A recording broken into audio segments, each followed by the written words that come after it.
Well, good evening. Too loud? Okay. This is Mayor Stewart. Wow, it's really echoey. Sorry, we haven't been in the chambers, as you all know, so this is a little bit wild, and I've never sat in this chair before. So, good evening. This is Mayor Stewart, and I would like to call this regular meeting of the City Council to order and state that all members are present. Do you want to pledge allegiance first, or do you want to chat first? Okay, great. Councilmember Pease, can you lead the pledge? Please rise as you're.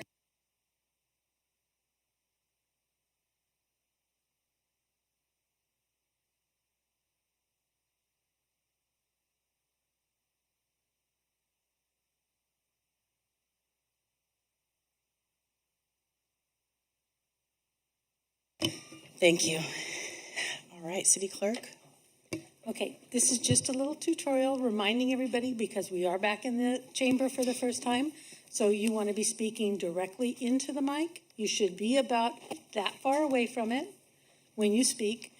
And remember, when you're ready to speak, you press the button. Red light means your mic is live. When it's not red, that means your mic isn't live.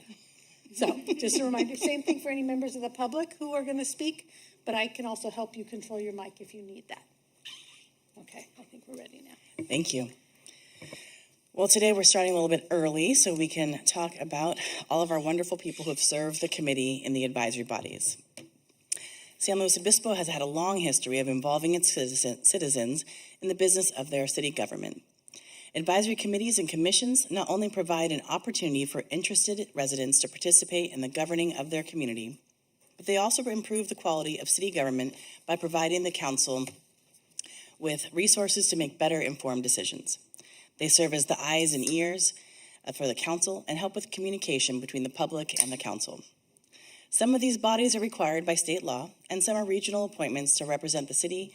Some of the bodies are required by the city's charter, and others have been created by the city council to serve the city's unique needs. All require a benevolent commitment to our community. Today, we wish to say thank you for all of your service. We will be having, today we will only be having those who have been termed out, meaning they have completed 2 consecutive full terms and will be receiving a plaque commemorating their service. And members who have left us after 1 term will receive a certificate of appreciation sent to them by the city clerk. Thank you.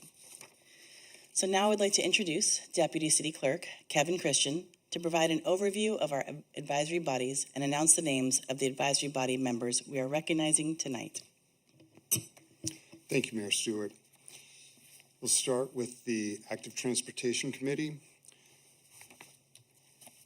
The purpose of the Active Transportation Committee is to provide oversight and policy direction on matters related to bicycle transportation and pedestrian transportation in the city and its relationship to bicycling and walking outside the city.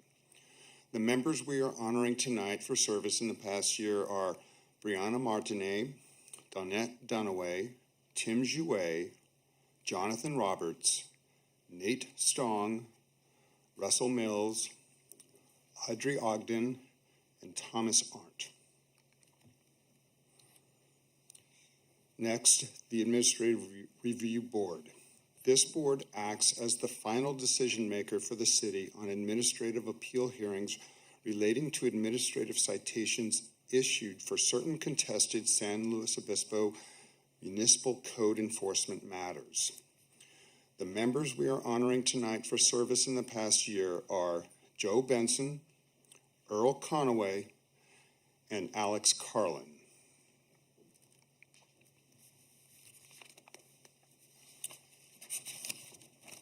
Next, the Architectural Review Commission. This commission plays a vital role in the preservation and enhancement of the beauty and visual character of this city by ensuring that projects are consistent with required ordinances and standards, as well as the community design guidelines, and to maintain a high level of architectural excellence in the city.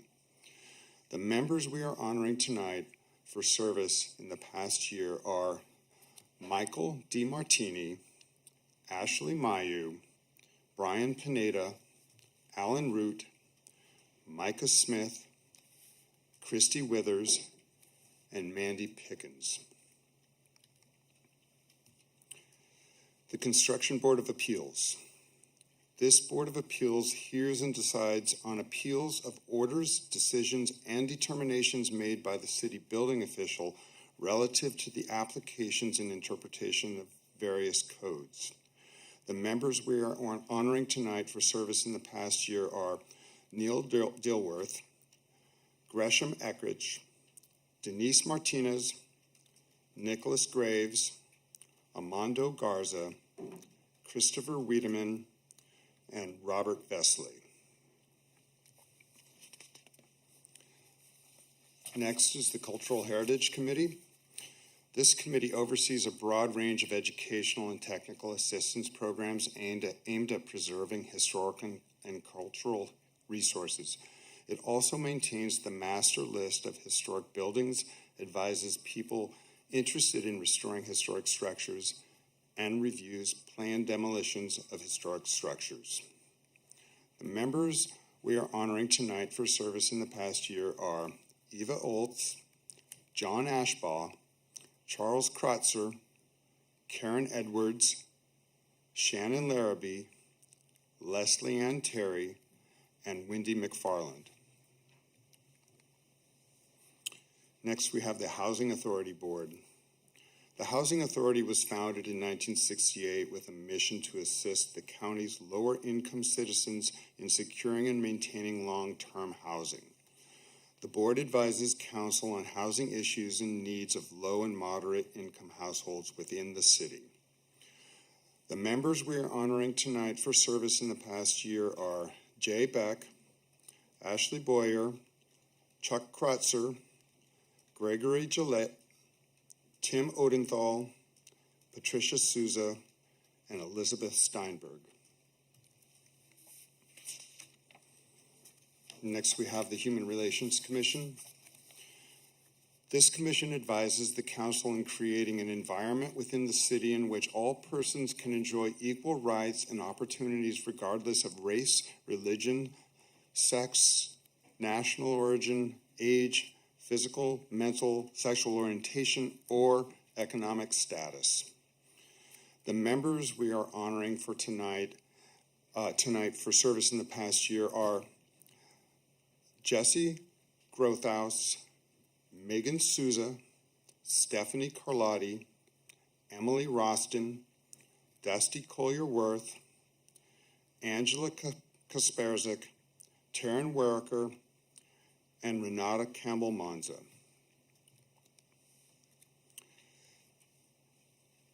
The Jack House Committee. This committee was established in 1975 and advises City Council on facility use, fees, capital improvements, and any other item affecting the Jack House or the Jack House Garden. The members we are honoring tonight for service in the past year are Chuck Krotzer, Sharon Whitney, Kathy Settle, Julie Moore, and Dorothy Sunby.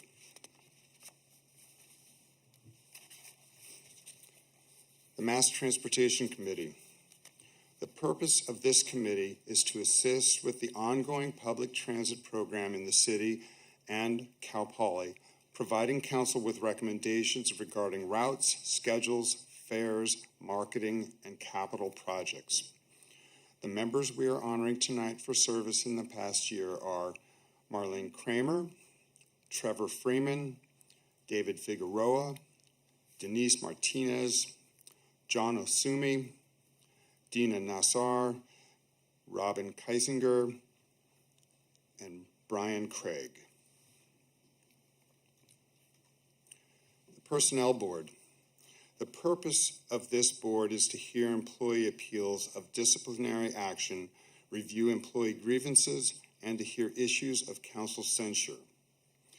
The members we are honoring tonight for readiness to serve this past year are Keith Dunlop, Judy Grote, Louise Justice, Jill Lemieux, and Cal Stevens.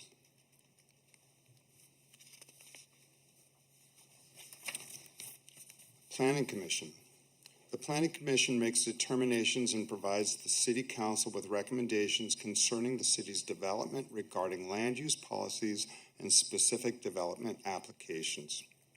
The members we are honoring tonight for service in the past year are Hemalata Dandekar, Michael Hopkins, Bob Jorgensen, Steve Kahn, Nick Quincy, Emily Francis, Mike Wolkin, and Councilmember Michelle Shorsman.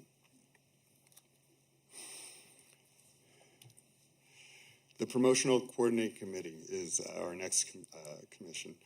It recommends projects to help promote the city as a regional trade, recreation, and tourist center consistent with community goals, working collaboratively with the City Tourism Business Improvement District Board.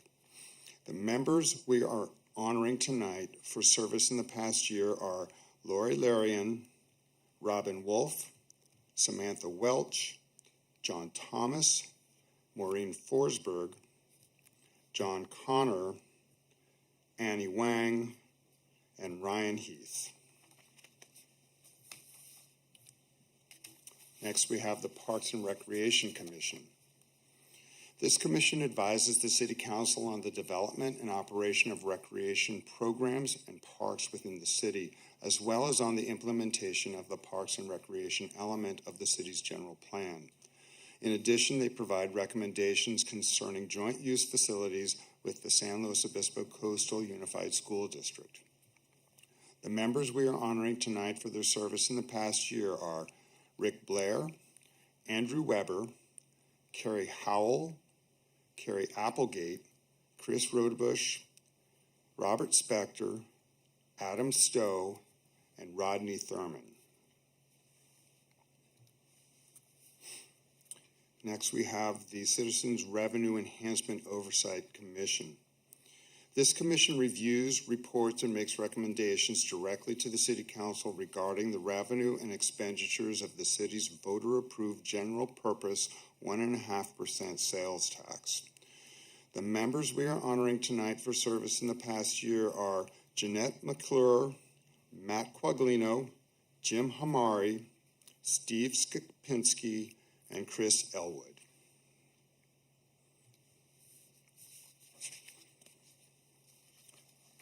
The Tourism Business Improvement District Board.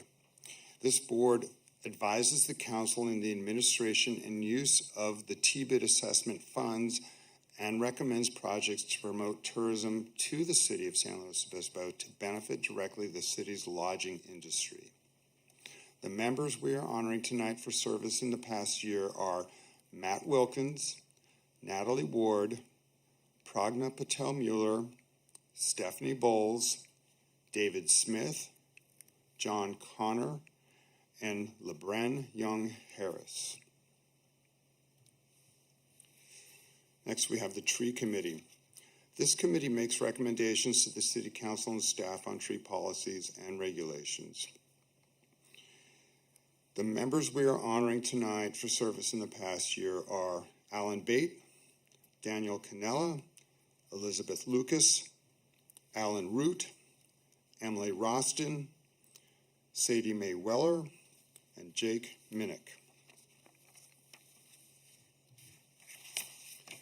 Tonight, we also want to recognize the following city, county, and regional bodies that are appointed by the council or otherwise provide input to the city council and staff.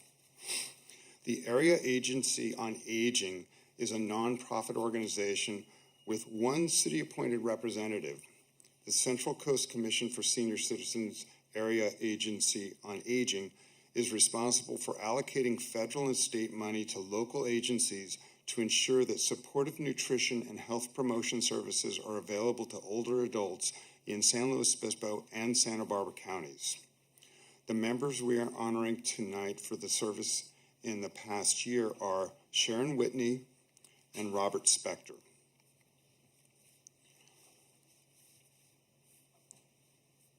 Through the San Luis Obispo Council of Governments, we have the Citizens Transportation Advisory Committee. This is a regional committee that provides recommendations to the San Luis Obispo Council of Governments on transportation matters. The member we are honoring tonight for service in the past year is John Osumi.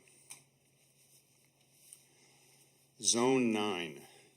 This committee assists the San Luis Obispo County Board of Supervisors on determining the needs, policy decisions, and financial capabilities of property owners relating to the Zone 9 flood area, which encompasses San Luis Obispo Creek and its tributaries. The members we are honoring tonight for service in the past year are Christine Mulholland and Dave Ramiro.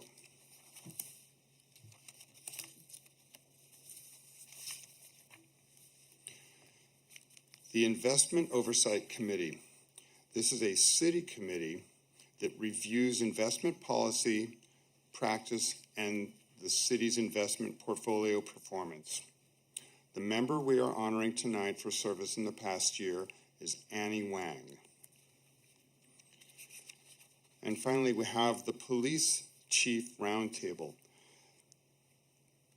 This is a community-based group of volunteers aimed at providing direct communication between the San Luis Obispo community and the San Luis Obispo Police Department to enhance safety and quality of life in the city. The members we are honoring tonight for readiness to serve this past year are Paul Reddy, Clint Pierce, Mary Parker, Julie Mamo, John Calandro, Alan Iftinuk, Steve Del Martini, Mimi McKellar, Brad Rudd, Ed Atala, Joy Pedersen, Nipul Patel, and Cheryl Franciscovich.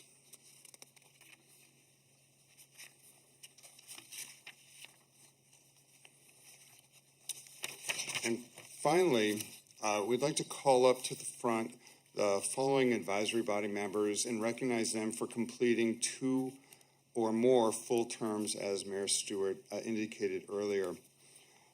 If you're in the audience, Hemalata Dandekar and Alan Root said he was going to be here. I don't see him in the audience. The other members that would be receiving this are Shannon Larrabee, Louise Justice, and Denise Martinez, who were not able to attend in person tonight.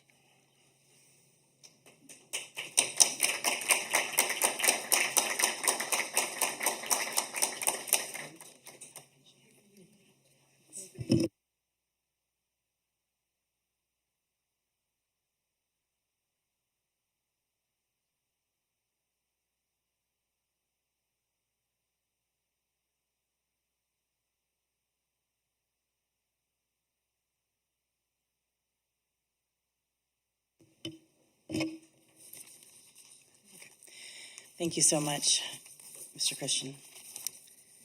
Well, next we have 3 proclamations today. Yes, sorry, I thought. So for all the advisory. Yes, absolutely. Thank you.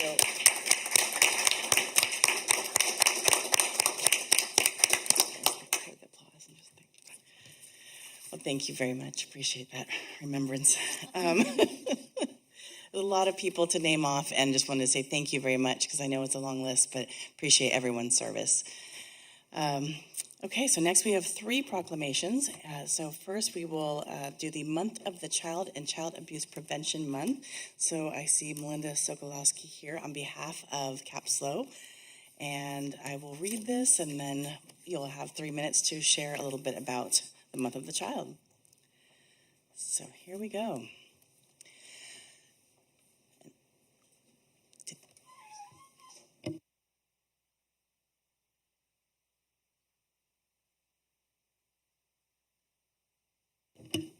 Sorry, getting used to the Zoom to non-Zoom. Okay. So whereas the San Luis Obispo City Council recognizes that every moment in a child's life is an opportunity for that child to learn, that the quality of these experiences may determine whether a child succeeds in school and in life, and that all children need caring and loving adults in their lives.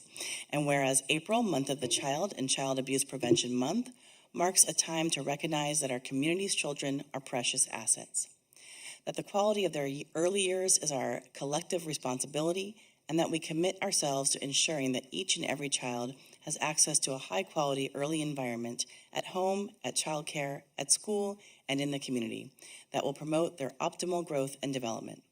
And whereas, in solidarity of the We Are the Care initiative, we as a community of partners and leaders envision a San Luis Obispo County where all families can find and afford quality care for their children, and where child care professionals are valued for their critical role in building a solid foundation for children and families to thrive in the world. Whereas Saturday, April 2nd, 2022 will commemorate Day of the Child at the annual Children's Day in the Plaza celebration from 10 a.m. to 3 p.m. in the San Luis Obispo Mission Plaza. This year's celebration, where children and families will have the opportunity to discover creativity, individuality, diversity, and the arts while exploring community resources. And whereas Friday, April 22nd, 2022, our county will participate in the statewide raising of the Children's Memorial Flag to honor and raise awareness about the many children in our midst who suffer daily from abuse and neglect, and pledge our support for strategies that strengthen families and protect our young ones.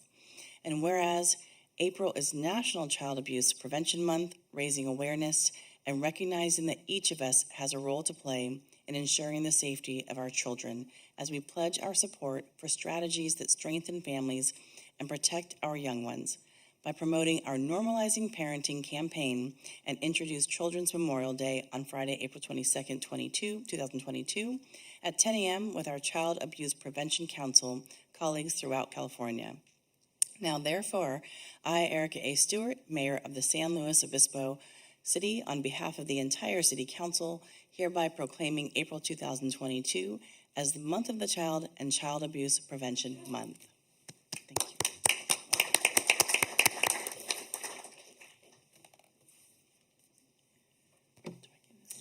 Thank you. I'm Melinda Sokolowski. I'm here representing Community Action Partnership, the First Five Commission, and the San Luis Obispo County Child Care Planning Council. Thank you for helping us look forward to the month of April. We know we're a little early right now, but we're pretty excited about what we have coming up.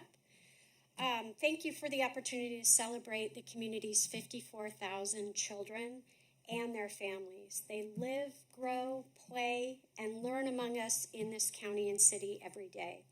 Special thank you to Mayor Stewart and the city staff who have been champions for children, supporting our effort to tackle our child care crisis that we're facing.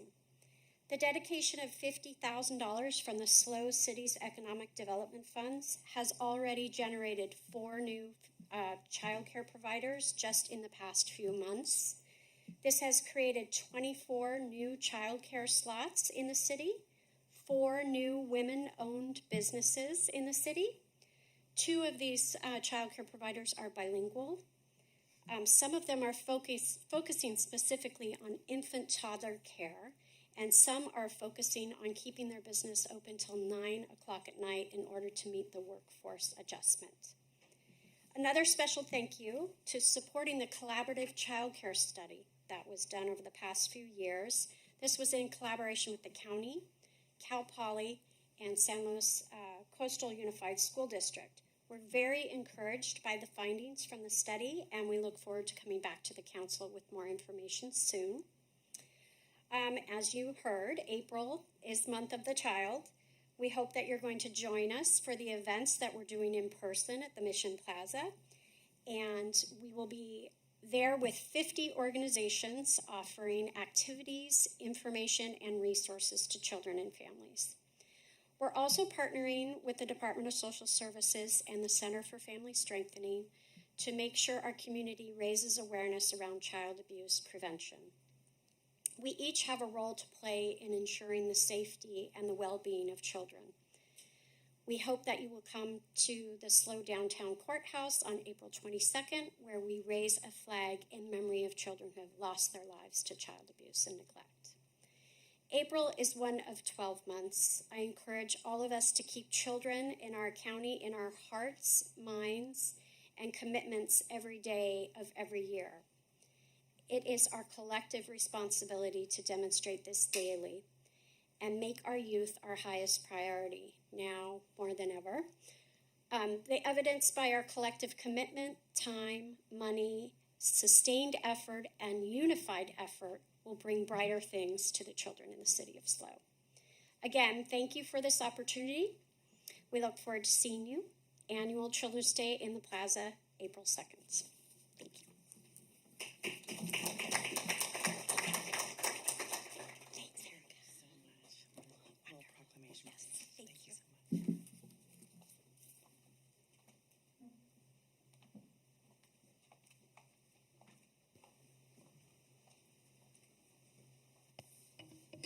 It's truly an honor to sit on the board for the Capslo team, so thank you so much for everything you do. And that's such exciting news about the childcare openings, so thank you.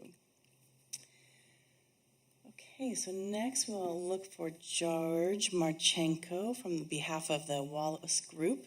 We'll be doing the Surveyors Week proclamation, and let's go ahead and start. So whereas the honorable and historic profession of land surveying combines the art of making measurements with the science of mathematics and has provided answers to the questions of land boundary determination since the earliest days of civilization, and whereas surveyors were instrumental in the formation of property boundaries of the United States, which have provided our citizens the enjoyment of property ownership, and whereas it is the professional land surveyor who is uniquely qualified to determine and describe land and water boundaries for the management of natural resources and protection of private and public property rights. And whereas the surveying profession requires special education training, mathematics skills, related physical and applied sciences, and knowledge of the requirements of law for evidence. And whereas professional land surveyors continue to contribute to the city's priorities of public safety and high-performing public service, helping enhance the quality of life for those who live, learn, work, and play in our city. Whereas practicing within the city of San Luis Obispo are a great number of professional land surveyors. And now, therefore, I, Erica A. Stewart, Mayor of the City of San Luis Obispo, on behalf of the entire City Council, hereby recognizes the achievements of and contribution by the members of the local land surveying community, and recognizes the week of March 20th through March 26th as National Surveyors Week. Thank you.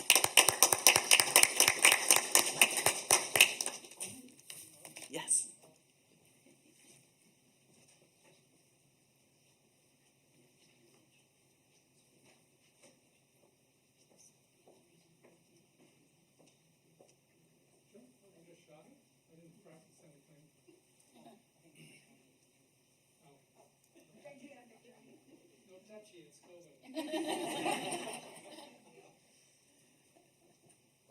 Surveying, she read it pretty well. Years ago, we started with, decades ago, people measured with a compass and a measuring tape called a chain, which was links about this long strung together. And it was 66 feet long, because if you go 10 square chains is an acre. So because of our English system, it was from the king's nose to the end of his index finger or something is how they came up with that measuring device. The technology has changed a lot.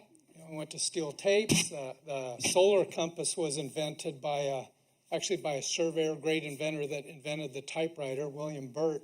There's a big lake in Michigan named after him. And I've actually retraced William Burt's survey, or one of his sons, the Chumash Indian Reservation in San Ynez. But the technology has changed. We've, just like anything else, motion pictures used to have Gumby, Art Clokey making things out of clay, and then you got Pixar, and surveying has seen that come and go, or come and keep coming and keep coming, and the commitment that the professionals make doesn't change. It's to do reliable, accurate, precise surveying. It benefits the community. So on behalf of all the local land surveyors, I live in Los Osos. I'm going to go home after this. You guys hope you have a good meeting. Thank you very much. Good night. Thank you so much.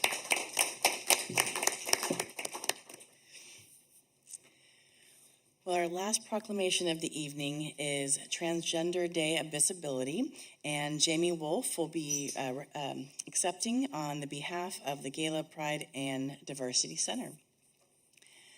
So whereas International Transgender Day of Visibility is an annual event occurring on March 31st, dedicated to celebrating transgender and other gender diverse people and raising awareness of discrimination faced by transgender people worldwide, as well as a celebration of their contributions to society. Whereas some state lawmakers and leaders have recently introduced legislation and given guidance that directly threatens the mental and physical health of LGBTQ+ individuals, particularly youth. Whereas San Luis Obispo City is home to a growing community of transgender and non-binary people who work, live, and study here. Whereas 1 in 4 LGBTQ+ youth use pronouns or pronoun combinations other than he or she, making the non-binary community one of the fastest growing in the LGBTQ+ community. Whereas the California Healthy Kids Survey shows that transgender youth are at increased risk of bullying in schools, leading to high rates of suicidal thoughts. Whereas transgender and non-binary people, particularly those with intersectional identities, have experienced health access disparities and reported having more days with fair or poor physical health and mental health than cisgender people. Whereas there is an acute and ongoing lack of housing for transgender youth whose families aren't accepting, and a high percentage of unhoused adults in San Luis Obispo are transgender and non-binary. Now, therefore, I, Erica A. Stewart, Mayor of the San Luis Obispo City, on behalf of the entire City Council, do hereby proclaim March 31st, 2022 as Transgender Day of Visibility, and do acknowledge Trans Central Coast and the Gala Pride and Diversity Center's contributions to increasing LGBTQ+ awareness and safety in our city and county. We encourage institutions, businesses, individuals, and organizations to join us in declaring that transgender rights are human rights, and to pledge to continue increasing our understanding, acceptance, and inclusion of all.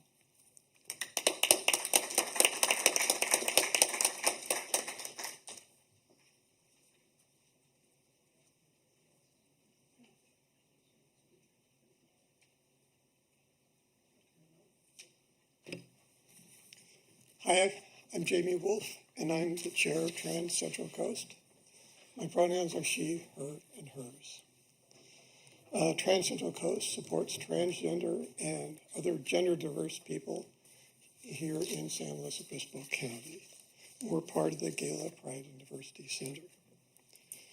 So Trans Central Coast offers a wide range of services, including support groups for transgender adults and teens, a group for the parents of trans kids, an up-to-date website including information on trans-affirming medical and mental health professionals, help with legal name and gender changes, and support for students in schools where the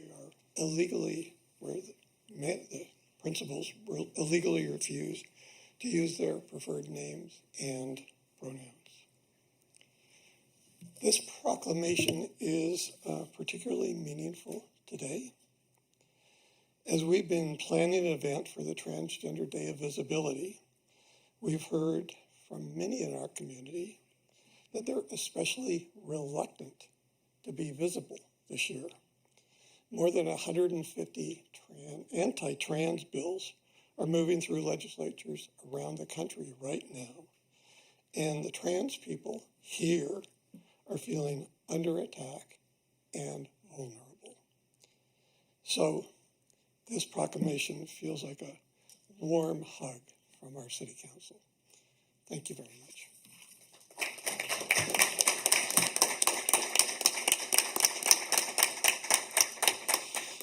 Thank you, Jamie.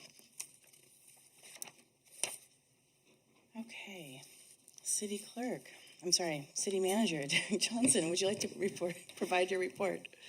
Thank you, Madam Mayor and members of the council. Mr. Christensen is going to cue up the slide deck. And first off, it's just great to see everyone back in person. I'll talk a little bit about this tonight. I think this was 2 years ago to the day, the council meeting where the council declared an emergency. We moved into a shelter-in-place order, and so I'm going to talk a little bit about that and the journey that we've been on, and just want to really acknowledge the council and the community and the staff and everyone who's done so much. Before I do that, I want to first jump into a few details. I'm happy to say that the 2020 Community Academy is well underway. We have 22 applications as of this afternoon. We're looking to fill a class up to 30 individuals, and the application process closes on Friday, April the 8th. As a refresher, this program will be a 6-person sessions for community members to learn about your city, connect with city, and ideally become more engaged citizens after graduating. The sessions will take place on Monday nights from 5:30 to 8 o'clock, primarily in the library community room. So we're in the process of reactivating that. If you all recall, that was the tracing room for the last 2 years that the city graciously gave to the county, so it could do that work. The first session will be on Monday, April the 25th. Costs are all covered by the city, and a graduation ceremony will be provided at the end on Monday, June the 6th. And of course, the entire council will be asked to come to that. I want to give some more details about the substance of the 6 sessions. And so participants will participate in a mock council night, for example, on May 23rd, the 5th session. It really starts off on April 25th with City Government 101. Then we jump into budgets, and then we jump into kind of technology, how we support our city with technology and some of our sustainability initiatives. Then on May 9th, we jump into water, wastewater, streets, planning, and parks, and kind of the community services group. And then we move over to Fire Station 1. We have Public Safety Night, in which we're inviting the community to come in and learn a little bit about public safety. And then the 5th session is run by Teresa Purrington, our well-enabled clerk, and talk about city elections and running for office 101. And then that last night on June the 6th, on May 23rd, we'll have the mock city council meeting. I'm trying to get Sandy Sigurdson to come in and facilitate that. Hopefully she'll be available. So there's lots of opportunities for people to learn about the city of San Luis Obispo. We hope that this will be an ongoing effort. We think it's a great way for us to get people excited and generate more understanding about their city. And if there's any topics you think that are missing or things that you're hearing from your constituents, by all means, we anticipate water, housing to be of issue, probably mobility, transportation, what's happening in the city, the topics that I think we're communicating about quite frequently. But if there are other areas that the council's interested in us covering, by all means, please let us know. So as we move, go ahead and move to this next slide. Sorry about that. Tomorrow we have our ribbon cutting, which is the ribbon cutting from Railroad Safety Trail from Taft to Pepper. So it was delayed, but was rescheduled. The event will take place at the Phillips Lane cul-de-sac. So we're asking people to bike and or walk.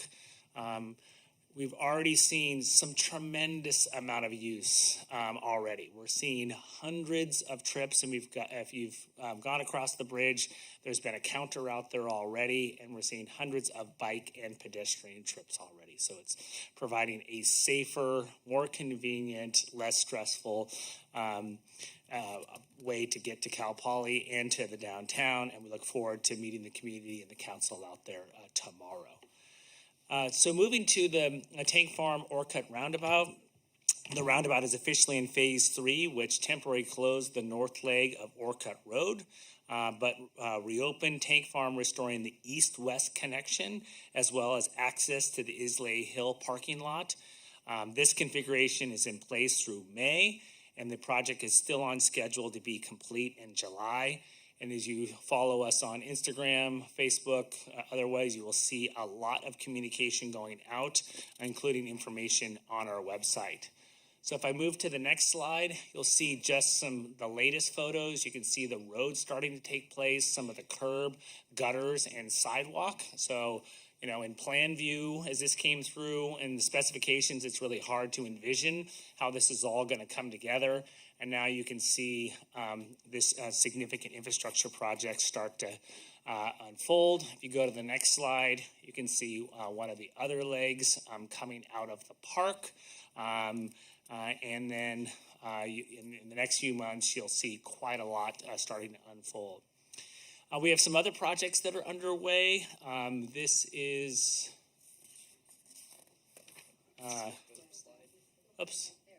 back one. There you go. Thank you. So the Sinsheimer tennis courts, pathway improvements, and so we are replacing damaged pathways leading to the tennis courts, similar to what we did in Meadow Park. So if you were out there for a number of years in Meadow Park and both in Sinsheimer's, the asphalt pathways had become quite lumpy, and if you were on a wheelchair or if you had a walker, it was pretty difficult to move around the park, and the same situation was over at Sinsheimer. So we'll be replacing all the asphalt. We're also installing a hydration station near the tennis court to provide a convenient source of drinking water for the community. And so the existing concrete pathway in front of the tennis courts was damaged by tree roots. And so we will have a smooth path that's consistent with the Americans with Disability Act. This is a project that is funded by your local revenue measure, which is the 1.5% local sales tax, which was approved back in November of 2020. And if it is inconvenient or if these courts are in use, there are other courts available at Islay and French Park. And through the end of March, guests can use the detour path on the backside of the back gate to access the Sinsheimer courts themselves. Also wanted to provide an update, and you'll be hearing more from your Utilities Director, Aaron Floyd, in the upcoming months. I believe we have time on the calendar in May to provide the water status report. So Salinas Reservoir stands at 63% of capacity at 15,000 acre feet of water. Whale Rock just approaching 80% at 77%. Nassie's at 29%, but you can see how much capacity is there. And we do have rights there that provide us the ability to take amount of that water. And today the city is using about 4,700 to 5,100 acre feet a year. And it's important to remember that the city today is using less water on an aggregate basis than we did 10, 20 years ago. And since then, everyone knows that we've secured additional water supplies in the form of Nacimiento. That means we still need to be diligent and thoughtful, but we want to provide up-to-date information, and Mr. Floyd will provide more information in the upcoming months as we present the water status report. So with that, I'm going to invite Chief Scott to come up. We've received a few emails over the weekend about St. Patrick's Day's pre-parties, and we wanted to just brief the council and have the opportunity for the community to hear from the chief about how we had mobilized for this last weekend and how we're preparing for the St. Patrick's event on Thursday. Thank you, Mr. City Manager, and thank you, Madam Mayor, members of council. Good to be in front of you physically once again.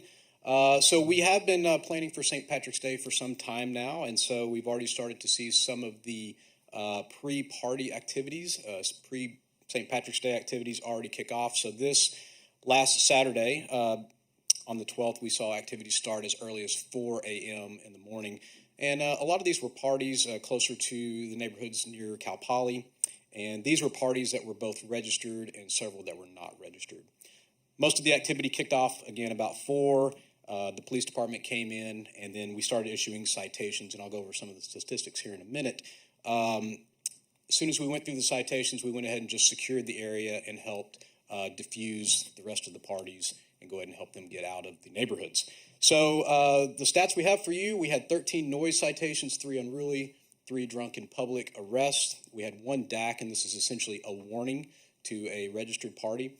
And then we also had 3 registered parties out of the 10 that were pre-registered that received warnings, 1 with a citation. So all in all, we although it took a couple of hours to get the situation under control, we are happy to report that we did not have any injuries either on our police force or with our public. We did have a couple that were transported by EMS for alcohol related activities, and so my thanks to the fire department for assisting us as well. Going into the event, we knew we would most likely see pre-COVID type crowds that we'd seen historically, and so we staffed up for that. We also communicated with our friends at Cal Poly Police Department as well as the Sheriff's Office to have extra resources on hand, and they did assist us on the morning of the 12th. Going over to next slide, please. So as we look ahead, this upcoming weekend, starting the 17th, so that will be our safety enhancement. That's going to kick off at midnight, and that's going to run through 7 a.m. So it's going to start on the 17th through 7 a.m. on the 18th.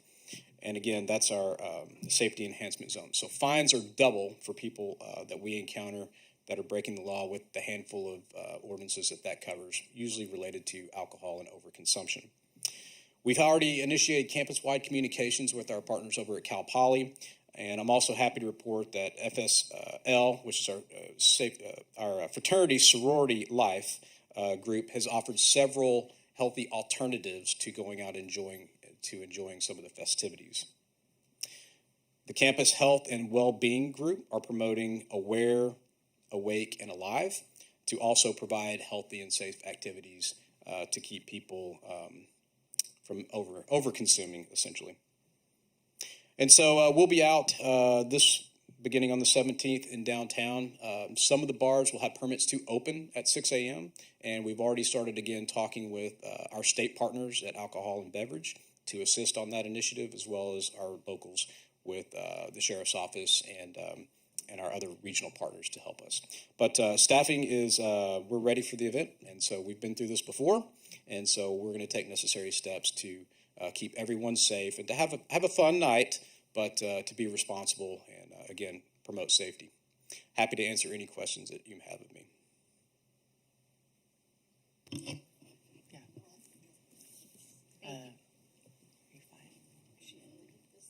Yeah, I think Councilmember Marks.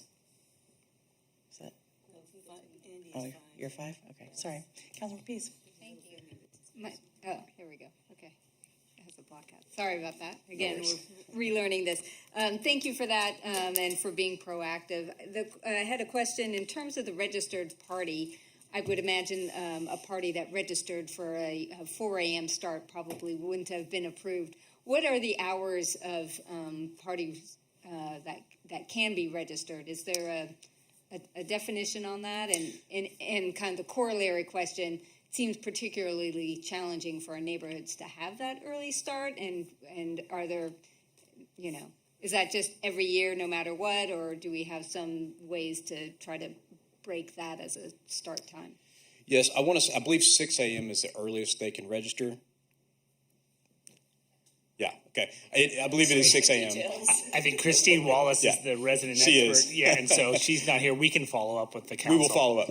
But most importantly, with that registration, regardless of what time the party starts, there are rules they still have to follow. You cannot disturb your neighbors. You cannot do the things that we saw on Thursday, registered or not. And so really, regardless of the start time, they have to follow the rules and be respectful of the neighbor and the neighborhood. So most of the issues that we saw, these were not our registered parties. As you saw, the ones out of the 10, we had a couple that we had to address, and those were effectively handled through a warning. So it wasn't the registered parties, in my opinion, that caused the majority of the issues. Thank you. Absolutely. Councilmember Marks. Thank you. I lived in that neighborhood for almost 35 years, and I can tell you it does start at 4 o'clock in the morning. Yep. Traditionally, the weekend before St. Patrick's Day. So I'm curious why we doubled up the fines for the weekend after St. Patrick's Day, but not the weekend before. Because I can tell you, just from living through it for many years before we moved away, that that's when it happens. So thank you. Thank you. Madam Mayor and Councilmember Marks, we did it. We have anticipated, I think, what is called St. Friday's Day for a number of years, and it does start, as you mentioned, early in the morning. I believe back in 2016, 17 timeframe, I think we came to the city council, and there was consideration of expanding of the ordinance around, as we do with Halloween and around the beginning of school year. And at the time, the council did not initiate a safety enhancement zone to around the weekend before or weekend after. So currently, we don't have those tools available for us, and certainly council could do something like that. And Councilmember Christensen, who was on the council at that time, could provide some more council perspective. Since I've been here forever, just on my memory is going. Right after the roof incident with the 3,000 people, so we have improved quite a bit. And I thank Cal Poly and Cuesta for really working with our city police and the university police for being relatively much safer. No injuries, no roofs collapsing. That's good. The problem is that if you make it for the weekend before, then they just party the weekend before, and then they just party the weekend before. So you really, I mean, that was what we kind of got feedback on, is that it really wouldn't actually change anything. They would just move it to the weekend before. So it became kind of chasing the tail. And it isn't like we couldn't do that, and maybe we should, but that's why the reason was that's why the council did not expand the safety zones to the weekend before. Depending on when St. Patrick's Day happens, sometimes it happens like on a Monday, and so 2 weeks before isn't so unreasonable, and that's the problem. It's not the same as some other holidays. That's my memory. I'm sticking to it. Thank you. Did you have another question, Councilmember Marks? No, okay. Councilmember Shoresman. I just wondered if you could give us an idea of the range of the cost of the citations that are generally given. Yeah, I will follow up to give you the exact dollar amounts on those. They are substantial, and so these are a couple $100, and then whenever you look at doubling them for violations of the safety enhancement zone, it can be, I believe, up to $600 to $700. We do have penalties up to $1,000, and it depends on how many violations a particular offender or location has had within a year. So if this was a site that had previously received a citation, whether or not within a safety enhancement zone, it's possible that the penalty could be up to $1,000. And then I didn't think about asking this, I don't know, on March 1st, but we have the safety enhancement zone on the 17th and 18th, but 19th is Saturday. Why did we not choose to expand it through Saturday? That's a good question. That's a very good question.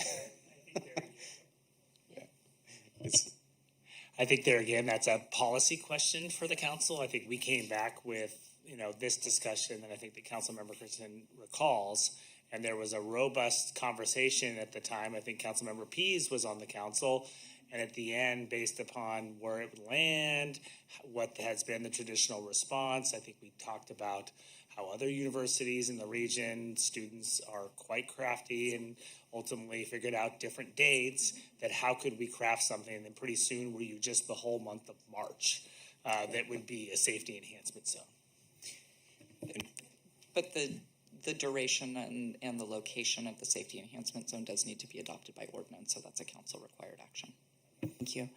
And if I might add, we welcome these tools. These are very effective, and the dollar amounts we're talking about, that can make a significant impact, especially for the age range for the people receiving the citation. So we do welcome this, and I appreciate council taking these under advisement and seeing some of the areas that we do need some additional support. Thank you. One last question. Do you know how many bars are opening early tomorrow? Thursday? I can also get you a list of that. Yes. Oh, I can great. get Thank you. that. Any other questions from my council members? Okay. Thank you, Chief. Thank you very much. Anything else? Mayor Stewart, if I just, as I wrap up, my recollection is there's probably about a half dozen bars that have what are called use permits that allow it, and there are some that Councilmember Marks and others will remember this is a rather arcane term, are deemed approved. So they fall within some of their historic activities and have operated and opened earlier, but we can certainly, typically probably through Christine Wallace and our downtown Sergeant Dickel, we can usually get a sense of what bars plan on opening, because not all of them really enjoy that type of activity early in the morning. And so there are bars that, specialize in catering to that clientele. So with that, I'll just ask Mr. Christensen to move to the next slide.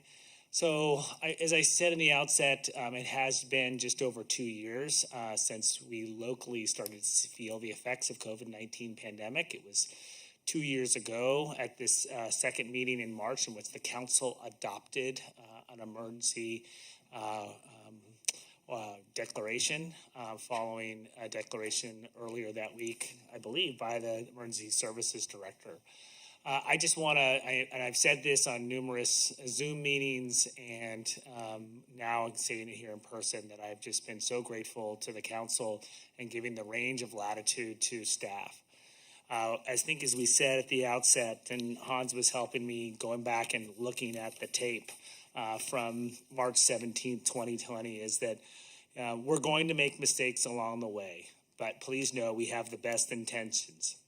It's a dynamic issue, which the nature of it changes every few hours. And I think we're going to need to be okay by acting with not perfect information. We will make the best decisions we can at the time with the best available information. Sometimes it's going to feel uncomfortable, but we have to act. And I think we've lived up to those words, you as leaders, as a council, as the mayor, to the staff, to the community. It's been great to see the trust that the community's given us. We're not out of the woods just yet.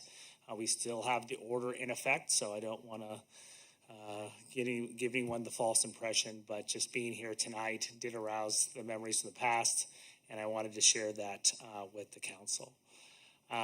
The March 19th, 2020 county issues, the state order is still in effect. Our local order is still in effect because it will expire concurrent with the state order, and as you know, it is a limited state order. I won't go into those details tonight.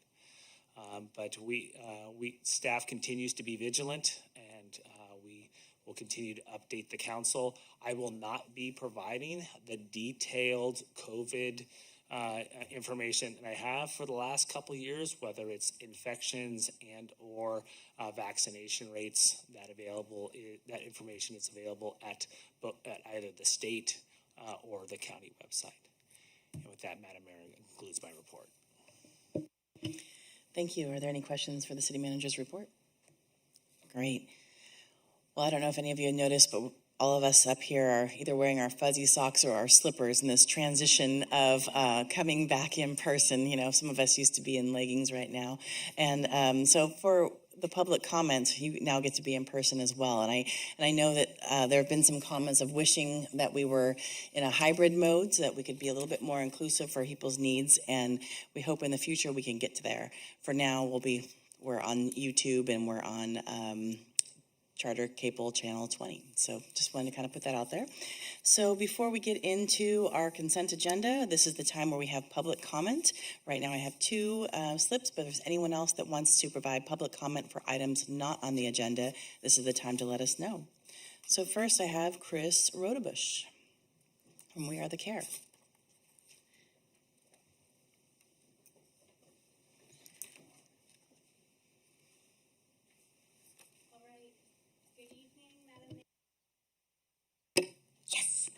Good evening, Madam Mayor and City Council. I'm so glad to be here in person with you all. My name is Chris Rodebush. I represent the We Are the Care initiative this evening.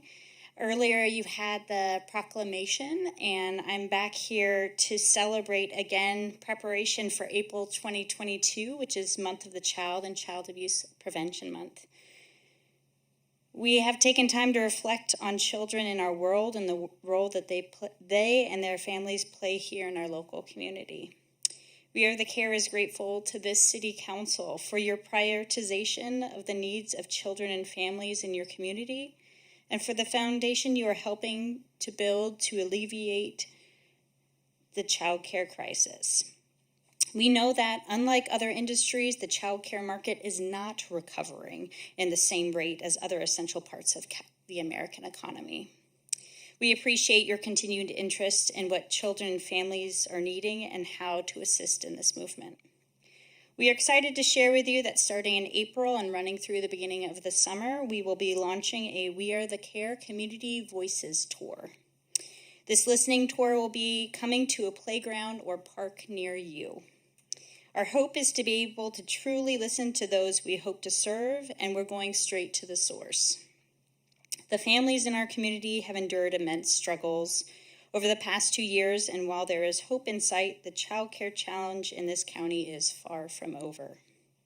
We want to adapt our focus to the challenging concerns, needs, and wants of families. Every visit to a new playground will give us an opportunity to hear from a variety of families. And as we know, there are diverse needs. Each family has a diverse needs in their child care. Our hope is to hear what challenges they are currently facing and also give them an opportunity to celebrate and show love and appreciate to the local child care providers they're currently utilizing. Our very first stop on the Community Voices Tour will be Children's Day in the Plaza at the First Five booth Saturday, April 2nd, to kick off Month of the Child here in downtown SLO. After that, we'll be setting up shop at different playgrounds all across the Central Coast. Be on the lookout for dates and times of the Community Voice Tour, and we will be back again soon. For ways to get involved or learn more about We Are the Care, please contact First Five SLO County or go to www.first5slo.org. Thank you so much for your time. Thank you. Next, we have Steve Del Martini for items not on the agenda.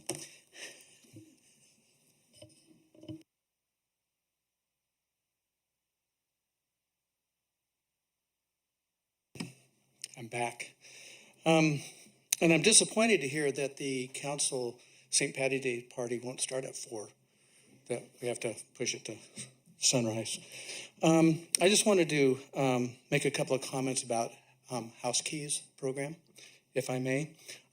First of all, having been involved in a lot of sales in the affordable product, representing the Housing Authority at Moylan Terrace and other projects, I like the idea, I like the concept. I think it's a great thing to have a central location for information. It's been sort of haphazard up until then. But you do have to understand that we basically only have maybe, a handful, 3, 6, 8 properties a year at best that at least come through the realtors through the multiple listing service. So there's not this huge demand for the resale, but there's obviously a huge demand for the affordable homes that come in with all the developments, and that's I think that's what I'm concerned about. In the paperwork that I received, and I did attend the 3 sessions ahead of the city council meeting. I made a comment before, and I hope that some of these things may be carried forward in future discussion about House Keys and their program. But in information that I have, they being House Keys speaks of a customary 6% commission. We don't have a customary 6% commission in San Luis Obispo or maybe even in this county. And I think that should be kind of considered overall. In fact, commissions are negotiable by law, basically. You can't just price fix and say everything's 6%. That would get us in a lot of trouble with the feds. I brought up hopefully the ability for House Keys to come up with a pretty simple form, 1 page, hopefully the buyer's side of costs and fees and obligations, and then the seller's side of costs and fees and obligations. When we're using a real estate contract, those are spelled out. But you have to remember, depending on how many people go through the program and get certified, we are only realtors, and 20 pages of paperwork isn't going to really cut it. Okay, so something very simple that said, buyer, here's your obligations, here's the anticipated fees. Like splitting half the escrow, not actually having to have a number, but at least some ideas of what people are going to get.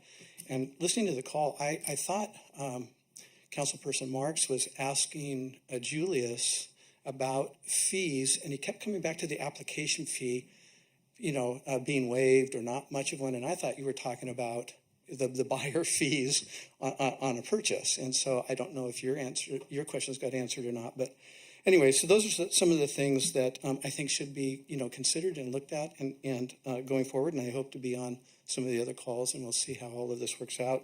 But I think it's a good program overall, and I think it'll help the community get better situation. I like the lottery. We went through one at Moreland Terrace. Some people are really happy, and others are not. So thank you for your time. Thank you so much. City Clerk, do you have any other speakers? No, we do not. Thank you. Do you have any comments?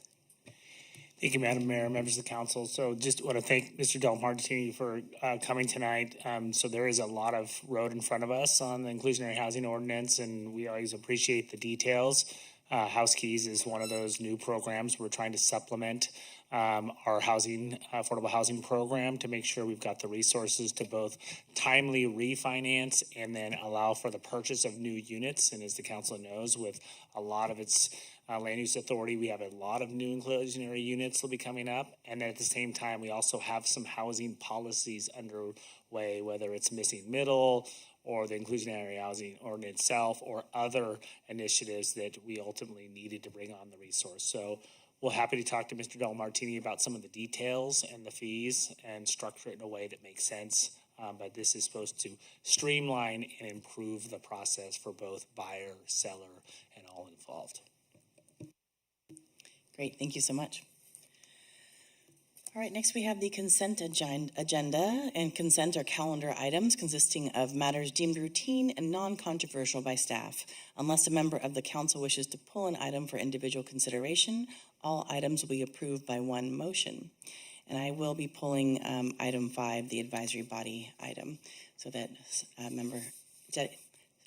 Deputy Clerk Kevin Christian can share who our advisory bodies are. Anything to be pulled? Great. So now we'll do public comment before we go any further. Is there any public comment on the consent agenda items, City Clerk? No, there's not.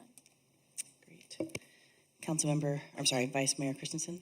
Yes, I'll go ahead and move consent except for item 5 that you pulled. 5D, thank you. 5D, thank you. Sorry. You're 1 now or 2? No, she's Okay. she's 2. Councilmember Schwarzman. Apparently I pushed the wrong button before. It's okay. I'll second. Thank you. City Clerk, can you call the roll, please? Yes. Councilmember Schwarzman? Yes. Councilmember Pease? Yes. Councilmember Marks? Yes. Mayor Stewart? Yes, motion passes 5-0. All right, on item number 5D, 2022 annual appointments to the city advisory bodies. As recommended by the council liaison subcommittees, we'll be making appointments today. And just since people spend all of their time and energy to share with us their opinions for many different items, just wanted to at least acknowledge who these people are. So, Thank you, Mayor Stewart. Just a clarification, did you want the all the members that are being appointed or just the members that are new appointments, not reappointments? Just the new ones. Awesome, thank you so much. So just briefly, we recruited to fill 31 positions. Our recruitment began November 24th and went through January 16th with in-person and virtual interviews, and we were able to fill 24 of those vacancies. And as requested, I'll just read the names of the new appointments. There were quite a few people who applied and were reappointed to who were eligible for an additional term. On the Active Transportation Committee, we had 3 appointments. Leah Brooks, who is a former member but has been off. Kimmy Nguyen, Francine Levin. On the Architectural Review Commission, we actually had 4 appointments. Robert Ahrens, Michael Clark, Jacob Domine, and Kelly Abbas. On the Cultural Heritage Committee, we had 2 appointments, John Tischler and Valerie Butterbrett. On the Human Relations Commission, we have one new appointment, Katui Campos. On the Planning Commission, we have one new appointment, Juan Miguel Munoz Morris. And finally, on the Tree Committee, we have one new appointment, Henry Boniface. I did want to comment that we have a number of openings still. We have one opening on the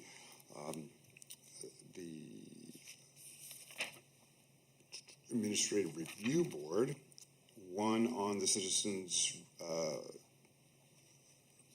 Revenue Enhancement Oversight Commission, two on the Jack House. One of those is the special qualification of being a Cal Poly faculty or retired faculty horticultural specialist.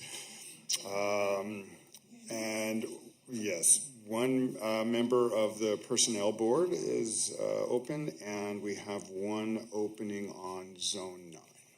And if you have any questions, I'm here for you.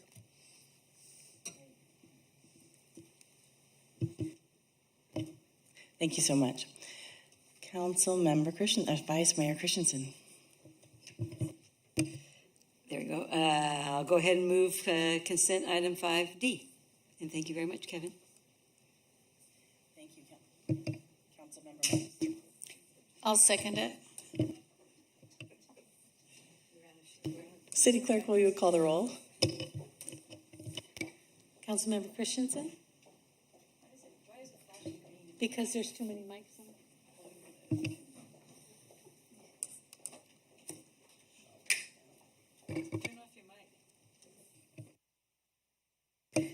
All right, yes. Councilmember Marks? Yes. Councilmember Pease? Yes. Councilmember Shoresman? Yes. Mayor Stewart? Yes, motion passes 5-0. All right, figuring out the mics as we go. Great. Thank you, Kevin Christian. Madam Mayor, just as a reminder, we installed this system, I think, right before we hit the pandemic. So I think we're all still getting used to it because we haven't had a lot of practice. And if you recall, we were getting some feedback and some echoing. And so we basically limit the number of microphones that can be hot to 2 in order to limit the amount of feedback. So that really encourages mic control. And so as you're done speaking, just turn it off. Yes, thank you. Thank you for the reminder of the relatively new But the good thing is, the new equipment's coming, which we probably won't have that problem. Right, that'll be fantastic. And then maybe even we'll have Zoom hybrid with the new equipment.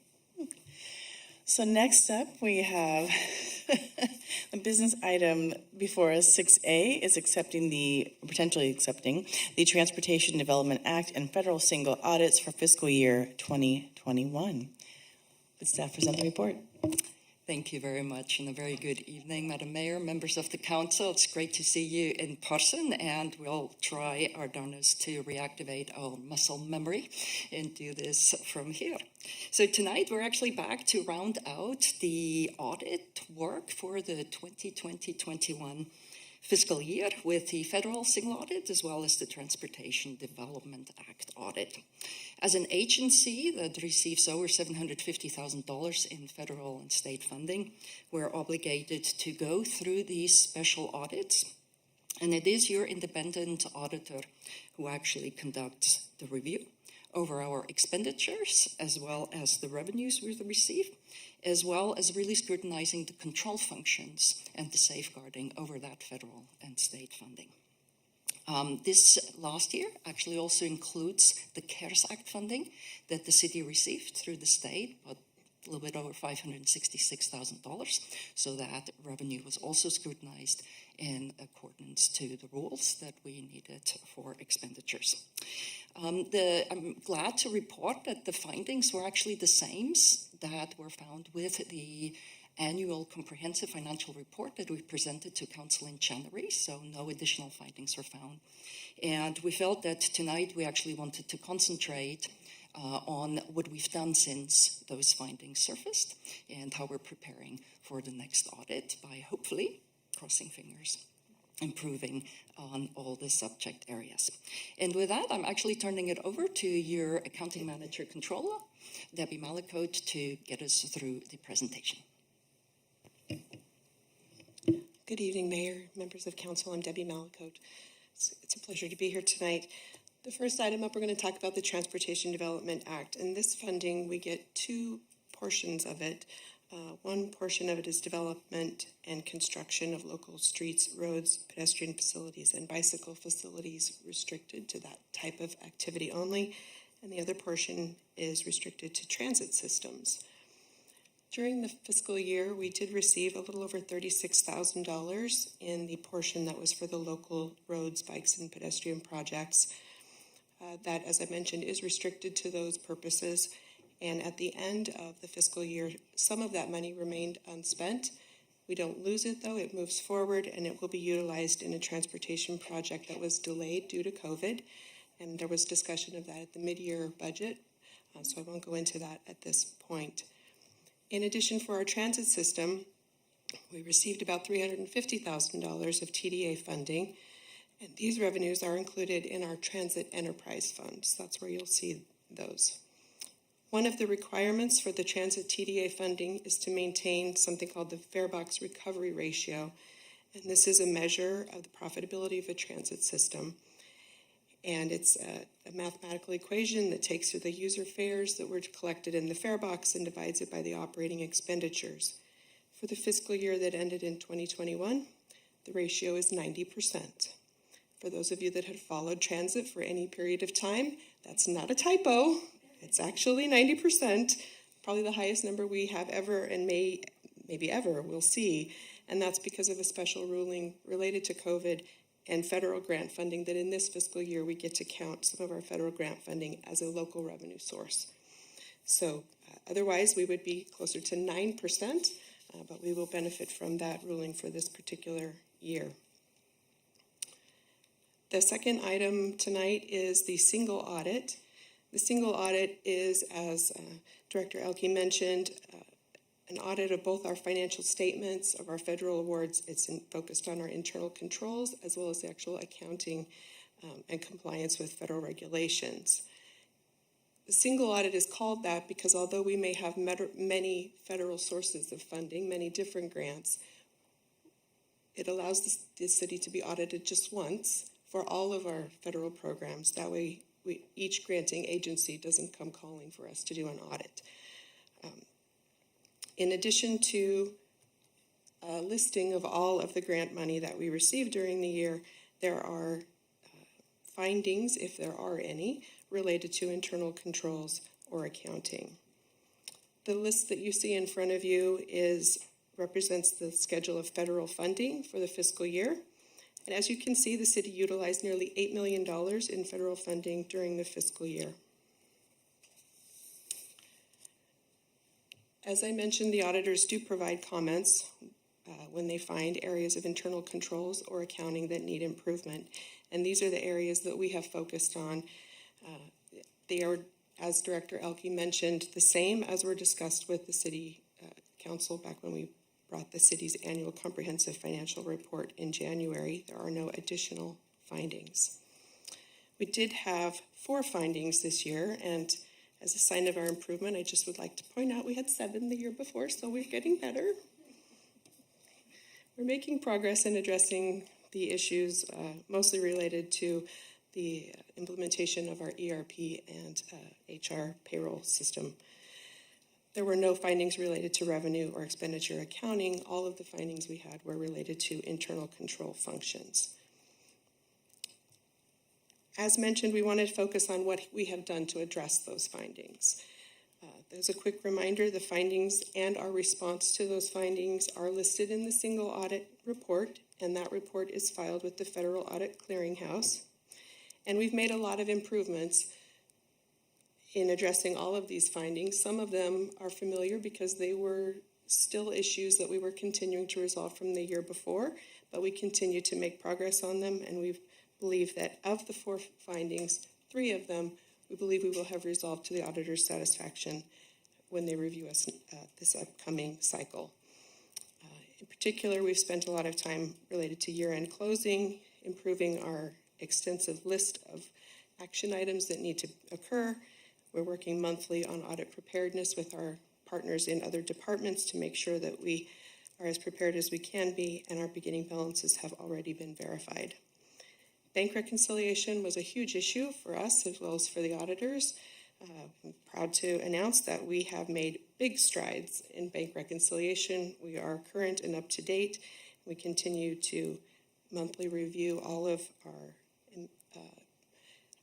our transactions. We have now configured the system to automatically match the largest portion of those transactions, so we've taken away some of the human error and element involved in that process.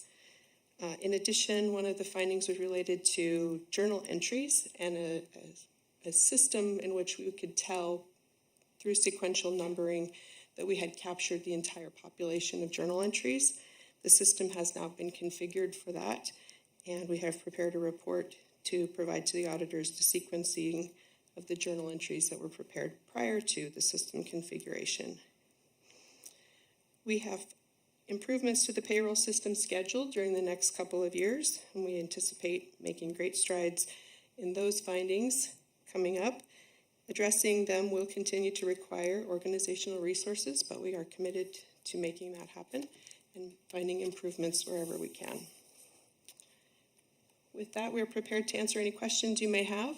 And as a reminder, the recommendation in front of you tonight is on the screen. Thank you for a great report. Any questions from my colleagues? Okay, I'll bring up public comment. If there's any public comment on this topic, that now is the time to turn in your speaker card.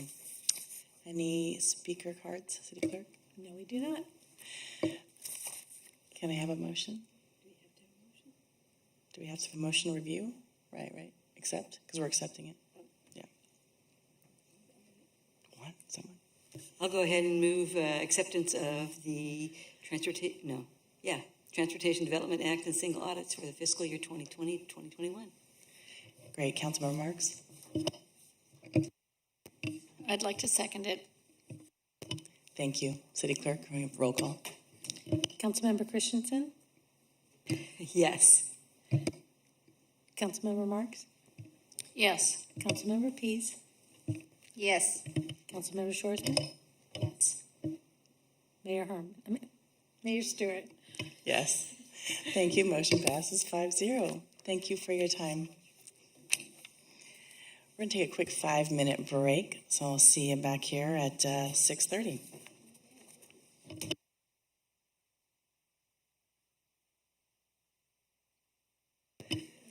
All right, we'll head back to the meeting.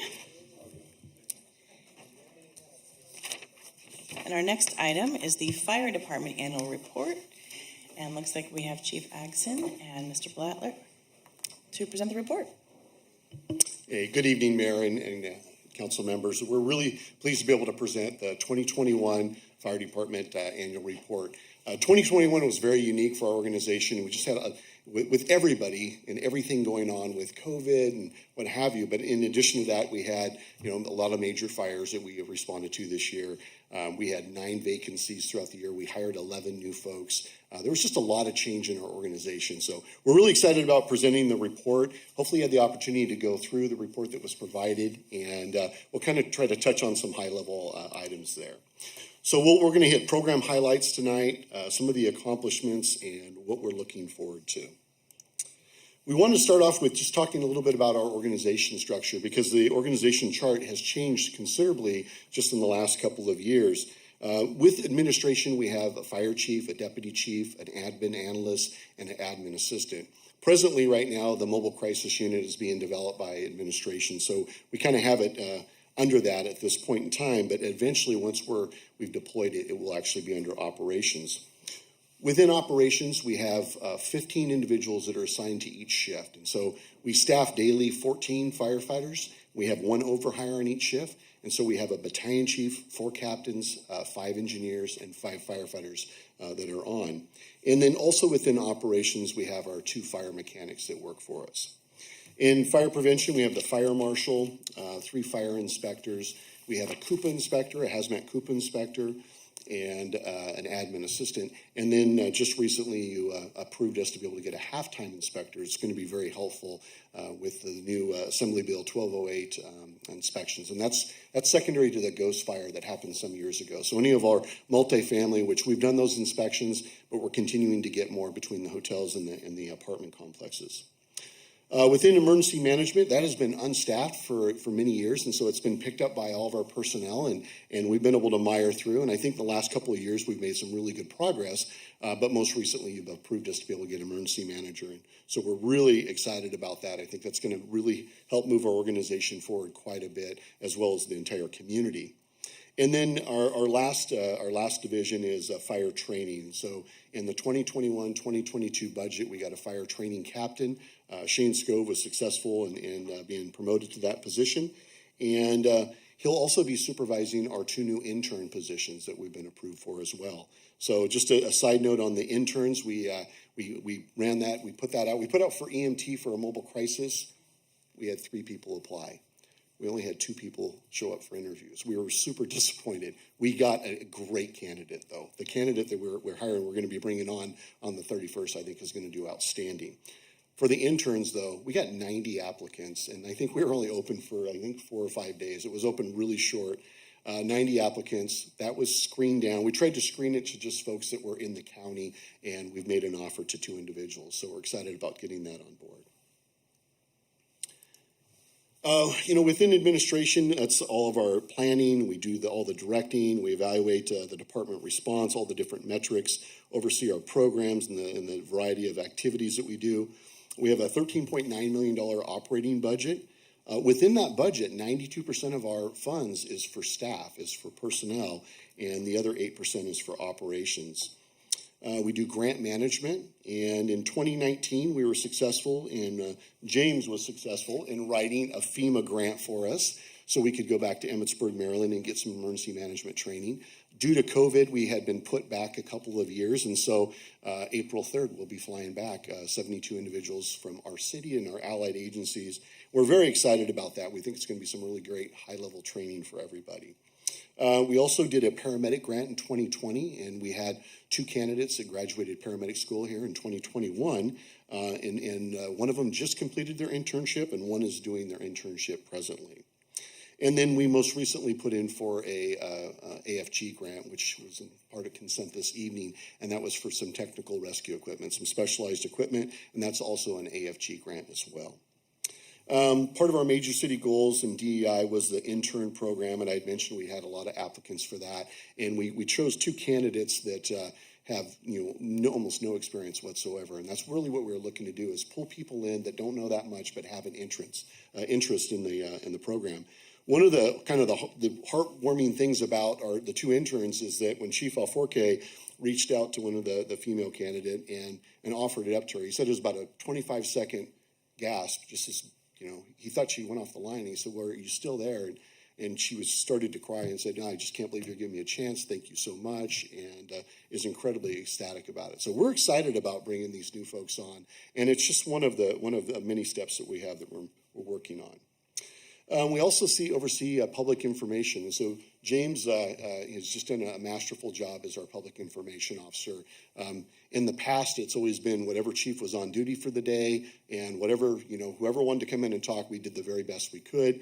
Not real structured, not very good. And so we're very happy that James stepped up to be our PIO. We put out a lot of emergency information. And so whether it's through social media, or our fire news line, which James brought to the city, we're able to get a lot of information out pretty quickly. And he's also right now managing our Zone Haven. It's part of when we get to emergency management, and we'll talk maybe a little bit about it, but it's part of an evacuation grant that we have countywide. But a lot of it has to do with messaging and information that we're able to provide to the community. In addition to that, we do kind of ongoing prevention, preparedness, and safety information that we provide out. Fire prevention is another one of our divisions. You know, it's probably one of the more important aspects of the job is to be able to prevent fires. And, you know, over the last 200 years in the fire service, we've done an excellent job of reducing fires. I think this year in 2021, we had 5 working structure fires for the year, which is really remarkable for a community our size and a population of our size. Our fire marshal and his crew, they do all the pre-engineer fire engineer plans reviews, inspections, public education, and code enforcement. In 2021, we had 637 plan reviews. There's a lot of development going on and a lot of tenant improvements. We had 168 self-inspections, 172 hazmat facility inspections, and a little over 1,700 fire inspections. We implemented 3 main programs with our fire prevention program. And so in 2020, we were funded to be able to bring on Mobilize, which is a new software that connects with InterGov. And it's a better platform for our inspectors to have a continuity of work of what inspections have been done, what's going on with the property. And so that's been implemented. We implemented a low hazard occupancy self-inspection program. And it's something that all the agencies in the county, all the cities have already been doing. We were kind of latecomers to that. But it provides a mechanism for us to reallocate some of our resources to higher priority type inspections. And then we adopted a compliance engine for all of our Title 19 or our commercial sprinkler systems. So once a year, they're supposed to have an annual inspection, and every 5 years they get a full test. And we have some challenges on making sure we get to every commercial business. And so now we're using this compliance engine, a third party at no cost to us, to be able to assure that we're getting that compliance. It's worked out really well for us. A lot of movement in fire prevention. So in 2020, Carrie Boyle had retired.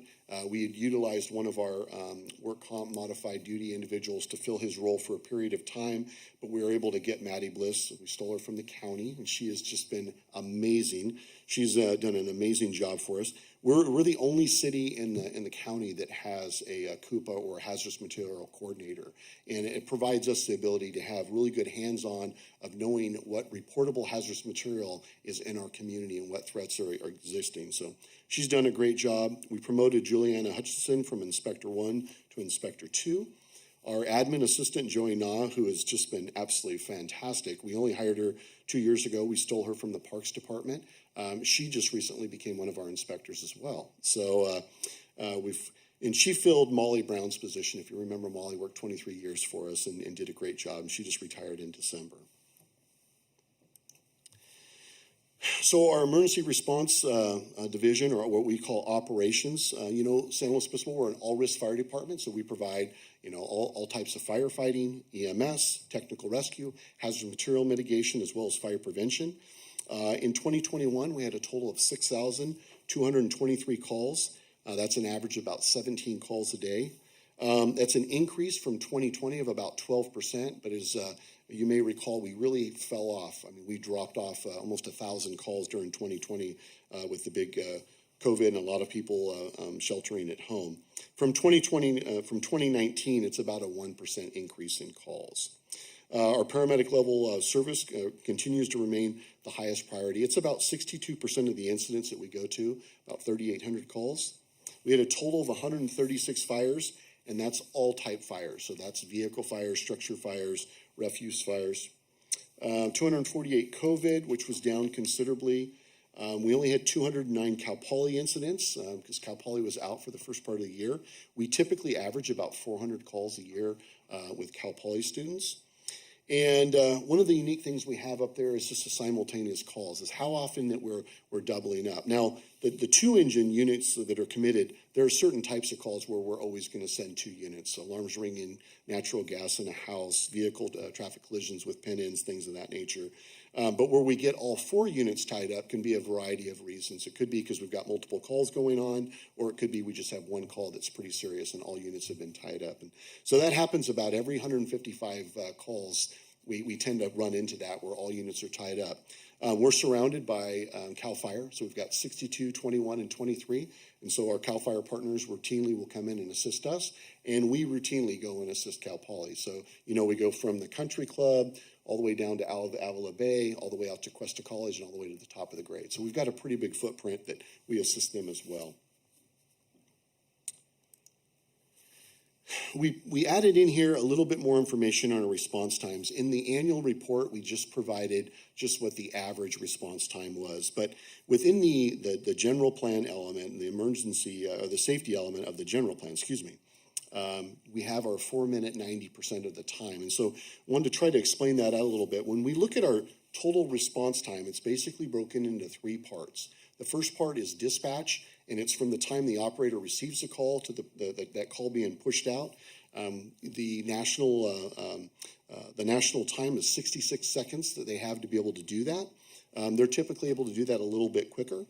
We have our turnout time. So if it's an EMS call, we have 60 seconds for an EMS call to get turned out on the rig. If it's a fire call, because of putting our turnouts on, we have 80 seconds. And then our response is that third leg of it, and that's that lights and siren. That's from door to door. So from the time that we leave the station to the time that we arrive. When we look at the different indicators, that 4 minutes or less 90 percentile, we're at 5 minutes and 35 seconds. So that's taken from the fastest call up to 90%. What does that look like of the 6,200 calls? And we're just over 5.5 minutes for response time. And there's a variety of reasons for that, from the increased congestion, construction, traffic, calming measures. We've got a lot more bike lanes. Those are all things that contribute to our response times.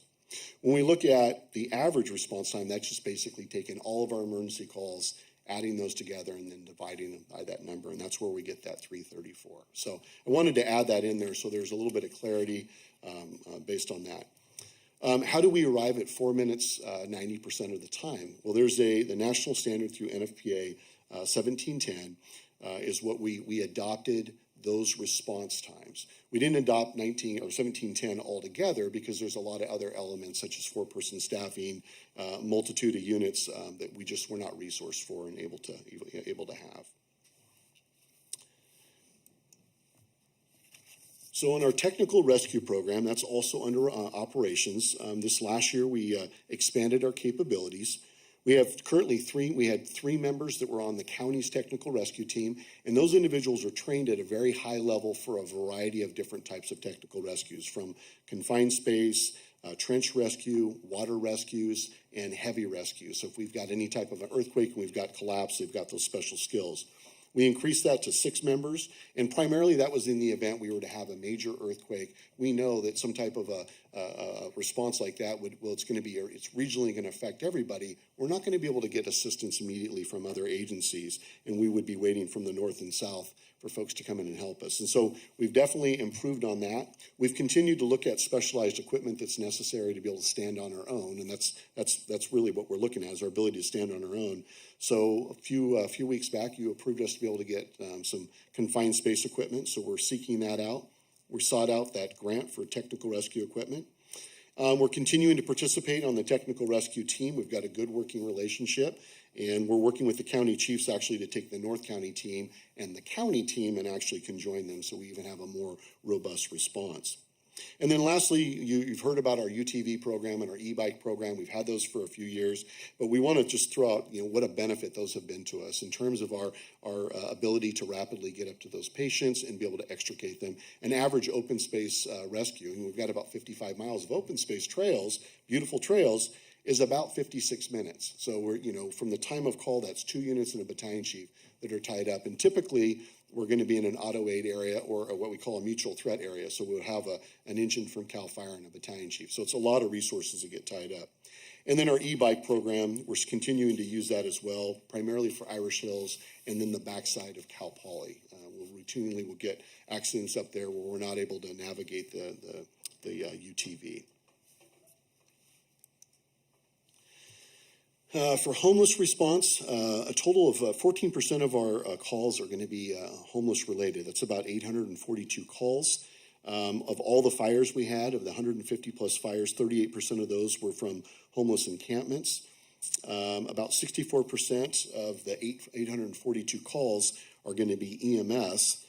And, I wanted to point out we're working to get our mobile crisis unit up. I was, in my mind, I thought, boy, we got the funding for that. We'll have that up in a couple of months. I kept telling the city manager, oh, next month. And the deeper we got into it, the more I was like, whoa, it is complicated. But we have hired our EMT. We're getting ready to get in contract with TEMA. In fact, I think we sent off our final document today. So we're going to be, instead of having a clinician, we're going to have a caseworker 3 that we'll be bringing on, and we think that'll be the best fit for what we're trying to accomplish. And the reason I bring that up is that a lot of that's going to have to do with those direct contacts with our homeless in terms of the fires and some of the things that we're dealing with. Also, just wanted to point out with the fires. So we had 51 fires. That's 46% increase from 2020. And the big thing there is to note is that that's only what's being reported and we're going out to. We also had 96 smoke checks in the riparian areas. So we're going out quite a bit, but sometimes we have some difficulty locating them. And one of the biggest challenges we have is that as we have them put the fires out or we put the fire out, those fires are coming right back. They're almost immediately starting them back. And so we've been kind of chasing our tail a little bit. One of the big things that we've done is we've traveled from LOVR through San Luis Creek, and we've identified on a map where we want to do projects and fuel management projects so that we can reduce the fuel and look at those pinch points where we've got neighborhoods that would be the most at risk. So at risk of getting a major conflagration if we had certain weather conditions, offshore winds and things of that nature. And so we're going to continue to push for that. And the nice thing is we've been working with the park rangers, the biologists, the city biologist, the national resource manager, and what types of plans we can put into place. There's already a lot of work that they've done. I became a voting member with Fire Safe Council. There's a tremendous amount of money. The federal government put in about $600 million, and there's about $500 million through the state. So there's a lot of grant money available. One of the bigger challenges is just people to do the work. And so the park rangers have got a small crew now that have been assembled to be able to do some work, and we're looking forward to making some difference with that. And then the last thing is that we do a lot of social media and relationship that we want people to call. If they see smoke, call so that we can go out and investigate it. And more importantly, if they see and they believe there's an escape fires, to call 911 as quick as possible. Routinely, we'll share at the city manager different fires that folks are out. And it's part of it is it's the risk of the fire. The other part is we've got pretty big commitment. There's usually a lot of mop up that goes along with those types of fires. With that, I'm going to turn it over to James. You already got me there. Oh, sorry. No problem. Good evening, Madam Mayor, council members. Really excited to be here today. And moving on to another portion of our emergency response is mutual aid. And much like other municipal fire agencies throughout California, we participate in the mutual aid system, and that provides assistance to local, state, and federal agencies effectively manage large-scale incidents. And this is the same program we would turn to if in the event that we were to encounter a significant event that exceeded our local resource capabilities. Now, the costs associated with responding to these incidents, they're often reimbursable through pre-existing agreements and primarily occur through the California Fire Assistance Agreement, or the CFAA. And the revenue generated under these responses helps offset staffing, travel, program administration costs, and it also includes an administrative rate fee. And currently for this fiscal year, it's just over 23%. Now in 2021, we responded to 5 incidents, and that's actually significantly lower in comparison. The previous 3-year average was 18 incidents. And that's primarily because we took a long-term commitment to assisting with the Battle of the Dixie Fire, which turned out to be the largest single fire in recorded state history, burning just under 1 million acres in Northern California. We sent Engine 6 along with the crew to that incident, and they were committed to that fire for over 8 weeks. Now, during that time, we conducted 7 crew swaps. So that way the crews on the engine stayed fresh, were able to get home to their families, and also break up just the long, grueling hours out there on the line. We also did send several other personnel to fill overhead positions with that incident. It's important to note also that, during this time, we do still maintain our response levels locally. And that's really the first question we ask when deciding whether, as a department, we can fulfill some of the resource requests that come in. Moving on to our training program, really thanks to the support from council, the fire department has been able to make really large steps forward with this program for the department. And the training division serves the training needs of our emergency response personnel, and that's to ensure that they receive the adequate training and maintain proper certifications, so that way we can safely and efficiently carry out the premier service to the community. Now, in 2021, a huge driver towards this progress has been with the establishment of the Training and Safety Officer, who, upon appointment last August, immediately began working on the 2021 Recruit Academy, which we accelerated due to the significant cost savings and filling those vacancies and reducing the overtime demand. And it was also the largest academy in 23 years. Another major achievement last year was the initiation of the FireScope 500 command and control training. Now, this training provides for more robust and consistent incident command for structure fire operations. And it also provides for effective management of personnel and resources, while also providing for the safety and welfare of the personnel. It also helps establish guidelines for the implementation of all components of the incident command system for structure fire operations. Now, a portion of the training program is the functional fitness program, and the department has continued to improve this training to help prevent workplace injuries for our emergency response staff. The program was implemented first as a pilot back in 2018, and we've observed some noteworthy decreases in the number of hours missed due to workplace injuries during that time. Last year, the program was able to adapt through COVID-19 health restrictions, through virtual instruction, and also initiated a nutritional program to pair with the functional exercise.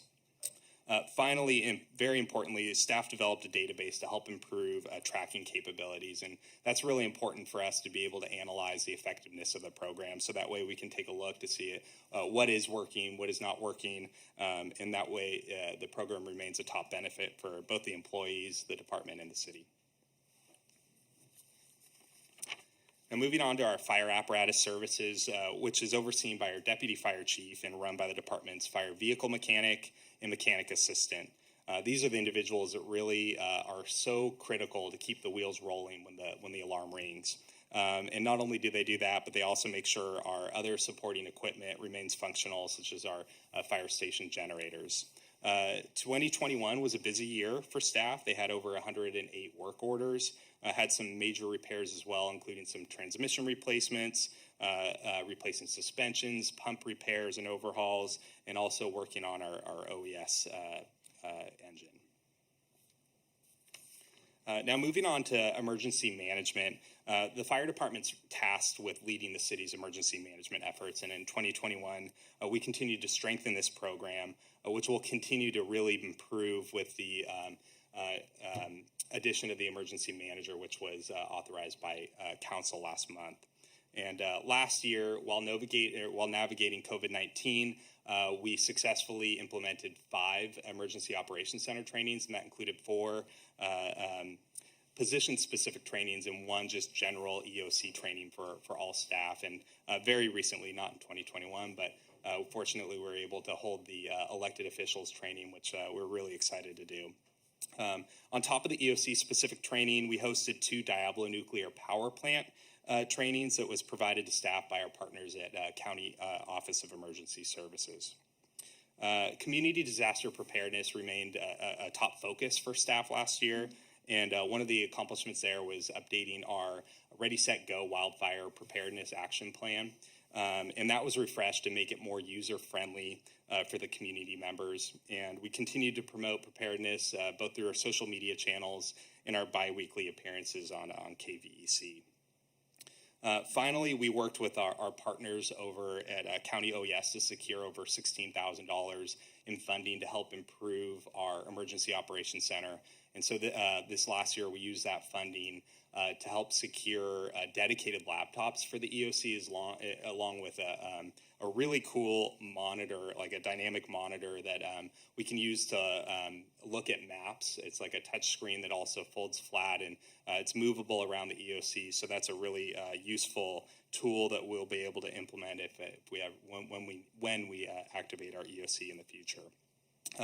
Finally, I thought I'd touch on, Chief mentioned Zone Haven. We're really excited about this program. It's, as he mentioned, a grant provided through the Fire Safe Council and run by the County Office of Emergency Services.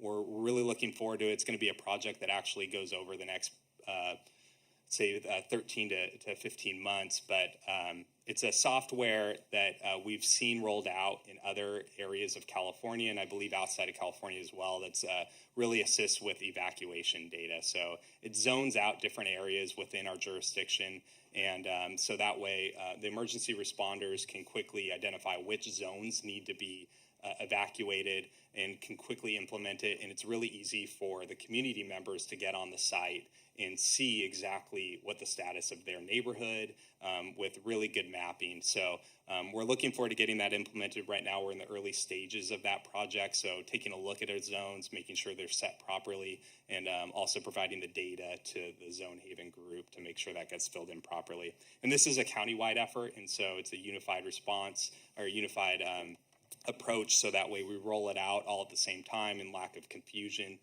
The one caveat to that is that Atascadero was an early leader before this grant actually took place. Atascadero secured this program, and they've been utilizing it. But in terms of the countywide implementation, we're looking at early summer of 2023. So quickly, some other accomplishments that we wanted to highlight that we haven't already covered, that we found particularly noteworthy. One was centered around vaccinations, and to help the health and safety of employees. We helped support a drive-through flu vaccine clinic for employees and their family members. And also through the local incident management team, which our department has several members that participate, including our fire chief, who is one of the incident commanders on that team, help them implement a point of distribution plan for the COVID-19 vaccination sites in partnership with the county. Additionally, we're really thrilled to be able to support our public safety partners with the police department with their Special Olympics torch run. And we were also really excited to switch to more energy efficient lighting at Station 1 to help reduce our energy usage. And a quick shout out to our partners in Public Works for making that project happen. And finally, staff updated numerous policies and procedures as the department transitions to a new policy management software that helps keep us aligned with local, state, and national standards, requirements, and best practices. And I'll hand it back over to the chief. So to close out, how we're looking forward is really continuing to support major city goals of the city council and get the mobile crisis unit implemented. We think that program is going to do really well. There's a lot of other agencies that are interested in what that's going to look like and how that's going to roll out for us. Supporting the green team. Just recently, we purchased our first e-bike for administration. So for our fire prevention folks and our administration folks, it's quicker to be able to ride that e-bike over and drop off stuff and come back than trying to find parking. So implement the fire intern program. We're going to be updating our 5-year strategic plan. We'll be bringing that back to you here later this year. James just mentioned the policy and procedures program. That's Lexipol. It's something our law enforcement partners use, and so we're excited about that. Improving our training program. We're going to be making some pretty considerable improvements to our training facility. We're in the process of revising our auto aid agreement with CAL FIRE to be a little bit more equal. We give a lot to CAL FIRE, and so we're looking to get a little bit more back from them. And then with that, continued enhancement of our disaster preparedness. James had mentioned Zone Haven. We're working both with Public Works and our law enforcement partners here on that because they're very integral. When we start to evacuate, firefighters aren't evacuating. It really is law enforcement and Public Works. We're going to be going back in April to the emergency management training, so that's coming up here pretty rapidly. I'd like to invite all of you, May 23rd, it's going to be a Monday. we're going to be hosting an emergency services open house, and it's more of just kind of a job fair. We've got from paramedic services, law enforcement, and fire. We've postponed this 3 times now, so it's happening. It's happening no matter what this time. We're excited about that. We've got a great commitment countywide, and we've leveraged a bunch of relationships with all of the high schools, Cuesta College, Cal Poly, to try to get students involved with that. We'll be hiring our emergency service manager, or our emergency manager, excuse me. And then we also have been working on updating our emergency plan. So we just updated the emergency plan that hadn't been updated for 11 years. So that's been updated, and we're looking to do that every 2 to 3 years so that we stay on top of that. And with that, and we'll be bringing that back to City Council as well. Oh, something happened here. Well, the last question was, do you have any questions? Our last slide. What I did to you. Thank you. Councilmember Marks. Thank you. Yeah, this was a great report. Thank you. Very comprehensive, and you've accomplished a lot. I'm asking a question I've asked before, but I'd like to know if there's been any progress in diversifying the firefighters, and especially from my perspective, hiring women. Yeah. And I think a lot of fire departments have women firefighters, so why not San Luis Obispo? That's a great question, and I'm happy to be able to share with you that we're utilizing the FCTC program, which is a statewide eligibility list through CalJack. And so in accessing that program this year, we established what our requirements were for firefighter, and we identified 1,812 candidates that were eligible to test with San Luis Obispo. There is a big hiring, there's a big hiring that's going on right now. A lot of retirements are going on. There were 38 other municipal fire departments that were working off that same list that we were working off. Now, there's 3,600 people on the list, but we were looking for a certain criteria. We invited all 1,812 to apply. 664 applied for firefighter position here. That was they were screened through HR, so that we received 243. We received 6 female candidates out of 243. All 6 of those were brought to panel interviews, and were invited to panel interviews. Only 5 accepted panel interviews, and 2 were brought forward to chief interviews. The first female candidate had already accepted a job at San Diego City, and so we didn't even make her an offer, and she told us during the interview. The second, we made an offer, and she had already accepted a position with the city of Ventura. It's very competitive, very, very competitive. And there's a very finite amount. Of the 1,812, there was roughly 80 or so female candidates. So there was not a lot of candidates out of that super large number. And so in looking at what can we do different, because we've looked at, even just our infrastructure at our fire stations and making sure that they're more accommodating. We're looking at our academy. We've changed our academy considerably to be more tactical and really just what we need day one from out of our firefighters. We've also looked at the intern program as, hey, how can we leverage folks that have an interest that are just not all the same? Because we hired 9 male firefighters, and what I would share with you is that we hired 9 great firefighters, and we hired every paramedic on the list, but I'm even short paramedics. So just as much as I would love to have female, I'd love to have more paramedic firefighters as well.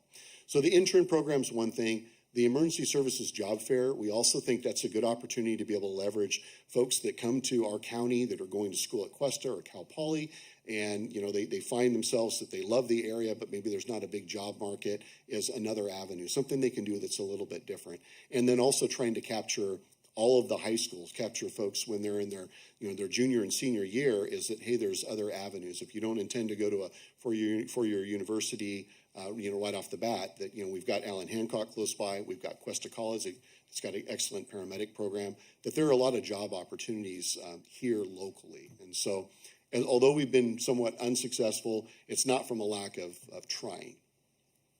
Yeah. Thank you. Councilmember Shorsman. Thank you. Just a couple of questions.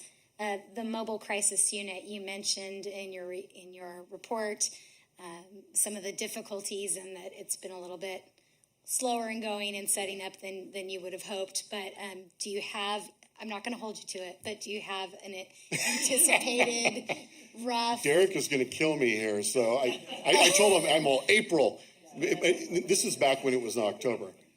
So we had been looking at, we worked through the contract process. We arrived with TEMA as being the best bidder. However, after some further discussion, they talked us out of using a clinician. They felt the case manager was going to work better for us.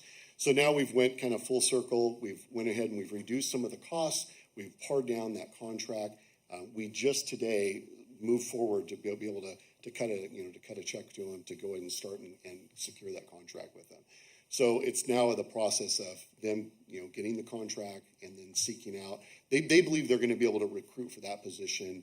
I don't want to say relatively easy, but it will be easier than some of their other positions. And Councilmember Christensen will know. I know they're struggling. They're struggling trying to recruit people as well.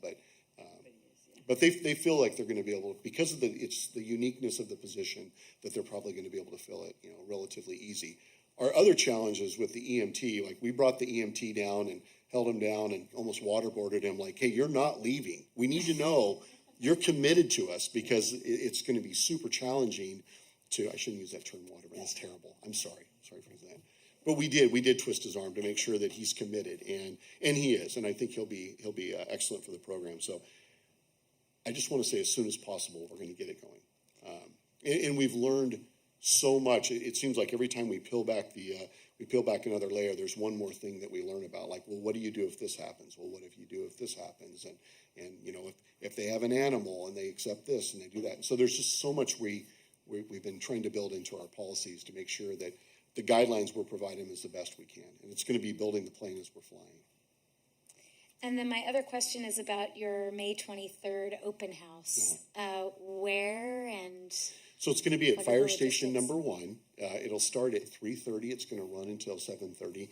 And what we did is we originally had reached out to Cal Poly, and we were looking at, hey, we've got all these athletic teams. We've got all these great female athletic teams. How can we bring them in? And then I was advised by the HR director that, hey, you have to open up to everybody. So we're opening up to everybody. And then we're like, well, we also have Cuesta College. And we've also got, San Luis High and Rio Grande High. And so once we started reaching out and talking to a couple of the CHP commander, a couple of the different fire chiefs and police chiefs, everybody was very interested. Everybody has a need and is interested in doing that. And so we've got Life Flight coming in. They're going to bring a helicopter in. We've got San Luis Ambulance. Almost all of the fire agencies at some level will be participating, and I'd say half a dozen law enforcement agencies will be participating. And it's just kind of a meet and greet, and it's a job fair. That's really what we're trying to achieve. And I'll quickly add that we'll be working with our public communications manager to make sure that we have a really as effective as possible marketing campaign about it. Try to get as much participation as possible. Councilmember Pease. Thank you. I think you've addressed just about everything. The one question I still had is if you could maybe talk a little bit more about the Lexipol, the switch to those policies, and kind of how they're different and how you do discernment in terms of what needs to be modified specific to San Luis Obispo, and maybe for the larger public, just explain how Lexipol works. Yeah, it's a really robust program. And so law enforcement's been using Lexipol for many years, and it has a lot of standard policies and procedures that are very consistent with for law enforcement. And then one of the developers of it is a fire chief back east. And so they started moving to the fire side some years ago. Paso, Morro Bay, and 5 cities use this program right now.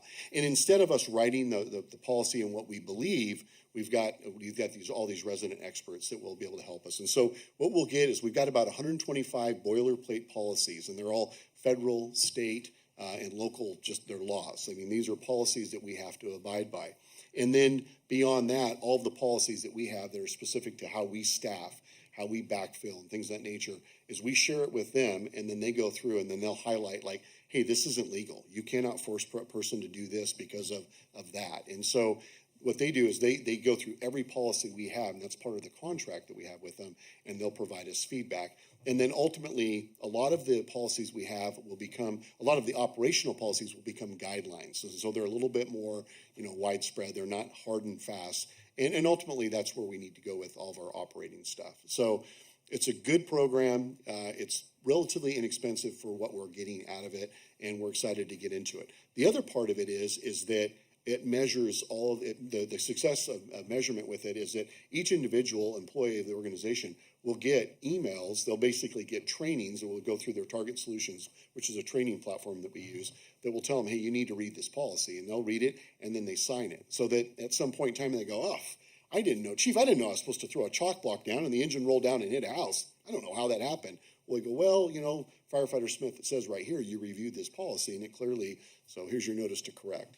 Not that we want to do that, but it happens. And so it's a good avenue for us to, whenever there's a change in any federal law, state law, it automatically updates and it sends us what that update is. So it's kind of, we're not making things up as we go.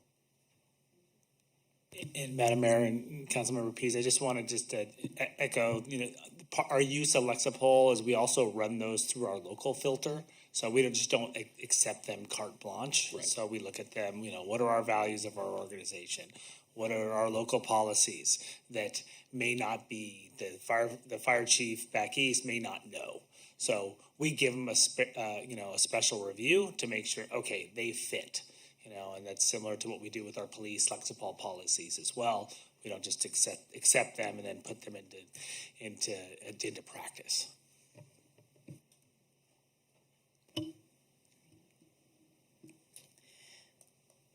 Thank you. Yeah, I was actually very curious about that local aspect, as we've been talking about this quite a bit in the public safety and community and connections with, or challenges with the lack of locals. So thank you for that extra bit. And what a great presentation. Thank you so much. And thank you for all of the detail here. I was curious around the self-inspection business self-inspection. Did that help reduce staff time? Did that help you at all? Or was it the first year kind of not as helpful? Yeah, it was the first year of implementing it. We were fortunate we were able to take Pass Robles model and just kind of, I don't want to say, we just kind of revised their model, and we're able to look at, hey, what really fits the self-inspection? We only came up with about 200 documents, so it wasn't a great deal, but it was enough that it's measurable, that it's keeping our inspectors, that's, if we gave 15 minutes to each one of those and you start to add it up, it is a considerable amount of time. And so we sent out, I think we got 168 that were completed in the first 6 months of trying the program. And so it can expand a little bit. I know in some of the other agencies, they have like hundreds, like 400 or 500. But we have a little tighter criteria, and that's one of the the important things for us is if it's beyond when we're talking low hazard, we're talking an office with like just one person working at a desk. We're not talking about any manufacturing, any type of production there, and so it's helped a little bit, but not as much as we would hope, I guess. Good to know. Thanks. And then as far as the Zone Haven and the evacuation, does that cross-reference with the medical needs? I know that there's other data you have around medical needs. Yeah, so I can answer a little bit of that, and I'll let James answer a little bit as well. So when we originally developed our continuity of operation plan for power safety, public safety power shutoff, we started to look at how do we identify those that would be most in need, that would need an initial contact. And so the county OES, and I think it's through county OES, has a list, I don't know if Michelle knows, special needs and access function and special needs folks, they can sign up for, so that we know where, how many folks that we have that live in our community that are on a list that we can immediately contact. So if the power goes out, we can make contact with them. PG&E also had a ability that you could sign up through using your billing code. You could sign in if you're on a medical powered device. And then we don't have access to this immediately unless there's an emergency. But if you're in Medicare and you have a device that's being supported, they also have all that information as well. And the county health department has that, so they have that information. So there's a mechanism for us to be able to make the contact, because within our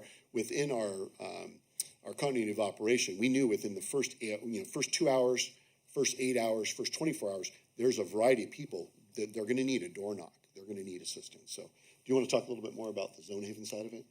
Yeah, so we're still in the very early stages of it and learning exactly what kind of data is going to be available, both on the public-facing side of it and the emergency responder side of it. So right now, we're in the kind of identification of the zones. And once we have that set, then we're going to be working to see exactly what data we can fill within those zones.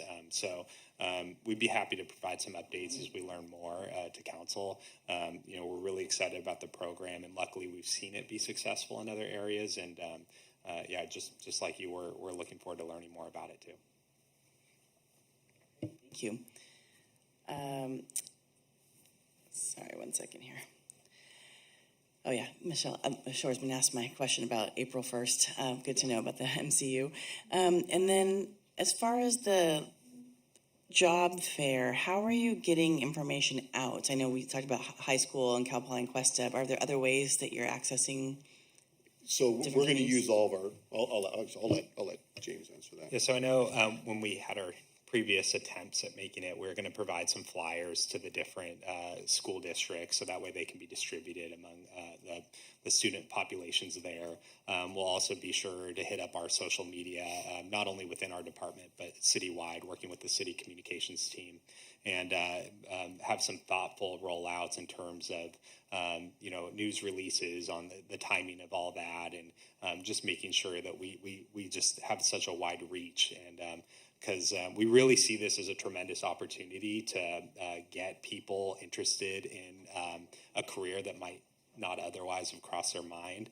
And I know it's our first attempt at it, but we want to set the bar really high now, so that way, as we make improvements every year when we hold this, we'll be able to continue to have the long-lasting effects of it. So, we'll just keep an eye out for it. We'll, as I said, work with our public communications manager, Whitney Santisi. She's really smart about having a well thought out approach on making sure you get that reach as wide as possible. Great, thank you so much. I don't see any other questions from my colleagues, so it's public comment time. If anyone here would like to provide public comment on this item, you can turn in a speaker card if you have not already. City Clerk, are there any speakers? No, there are not. Thank you. Any additional council deliberation? Great.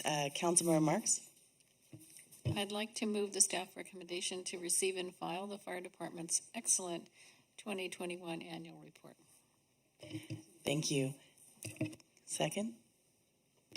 I'll second it. Thank you. City Clerk? Councilmember Marks? Yes. Councilmember Shoresman? Yes. Councilmember Pease? Yes. Vice Mayor Christensen? Yes, and Mayor- great graphics. Mayor Stewart? Well, thank you, Mia. Yes, and I very much agree.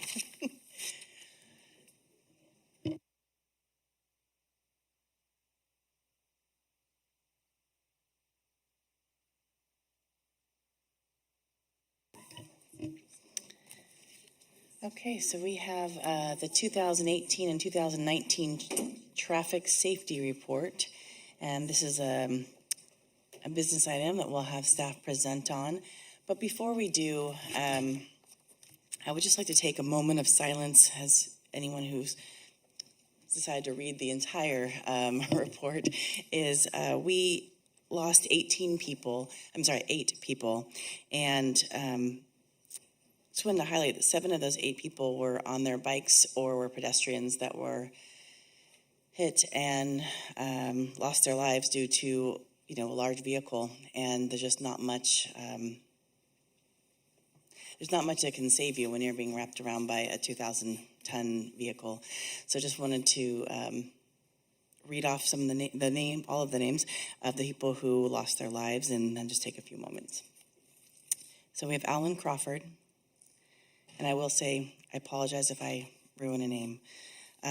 Petra Siedentoff, Raymond McGowan, Tawny Kramer, Clifford Henderson II, Charles Schroeder, Jean Schroeder, Helen Smith, Salvador Cortez Jr., also known as Sal, Andreas Cooey, and Leslie Adams. Just take a quick minute.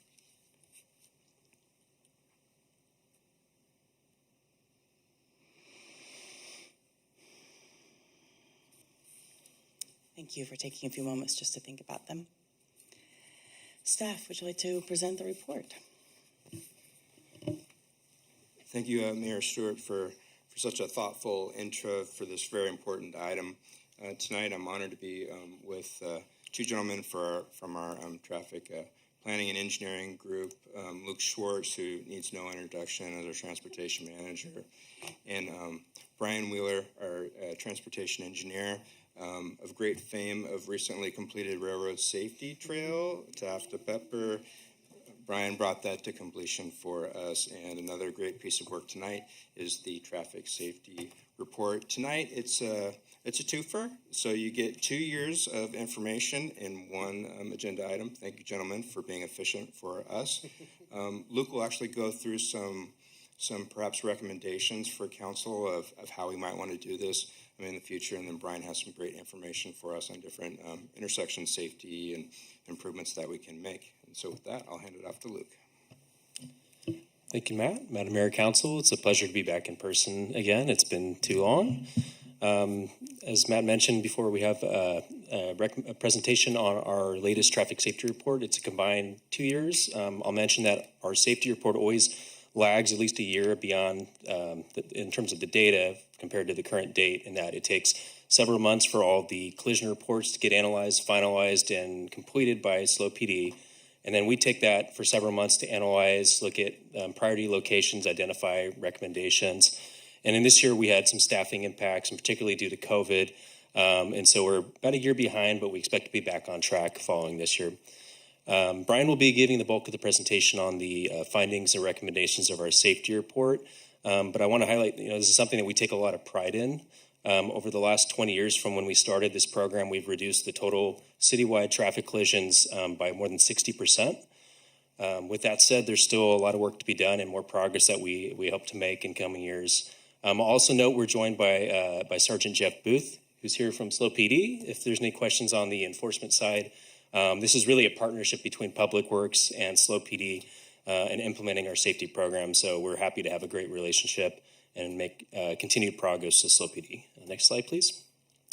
Just to highlight, there's two recommendations that staff's presenting tonight. One is simply to receive the presentation and the recommendations in terms of new safety improvements that we've identified and recommend based on the analysis. And the second is we have some proposed modifications to the process and reporting procedures that we make with our safety report that we think would make the program more effective moving forward, that I will touch on later in the presentation. Next slide, please. We have about a 15-minute staff presentation. It's going to cover updated information on safety trends and collision trends in the city, as well as traffic citations. We're going to identify the high-ranking collision locations and what our proposed mitigation recommendations are. We'll highlight on what the kind of societal and cumulative costs are from traffic collisions in our city. We'll talk about the funding that we have in place that we think we can deliver the projects we've recommended with. And then finally, I'll touch on some of those proposed modifications with how we'd like to adjust the program moving forward. With that, I'll hand this over to Brian to give the bulk of the presentation. Thanks. Good evening, Mayor and City Council. So we'll go ahead and start with some overall citywide traffic collision trends like Luke had talked about earlier. We are down approximately 60% from our peak in 2002. In 2018, we saw 431 total reported collisions, and in 2019, 470. So all collisions, of course, that occur on city streets are not captured in this report. A lot of collisions are not reported to PD, and some occur on private property. So this is a snapshot of what we're able to capture through a police officer responding to a collision, writing a report, and then we can take that data and analyze it for the traffic safety report. The other trends that we like to look at are the overall injury and fatal collision trends. So we can see in 2018, we had dropped to 166 injury collisions citywide and 173 in 2019. In 2018, we had one fatal collision on city streets, and that was due to a medical emergency on South Higuera Street, and the driver had a single vehicle crash. In 2019, there were 3 collisions, and all 3 fatalities were involving pedestrians on city streets. 2 occurred in mid-block when the pedestrians were outside of legal crosswalks, and another occurred after investigation on a do not walk signal at Kyle Joaquin.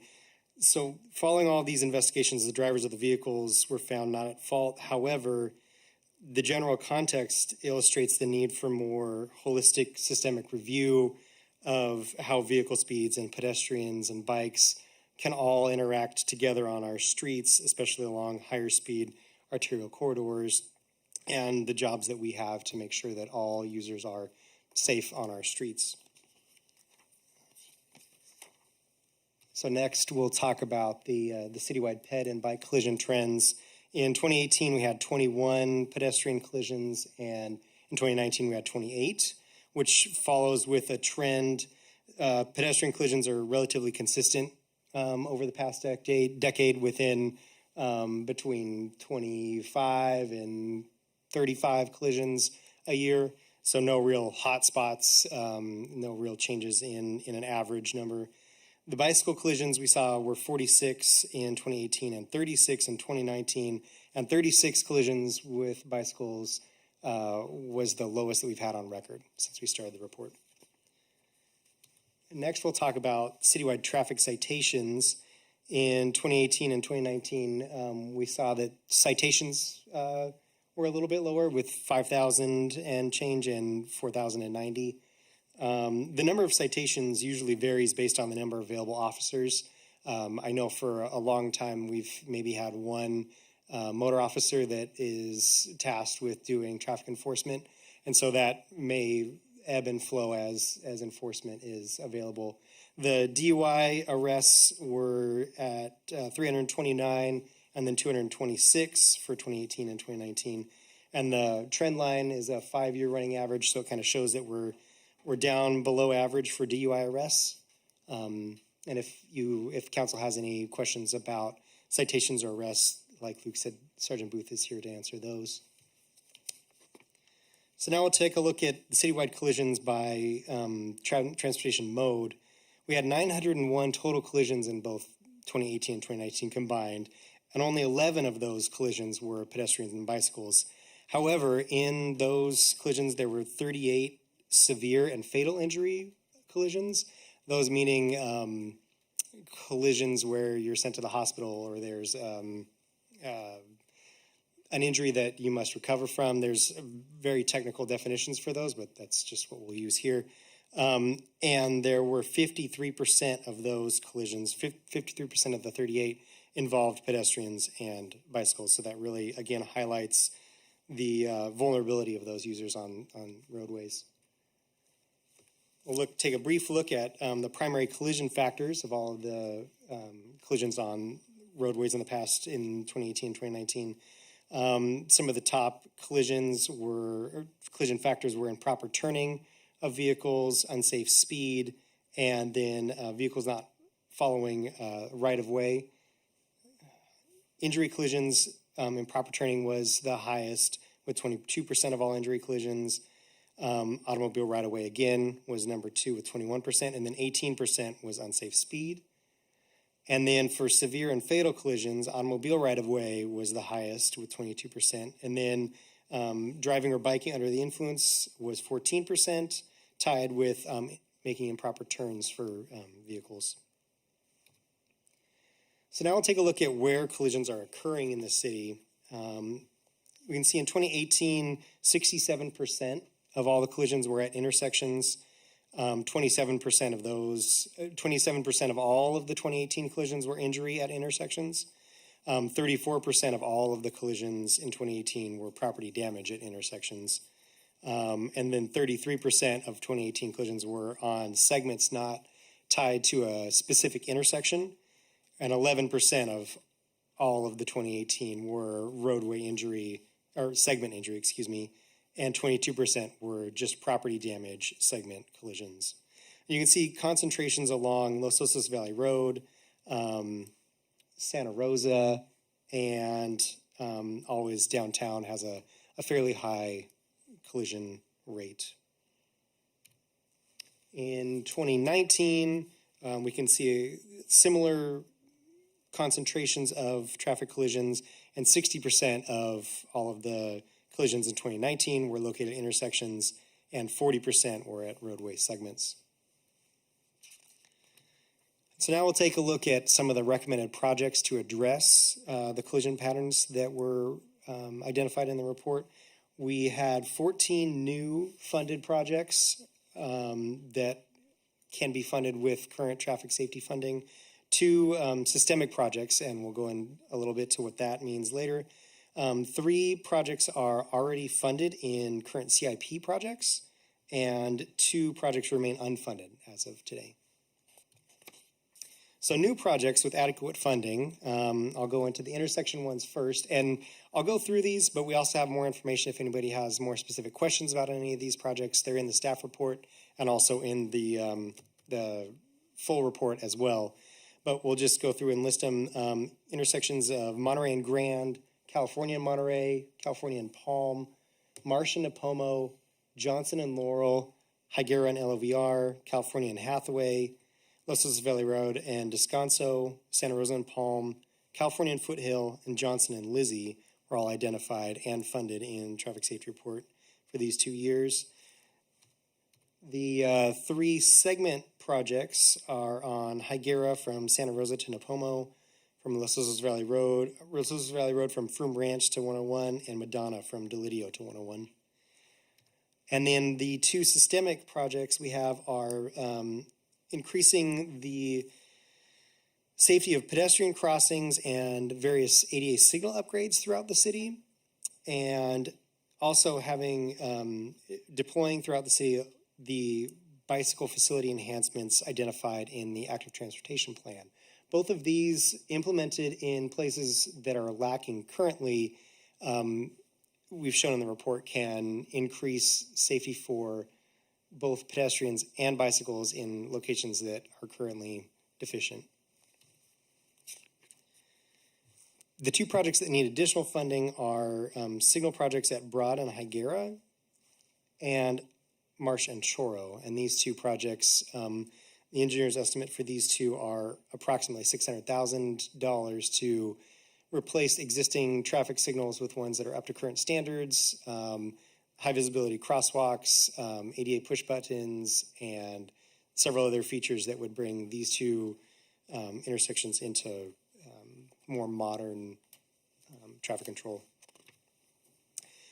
We also would want to identify some projects that are currently in progress or have recently been completed that were featured in past safety reports, and some that also were featured in this report, but because of the delay in this report, they were identified in 2018 and 2019, but maybe in 2020 or 2021, we've been doing work on projects to address these issues. So we've done traffic signal modifications at Broad and Marsh, Broad Industrial, Santa Rosa, and Monterey is forthcoming. We have done pedestrian crossing improvements, or they're going to be coming soon at Monterey and Buena Vista, Johnson and Sydney, and at California and Foothill.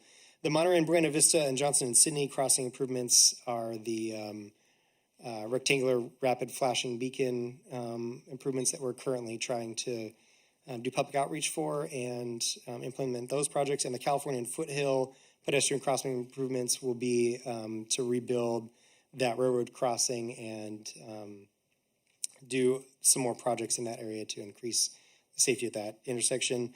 We also have the roundabout designs and constructions at California Taft and Ting Farm and Orcutt. And Derek Johnson's presentation earlier showed us the pictures of the Ting Farm and Orcutt roundabout that's almost completed.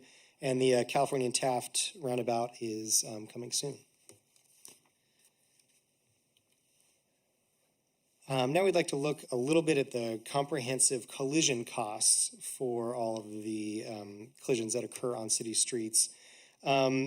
The comprehensive costs that we study are a combination of both the tangible impacts, so the actual identifiable financial impacts of a traffic collision, and also the monetized pain and suffering of anybody involved in a traffic collision. These are estimated based on a National Highway Transportation Safety Administration study. And the dollar figures are from a 2016 adjusted study, and we have revised them for the Consumer Price Index and also the Employment Cost Index for 2018-2019. So we can see at the end of all that in 2018, the total collisions costs in the city about $23 million, and in 2019, about $32 million of cost direct to the city residents for traffic collisions.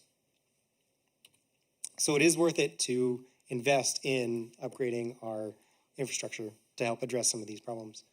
So now we'll take a look at some of the funding for the 16 projects that we identified.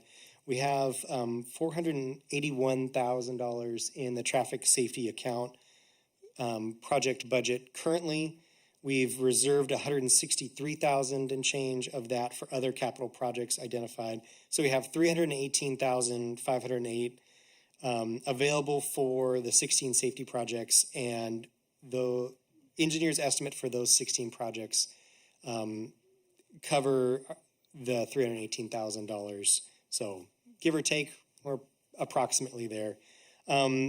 As I said earlier, there's the two unfunded safety projects at Broad and Higuera and at Marsh and Choro, which we expect to be about $600,000 each. And we may come back later for potential CIP projects for those. And we have 3 safety projects that are already in the CIP program at Santa Rosa and Monterey, Marsh and Osos, and the California and Taft roundabout. So now I'll pass it over to Luke. Thank you, Brian. While it's important to highlight the analysis from 2018 and 19, it's also important to note the trends we've been seeing the last several years. In the last 3 years alone, as Mayor Stewart mentioned, we've had 8 traffic fatalities in our streets. Just for reference, that's about twice the rate of the previous 10-year average. While there are some fluctuations from year to year, it's not a positive trend, and it's something that's not just happening in San Luis Obispo, but if you look at some of the news, there's been articles in the New York Times, elsewhere, it's something that we're seeing throughout the country. We have roughly 40,000 traffic fatalities per year in the U.S. If you look at other westernized countries, those are not great numbers. We don't get the same outcomes that other countries do that have been making different changes in how they address traffic safety and street design. And we need to place more focus on that. And some of the causes are varied, but we saw less people driving, less congestion over the last 2 years due to COVID. And in turn, we saw the people that were driving more recklessly, often driving faster, with less compassion and care for others on the streets. We also were seeing increases in DUIs and also some challenges on the enforcement side with resources for traffic enforcement professionals, and challenges with more person-to-person contact with COVID and concerns with that. And it's something we're seeing here. It's also distracted driving. If you sit and watch any of our streets and just watch for a while, you see how many people are looking down at their laps while operating a vehicle. And it ties back into, in 2016, the City Council adopted a resolution supporting a Vision Zero policy. If you're not familiar with this, Vision Zero is a program that started in Sweden in the late 90s in response to growing traffic fatalities in their communities. And it's pretty simple. It basically just kind of is a change in philosophy saying, well, really no deaths on our streets are acceptable.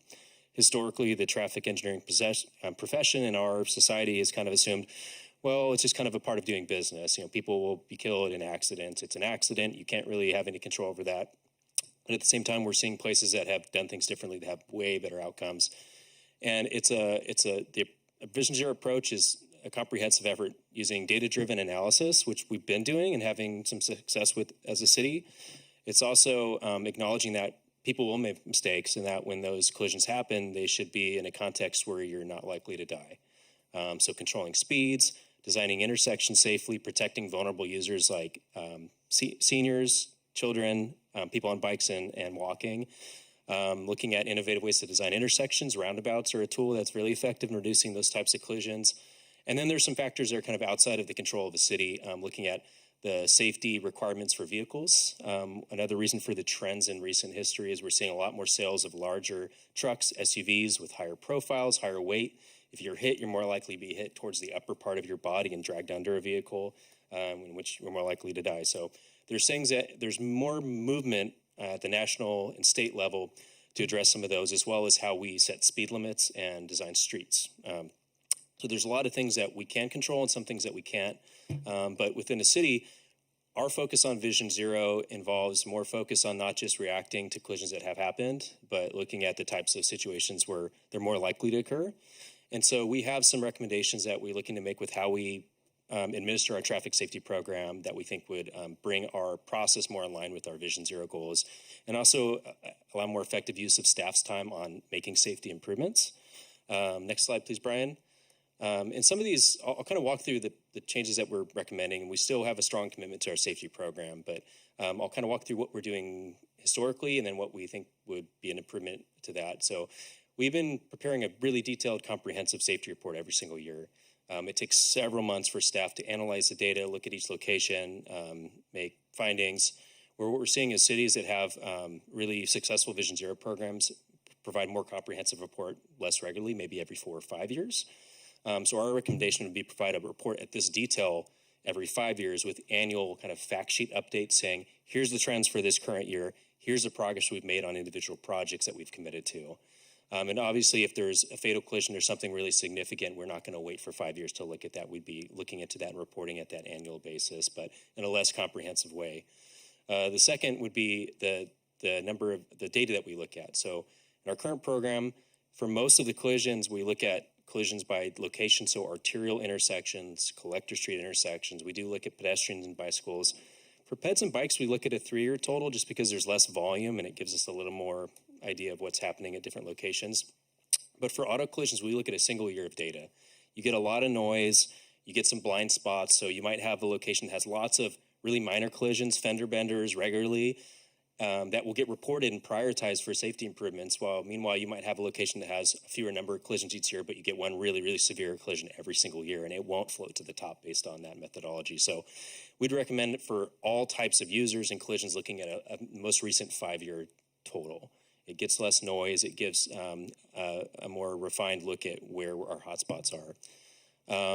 The way that we rank high collision locations is based on a collision rate. So it's really the total collisions based on how many vehicles are entering the intersection or street segment.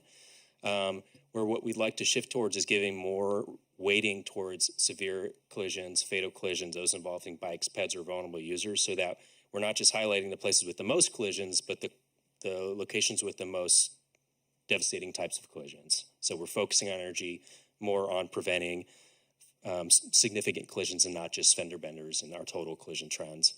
And also with roadway segments, we currently look at intersections and roadway segments. When we look at roadway segments, we exclude intersections. So what you'll see is trends at mid-block with driveways, people making unsafe left turns. It kind of highlights access management needs.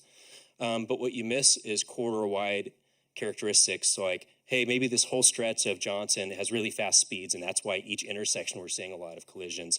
We're missing some of that continuity by isolating roadway segments without the intersections included in there. So we'd like to look at corridor-wide totals as part of this revised approach. And then finally, looking at systematic safety. Historically, we've really just looked at where are most of our collisions already happening. But if you're talking about a bicyclist or a pedestrian getting hit, you don't want to wait until someone's been hit and really hurt or killed. The last couple of iterations of the safety report, we've done some systematic safety. We've said, well, if we know peds and bikes are the most likely to get hurt or are really injured or killed, where are the types of locations where ped collisions are happening? We say, well, it's intersections with unprotected left turn phases, or with bikes, it's streets with narrow bike lanes and no protection or parking.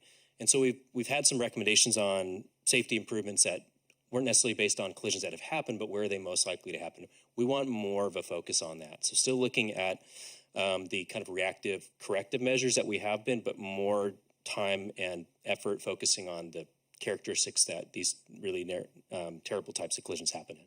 And that's really bringing the program in line with best practices at other cities that have had a lot of success with their Vision Zero programs. So as we mentioned, we're looking not only for concurrence and input on the safety recommendations from this current year, but on this revised approach with how we would administer this program moving forward. The advantages to this shift is greater staff time on implementing safety projects and less time every single year, months and months of just analyzing data, and a greater focus on preventative measures and systematic safety improvements that have more of a focus on reducing our fatal and severe injury collisions and less just on cutting the total number of collisions down. And also just getting less noise from year-to-year variations in the data. The disadvantages are less frequent opportunities for the council and the community to see a really detailed, comprehensive report. So if you're on the council for 2 years, you might not be at a point where we're giving this presentation, which would be one downside, although you would see the annual kind of reduced fact sheets that we'd be presenting. And also, if we're looking back to try to compare collision rates to previous safety reports, if we're weighting collisions differently based on fatalities or injuries, it won't be an apples-apples comparison if you want to prepare a future report to a historic one. That concludes our presentation. As Brian mentioned, if there's questions on any of the specific projects, we have some additional slides we can share on those. And again, our recommendation tonight is to take in this presentation and recommendations, and also we're looking for concurrence on the revised process for how we would report on our traffic safety program. With that, we're happy to take any questions. Thank you, Councilmember Pease. Thank you so much. Really just an outstanding report, and so appreciate the thoughtful, proactive ways to kind of rethink the whole process. So thank you for that. I have just two questions. I really do. I think that proactive, looking ahead, how can we prevent accidents in the first place is terrific. I really appreciate seeing all those little pedestrian little pylons going everywhere, and it makes me think about, like, I guess I'm wondering in terms of from a traffic engineering perspective, you can predict, like, okay, these don't have the kind of visibility or they're this wide. We often get folks reaching out and saying, it's like, oh, you need to do something about this. I've seen so many close calls. And so I'm wondering if you have a way to track those close calls, or is that something that could be kind of, crowdsourcing of information to really identify those hotspots? That's a great question. There's a couple ways we've done this. One is we get lots of emails, and so we flag those and have like a list. We generally know where there's concern before we see it in the data. And also, there's better technology now. We just had a demo a couple of months ago about a company that will come out and take video over several consecutive days, and they have basically AI that uses algorithms to detect close calls. And so it'll give you a lot more information about the collisions that almost happened. And so there's some locations we'll get where we know the collision rates are high. There's not one discernible pattern where we'd like to deploy that. And what's nice is they partner with traffic engineers too, where they take the data and then also analyze what kind of measures you might want to consider taking. Maybe you need to add a couple seconds to your red light time.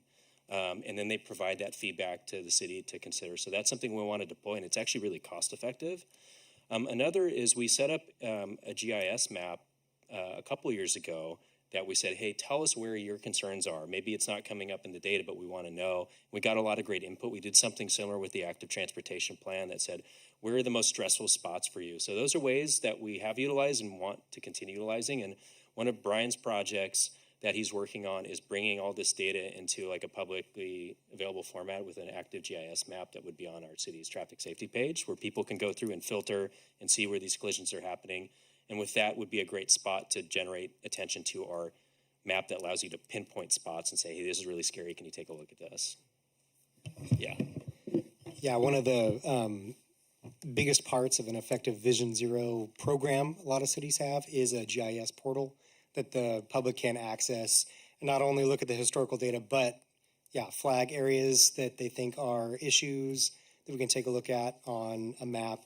We're also really working with PD to integrate the data that they receive so that it streamlines the whole process for everybody involved so that we can use the data that we have much more effectively. Great, thank you. Super happy to hear all that. And then my other question is, is the coordination with Caltrans. Certainly, we had a lot of comments about Santa Rosa and Highland, which is not in our control, but sometimes we have a city street and a Caltrans, and just can you talk about how you're working together on those issues?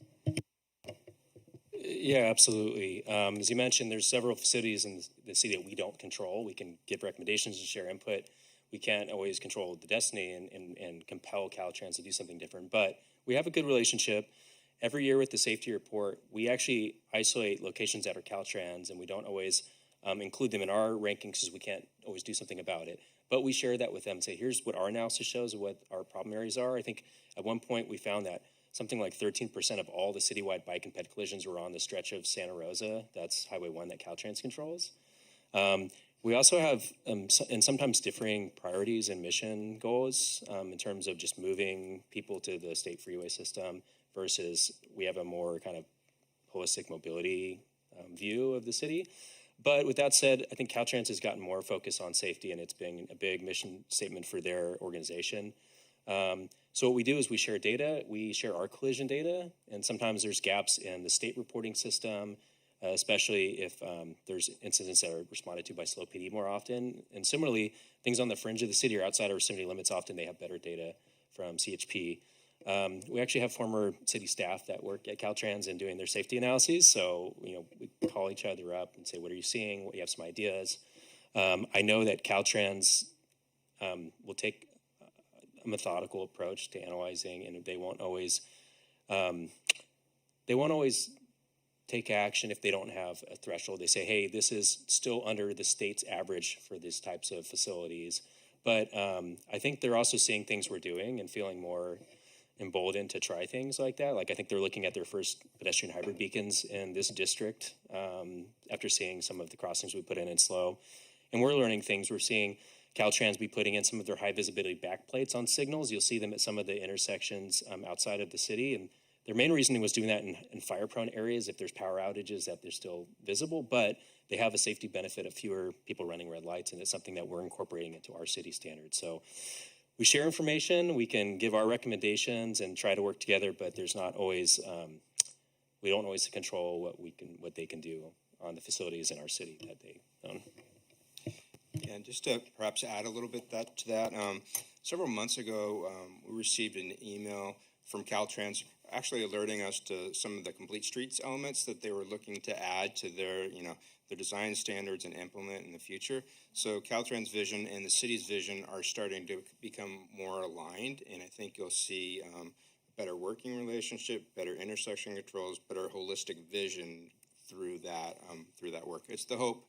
We haven't seen it just yet, but we're all heading towards the right direction. Great. Thank you. Thank you. Councilmember Marks. Yeah, I think my questions also have to do with the question of how we work with Caltrans. I'm very concerned about Boyson and Santa Rosa. A number of times, and I'm not the only one, but people driving will encounter students at night or student-age people at night with wearing dark clothing, sort of walking across Santa Rosa, and you might not even see them. You just see that there's something in front of your headlight all of a sudden.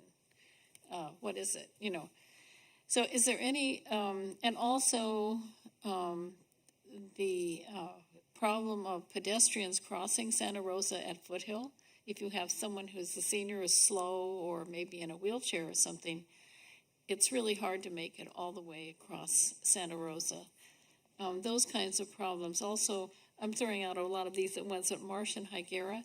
That intersection where Marsh and Higuera actually come together is like the Bermuda Triangle as far as I'm concerned. Everybody's confused.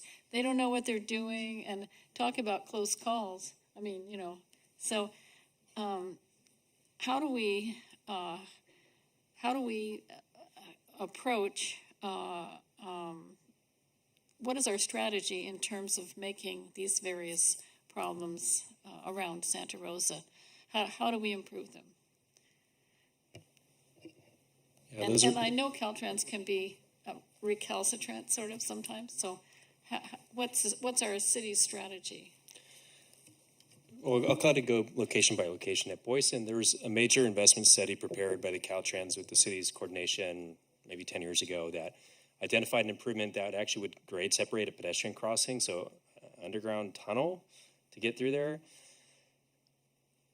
Other improvements in that study, I think, were a little pie in the sky, maybe not in line with our visions. I think that might be a challenge, but I think that's the one solution Caltrans has been willing to entertain. We've talked in the past about potential for like a hybrid beacon, maybe breaking up each half of the street into individual crossings, and it wasn't something that they were willing to entertain at the time because of the proximity to the Foothill Santa Rosa intersection. But the only project that I've seen endorsed that I think they were willing to support at this point was some kind of grade separated crossing, which is multi-million dollars. And Caltrans also doesn't have a dedicated funding stream for local pedestrian and bike projects, really. It's pretty limited. They have some shop funds for safety improvements. They often get directed towards the mainline freeway system. So I'm hoping that at the federal level and at the state level, there's more focus on that. And I know there's some new requirements for states that have a percentage of their collisions fatal collisions that involve bikes and pedestrians that are over 15%. They have to commit that more funding from the federal side onto those types of modes for safety improvements. And California is one of those states. So I would expect there to be more funding coming down at the state level to Caltrans and to local agencies for those improvements. But I don't have like a simple solution at Boyson, but it is a problem. At Foothill and Santa Rosa, in that same study, the improvements that were identified were a giant 3-lane roundabout or an interchange, a diamond interchange, neither of which I think are realistic.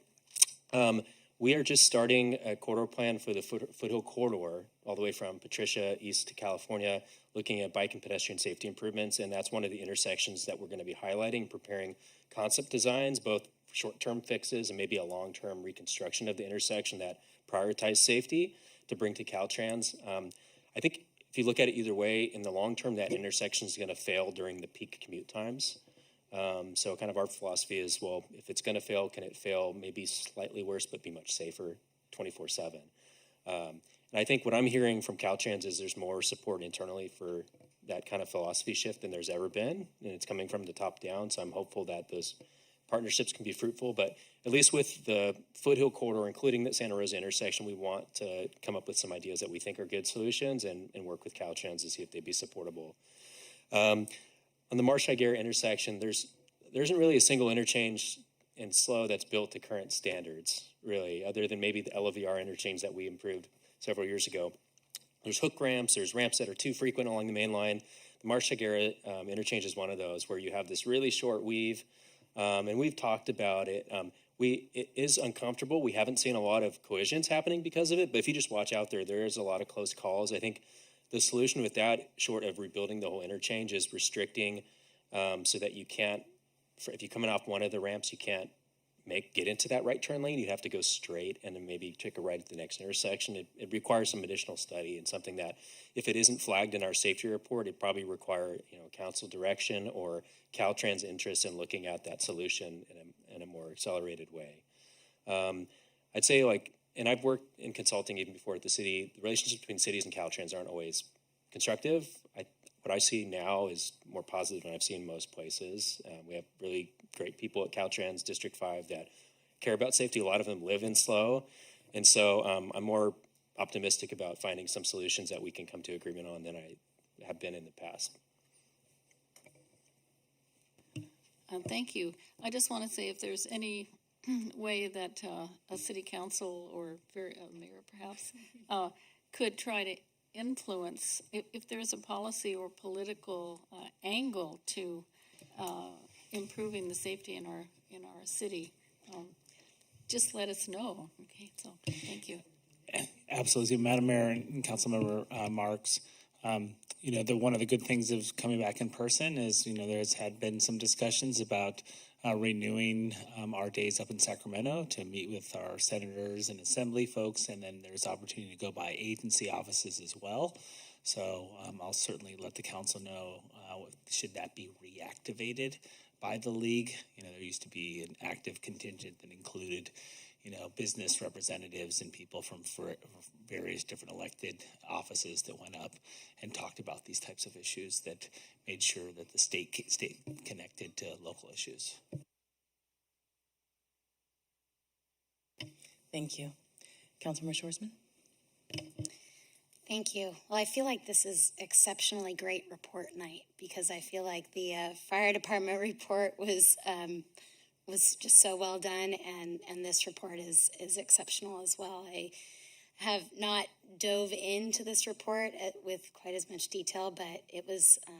It's going to sound strange, but this one was a page turner for me. I read it all very diligently. Especially liked the tables that showing the number of collisions at certain locations. I thought that was really enlightening, and all the tables and the charts were really great visuals. Couple of detailed questions. I noticed the term officer assist red light enforcers. What is that? Yes, so officer assist red light enforcers. There are devices that basically you can be positioned from different parts of an intersection and see if someone's running a red light. So you'll see them every once in a while, a little blue indicator, a little small one. We won't tell you where they are. Yeah, we won't say they are. But basically, it helps. Sergeant Booth might have more input on this, but it's basically, in some cases, it allows them to be more discreet about where they're observing traffic to catch red light runners. And it's not to be confused with red light camera enforcement. That is legal in California. Some cities have them. There's some challenges to that. Automated speed enforcement, unfortunately, is illegal currently in California, not an option for us to explore. But.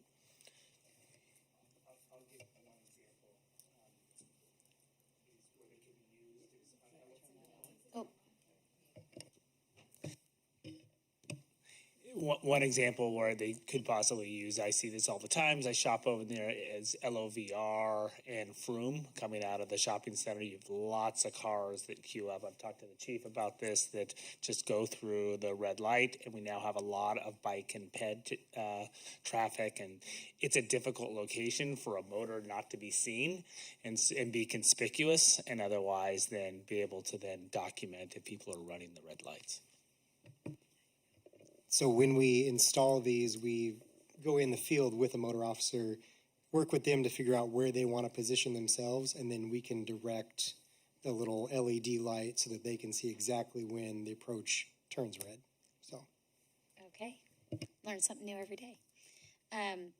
Thank you for the explanation of Table 1C and those things that are unfunded, because some of those, in reading the descriptions, it references road diets and things that seem like have already been happening. And so I was a little bit confused at how those are not funded yet. But it sounds like it's just the particular crossing areas and the lights on those downtown intersections in particular.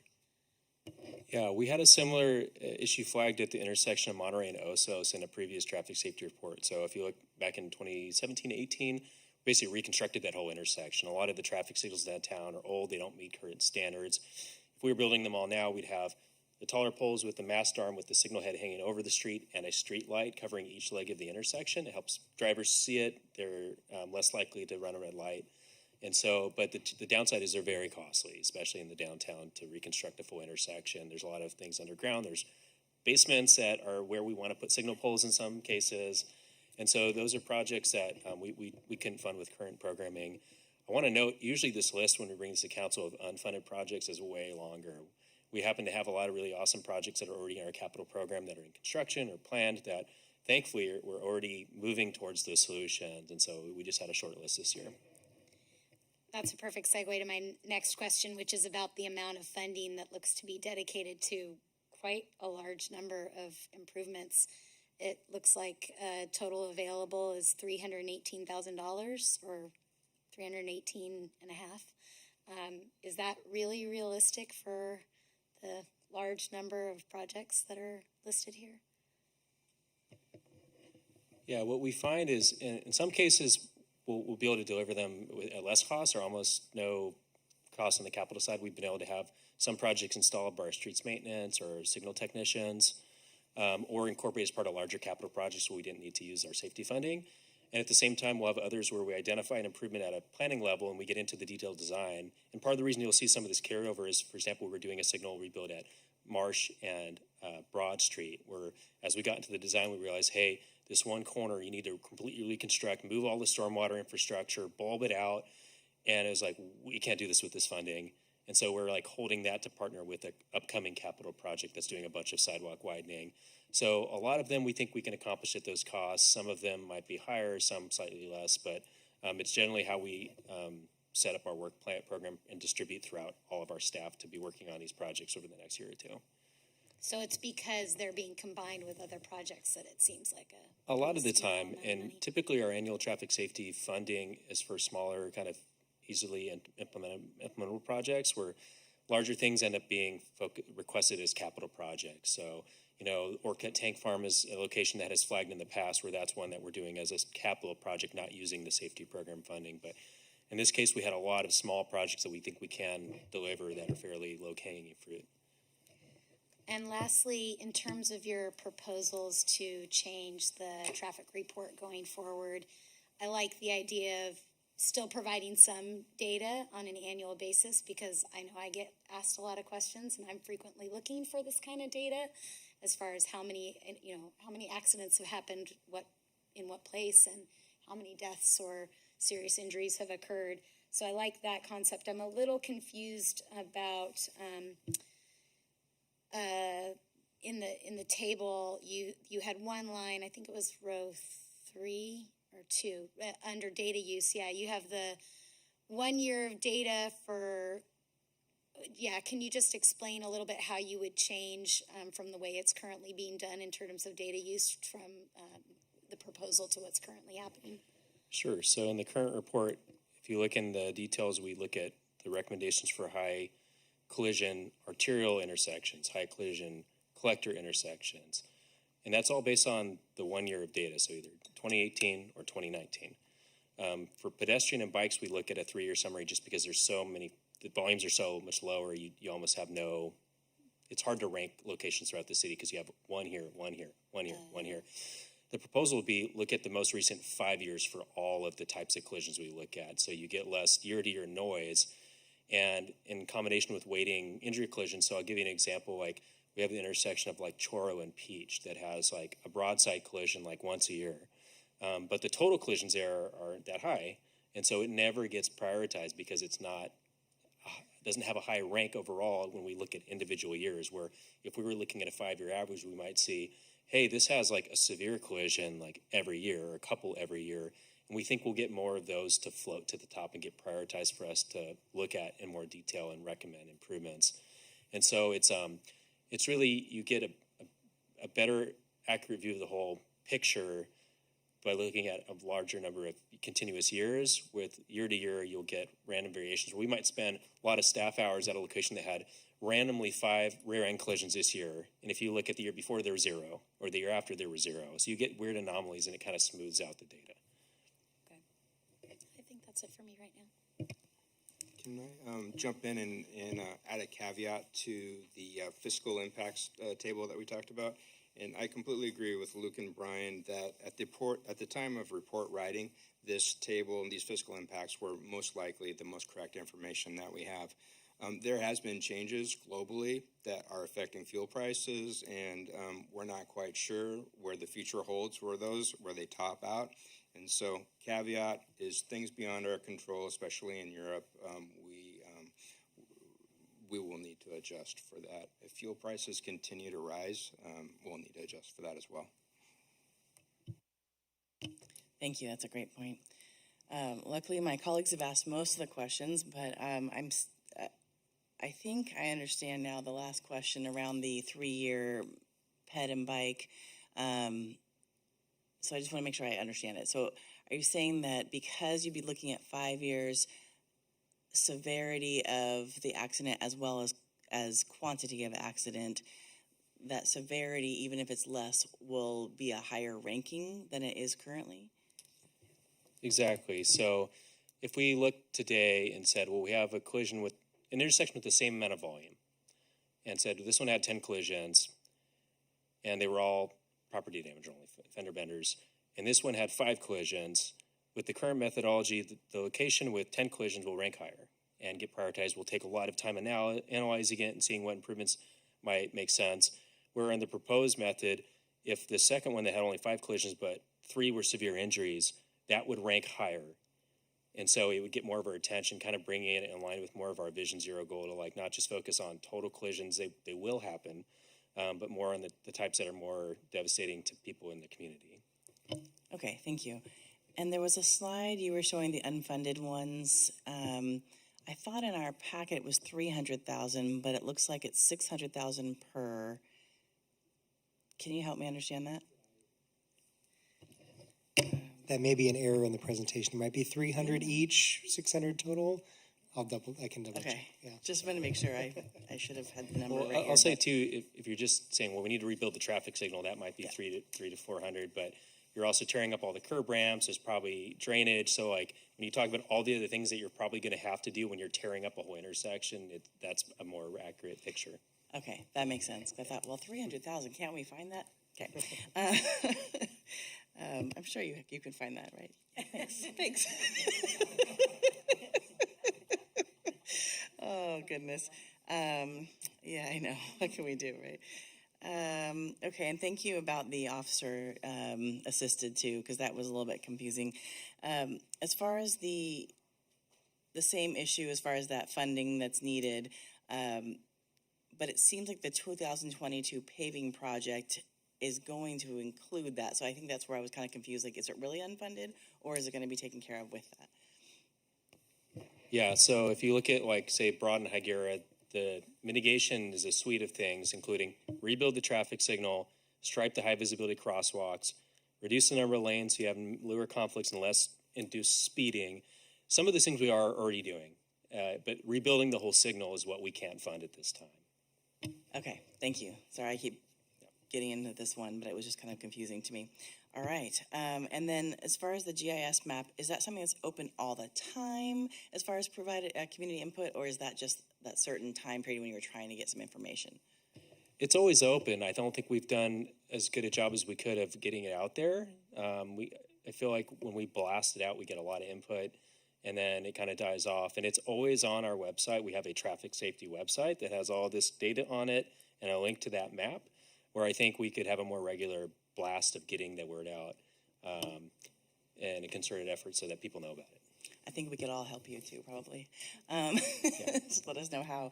And I think going back to the lobbying kind of idea, if that is necessary, I think we would definitely be open to that, not to get into deliberation. But the bike and ped, it seems odd that Caltrans doesn't have much funding, being that the governor has changed, as far as electric vehicles and trying to change modality. It seems odd there wouldn't be funding at Caltrans. Do you see that changing at all?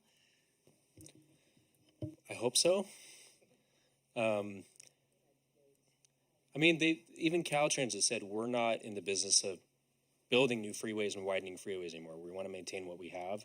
And I think that gives a lot of opportunity to incorporate those types of features like we do with our paving programs. Some of the challenges is Caltrans design standards are not very flexible in some ways. So historically, you're required to keep a 12-foot wide lane. It just, is happenstance that that's the right size lane on a 70-mile-an-hour freeway, and also happens to be the right size lane in a city. That's been their standard, where they're getting more flexible on it, but some of it requires design exceptions that have to get approved at headquarters level. And we tried to get buffered bike lanes on the LOVR bridge a couple of years ago and go from a 12-foot lane to an 11-foot lane, got rejected, even though once you get off of the bridge, we have 10-foot lanes in the city and they work fine. It hasn't always been easy, and it depends on the district. I'm hoping there's more funding and attention given, and that's been the direction from the top down. I've even gotten from several staff handing me, here's our new policy directive on complete streets. It's like, feel free to print this out in your back pocket and throw it on my desk next time we meet about a project you want to work with us on. So I keep hearing, hey, the philosophy is different, the culture's different. Please keep asking, and I'm hoping that the outcomes are better and there's more resources on both ends to do these things. Great, thanks. I think that's kind of like the housing. One size fits all doesn't always fit all. And then lastly, going to the signal backing, thank you for that power outage history, because I didn't understand that was why. But we only had like 2 or 3 spots in the chart. Do you see more of our traffic lights having that backing, or what do you, tell me more? Yeah, we're in the process of updating our city engineering standards. We do that about every 2 years. We're working on the 2022 update, and we're adding that as a part of our standards. So any new signal project, anytime we rebuild a signal, whenever we have chances as part of our maintenance efforts, especially on our higher speed arterial streets, we're going to be using those high visibility backplates. Okay, I don't see any more questions, so we move on to public comment on this item. And City Clerk, do you have any speakers? No, we do not. Wow, this is a very quiet night. I should go knock on wood right now. Do we have any council deliberation at this time? Councilmember Marks. Thank you. This was an excellent report. I really appreciate it. I have to say that I'm somewhat concerned about going to 5 years out in terms of reporting. You remember that city councils change every 2 years, even more frequently, sometimes, you know. So if you had a brand new city council, and I mean, it would be possible for a city council to go, or maybe 2, to go without any of these kind of apple-to-apple comparisons that you're talking about. And it could be that seeing the pattern,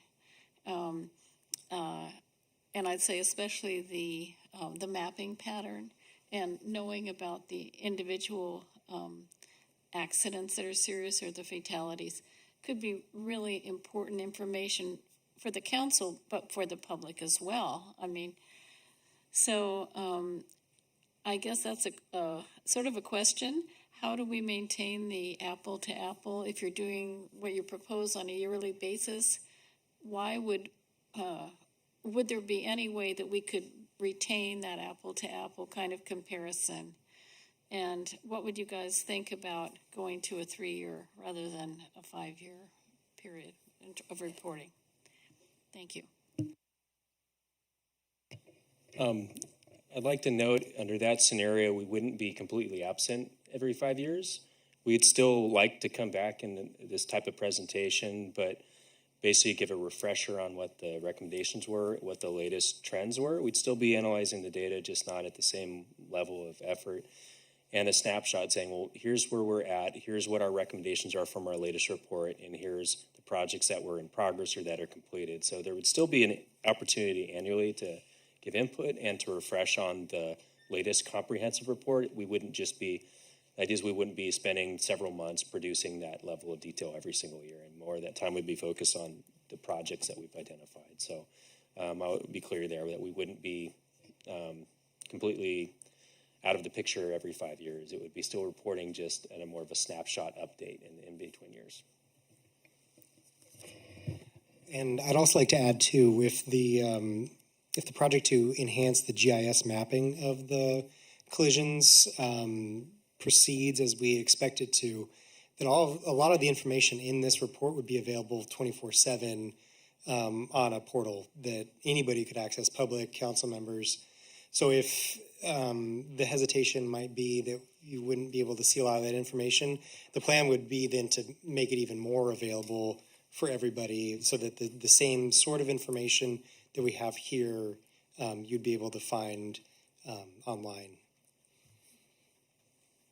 Well, I think that would be a real plus, but it also takes a certain amount of initiative on the part of someone to look it up. I'm thinking your council members. We're busy people, and so it's really helpful to have these reports because, I wouldn't wake up on a Sunday morning and say, darn, I've got to go research that traffic collision information. I'm being a little sarcastic here. I don't mean it that way. But I don't know. I'd be curious to hear what my other colleagues think about the proposal. And otherwise, I think it's great. I think all of your suggestions are great, except that one little thing. Thank you. Thank you. Remember, Councilmember Shoresman said it was a page turner, so she might. She's getting up on Sunday morning and looking at it. Just kidding. Yeah. Councilmember Shoresman. Thank you for that thought, Councilmember Marks.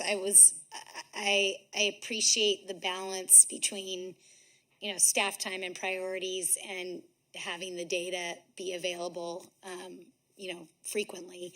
And so before Councilmember Marks's comments, I was sort of leaning towards, I like the idea of the fact sheets with I guess I don't really have too strong of an opinion about the periodicity of the more comprehensive report, whether it's 3 years or 5 years. I can appreciate just not wanting to do it every year because that is a lot of analysis and a lot of staff time to do that analysis.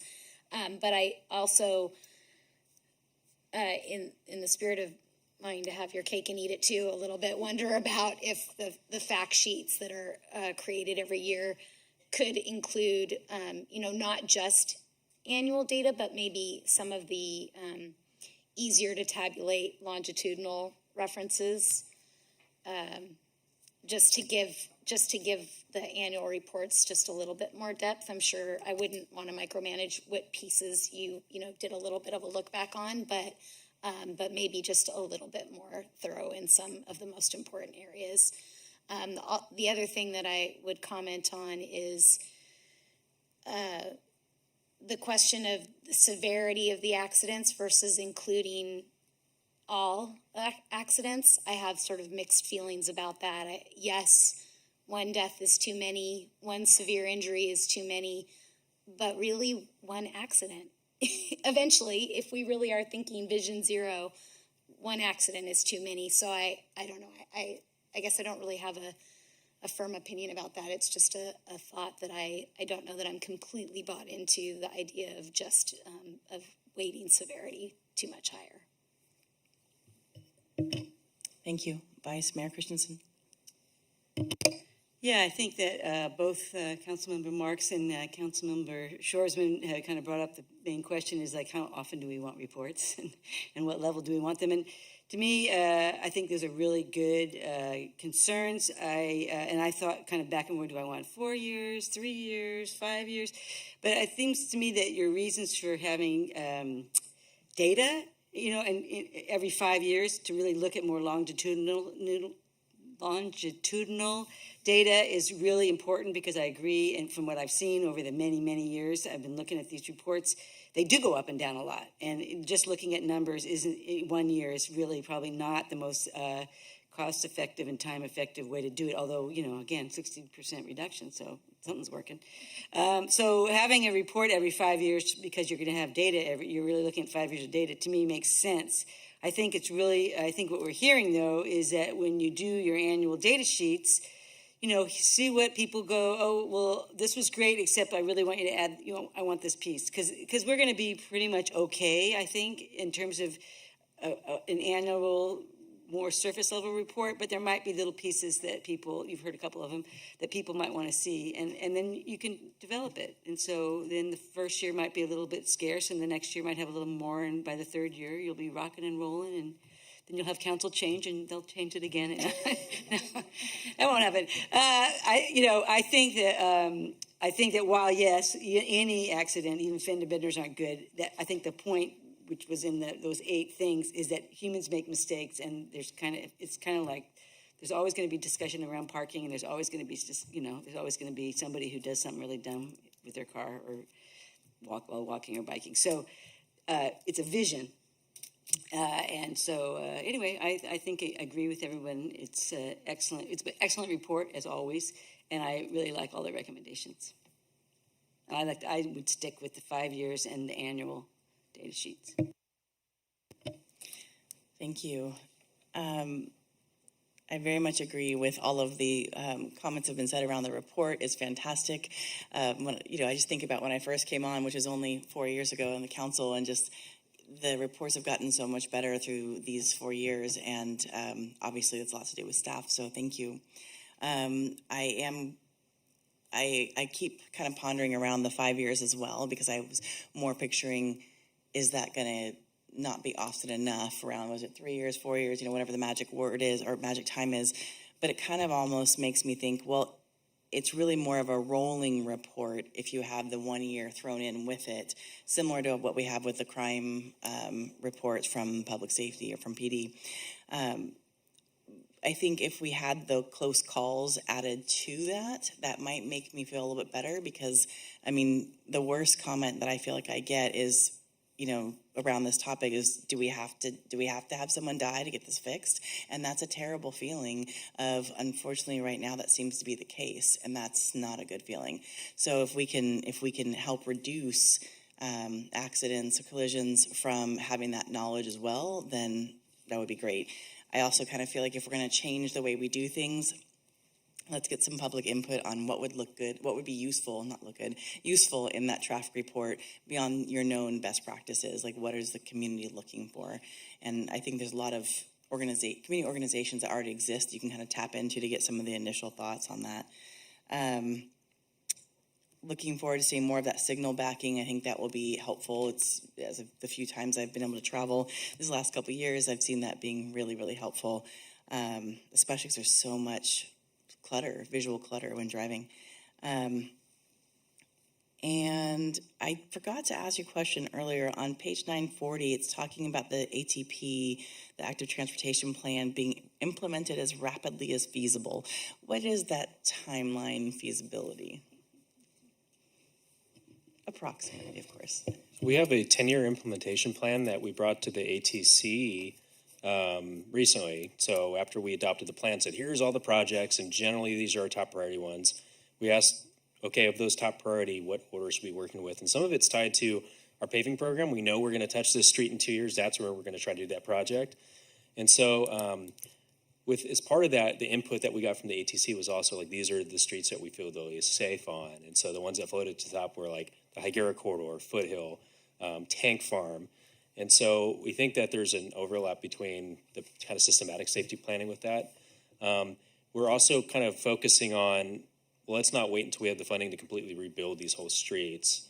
Let's do things that we can control now, and maybe it's an incremental change. So like the first 10-year plan, you might see more paint and flex posts. The 10 years beyond that, you might see more landscape medians and concrete islands. So it's more kind of what ways can you do things rapidly, and also focusing on projects that we control the right of way. So we're not going to be doing a railroad safety trail every 10 years, and that's our one project that we're able to complete. So a lot of the recent active transportation plan was a philosophical shift away from the more kind of circuitous off-street paths, which are really nice, but they're really hard to build and they're really expensive, and more to like the streets that we control. Avoid the railroad, avoid Caltrans if you can, and projects we can deliver quicker. Great, thank you. I appreciate that. I think that's all the questions that were according to the Vision Zero traffic safety report. I mean, I think obviously saving staff time is not what it's really about. It's about providing a comprehensive, useful report and doing the good work for the community. And so I just want to make sure that's clear, because I think sometimes people take it as, oh, you just care about saving staff time, which we do, but it's really about helping the community. So thank you. Well, that is all I have. Councilmember Schwarzman, do you still have a question? Nope. Okay. At this point, do we have a motion to accept, or do we want to put more input into the Vision Zero? I'm ready to go ahead and make a motion to accept staff recommendation. Councilmember Pease? I'll second. Thank you. City Clerk, can we have a roll call, please? Vice Mayor Christensen? Yes. Councilmember Pease? Yes. Councilmember Marks? I'm going to vote no because I think 5 years is too long of a period of time, but I do think it was an excellent report. Thank you. I'm going to vote no on the second, yes on the receive, and no on the second. And I do think that the Vision Zero goal of eliminating severe injury is great. I just feel that we need to have a more timely reporting going on. So thank you. Councilmember Schwarzman? Yes. Mayor Stewart? Yes, and the motion passes 4-1. Thank you very much. And Madam Mayor, I'm sorry to interrupt. I just want to note for the that we have taken notes. So I think some of the areas for the annual FAC report. So we'll look at those areas. So I think I've taken some notes. Luke and Ryan have taken some notes. So we'll make sure. And I think to Councilmember Christensen's point that we will evolve this annual kind of update, if you will, to council. It won't be the comprehensive report, but I think it will give a good snapshot of what's happening and what's changed in the last year. Nice, thank you. And I encourage you to think about adding that to the budget priorities discussions that we have for the 23-25 year that we start having in October of this year through February of next year, because I think that kind of ties into it at the same time. So thank you so much. Well, at this point, it is 8:32. We're going to take a 8-minute break, and we'll see you back at 8:40. Resume the meeting. And Council Member Pease, would you like to talk before we start? Okay, I could do it that way. I am introducing the next item, which is an ordinance to amend Title 10 and adopt a resolution modifying the Dana Street Parking District. Councilmember Pease. Thank you. I'll be recusing myself from participation in this item because my office is located in the area of influence there at Napomo and Dana. Thank you so much. We'll see you in a few moments. Or, a little while. All right. Well, thank you, staff. Would you like to present the report? Absolutely. Good evening, Madam Mayor, members of council. Tonight we have a return visit for you. It's our Dana Street Parking District. Dana Street's a special street for the city. It's not a homogeneous street in that it's a mixture of residential properties, differing densities, and then of course business too. So a one-size-fits-all solution for Dana Street we haven't quite landed on just yet. Tonight for our presentation we have Alex Fuchs, who has some recommendations for us on how to make the parking district better. And with that, I'll hand it over to Alex. Thank you, Matt. Can everybody hear me okay? All right, so as was already kind of said, tonight is an introduction of an ordinance and a recommendation to adopt a resolution to essentially establish a limited daytime use parking permit program for commercial properties on and immediately adjacent to the Dana Street Parking District. The two recommendations: introduce an ordinance modifying the municipal code to specifically allow commercial properties to receive permits to park in the Dana Street Parking District, and then to adopt a resolution modifying the Dana Street Parking District to include specific commercial addresses and to set the hours and days and limitations of those daytime use parking permits. So why we're here today, again, is to discuss and recommend the allowance of commercial properties on and immediately adjacent to Dana Street to receive what staff is calling limited daytime use parking permits. For the purposes of this discussion, immediately adjacent to means either they are addressed on, these commercial properties have an address that's on Dana Street, or they have frontage that is along Dana Street, but they may not be addressed to Dana Street itself. So why are we not here today?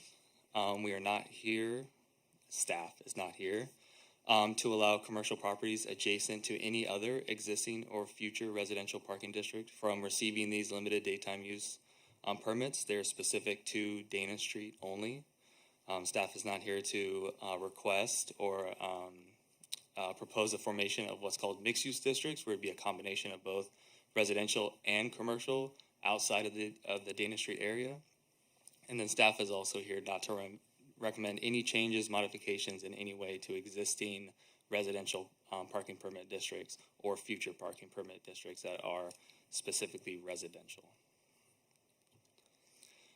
Just a quick summary on previous council actions for the Dana Street Parking District. Staff brought a recommendation to establish a Dana Street district in January of 2020.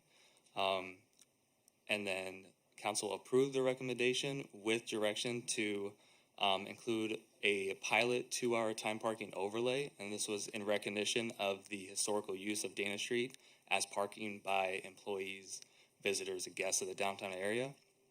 Also to explore multifamily properties of 8 units or less and to see if there's an interest there with joining the district.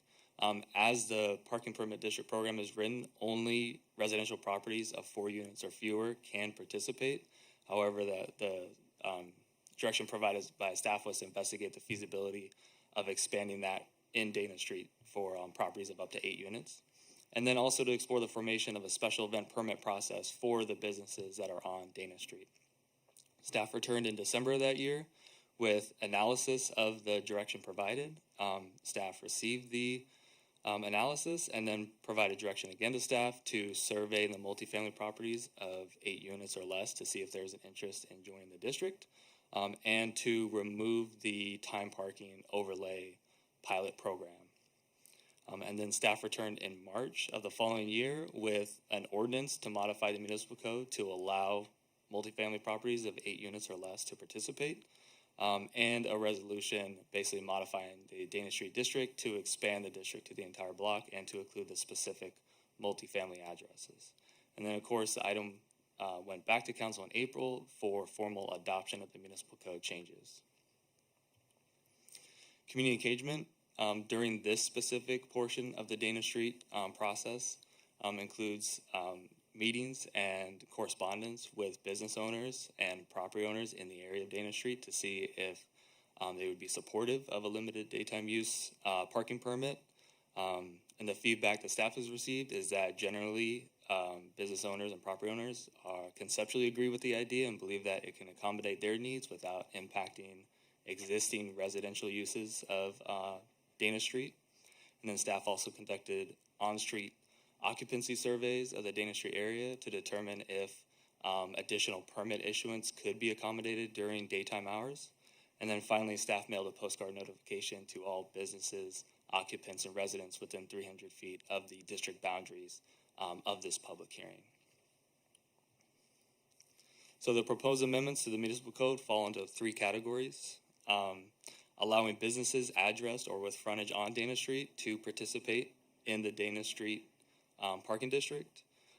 Each business would receive up to 2 permits per addressed unit. So as an example, if an address is, say, 123 Main Street with a Unit A, Unit B, Unit C, all those units will receive up to 2 permits as the proposed ordinance is written. And then the third step is to allow by resolution modification to the Dana Street district to essentially establish the specific addresses that could participate, as well as the hours and days of the limitations for the daytime use parking permits, which as proposed today is 8 a.m. to 6 p.m. daily. Just for reference, the existing Dana Street enforcement hours are 8 a.m. to 2 a.m. daily. In mid-February, staff conducted occupancy surveys of the on-street parking on Dana Street. Staff found that the peak time for vehicles parked on Dana Street was Sunday afternoon. This was a President's Day weekend, so it was intentional to try to select a weekend and a following Monday in which staff felt the highest number of permits would be in use on street. And staff found that about 16 vehicles or 20% of the on-street spaces were occupied at that time. And then the lowest occupancy observed was Tuesday afternoon on February the 15th, where staff observed 3 vehicles or about 4% of the total on-street spaces parked. And just for reference, the total on-street spaces that staff has calculated that can be accommodated on Dana Street is about 78. Under the proposed municipal code changes, up to 30 limited daytime use permits would become available to the businesses in the area. And so under a scenario, if you can imagine, all 30 of those permits are available, they've been purchased, they're now in use, those vehicles are parked on street, it would take the highest observed occupancy from about 20% to 60%. In the parking world, for structures and facilities and then long-term parking areas on street, staff considers an area to be utilized if it is somewhere between 65 and 85% occupied. So even under the highest observed time with the limited daytime permits included and in use, it still would not meet that utilization threshold that we typically look for an occupied long-term parking facility. The 2 photos down here, one is newer. It was taken early February in the afternoon, and then another one is quite a bit older. It was taken around mid-July last year, and I believe it was taken sometime around the morning, but you can see generally if you're looking down Dana Street toward the cul-de-sac, the number of vehicles that are parked at any given time during daytime hours. So under these proposed amendments, what would remain the same with the parking district permit program? The recommendations do not affect other existing or future residential parking permit districts or the newly approved commercial parking permit districts. Those would stay the same. Multifamily properties of greater than 4 units would still not be able to participate in the process. And forming, modifying, dissolving, doing anything to an existing or future district would still require a plus 60% support amongst qualified households. So again, the recommendations are to introduce an ordinance modifying the municipal code to allow commercial properties adjacent to Dana Street to purchase limited daytime use permits, and to adopt a resolution establishing the addresses and days and times and number of permits that would be allowed to be purchased by these commercial properties. And that is a short and sweet presentation. It concludes my portion of it. I'd like to turn it over to council for comments and then the public as well. Thank you. Thank you so much. That was a great job wrapping up a very complex issue. Councilmember Marks. Thank you. We have gotten a lot of emails regarding this issue. And one of them, my recollection is that when there was a question about the possibility of allowing the 16-unit multifamily building occupants to have permits, the staff response, as I recall, was, well, we're going to study that and get back to you. So I'm just wondering if you could clarify that. Are you imagining this is going to come back to us again so that we can update it again? No. What is the reason? I mean, the general rule is if it's 4 units or more, you can't have a parking permit. But there's an exception for Dana. We're saying 8 is okay. So what is the rationale for saying that the occupants of the 16-unit apartment would not be allowed to have permits? Well, at the time the Dana Street district was expanded and the multifamily properties of 8 or fewer units were allowed to participate, it was really an analysis of the number of permits that would be available versus the on-street spaces that would be available, and whether an issuance of additional permits to the 16-unit complex would create a burden and a higher competition for on-street spaces. And so by expanding the district and issuing 1 permit instead of 2 permits to the multifamily properties of up to 8 units, we kept the same ratio of on-street spaces to permits as we did when the district was initially established. That was sort of the rationale at the time for the limitation of 8 or fewer would be allowed to participate, and 9 or more would not be allowed to participate. Going back to the comment about the council correspondence, I believe staff indicated that council has considered the inclusion of the multifamily property in question twice and has concluded that it should not participate in the parking district, but that council can always direct staff to do an analysis. This analysis was just focused on daytime uses when residential use is low and commercial use could potentially be high. However, staff can, at your direction, go back and study nighttime uses when residential would be competing directly with residential to see if there's an ability to accommodate additional permits for the 16-unit complex. Okay, thank you. Let's see. No, that's my only question. Thank you. Councilmember Shorsman. Thank you. Yes, just to follow up on Councilmember Marks's question, I know that we're sort of gets at something that we're not really deliberating about today in terms of the fact that we're really just looking at the daytime commercial permits being added to the parking district right now at this moment. But I did ask some questions about this at agenda review earlier today, and I believe, and maybe you can clarify this for me, there, and maybe Vice Mayor Christensen would want to clarify too, based on her previous history with these items, but I think I was told that there is already off-street parking provided to the 16-unit complex, and that might have figured into the decision-making around including that particular complex or the larger than 8 units. So maybe one of you could just kind of elaborate and clarify that. Yeah, so the short history of the original delineation between 4 and fewer units and 5 and greater units is that within the city's zoning regulations, any complex that has 5 or more units are required to provide dedicated parking for not only residents but guests as well. So that's why historically there's been that limitation, and so building off of that, any complex that has 5 or more units will have dedicated parking for both. I believe the complex in question their lot was recently repaved and allowed to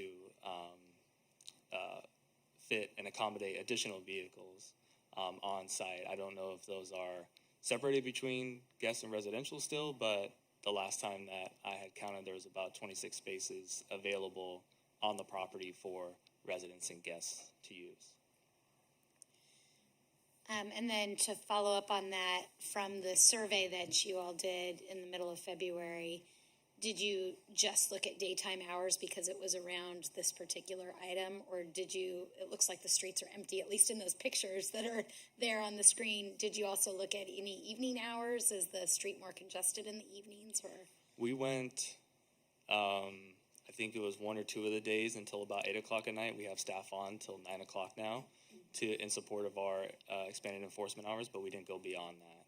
And so if council would like to provide direction, I'm happy to do nighttime, overnight data collection as well. Thank you.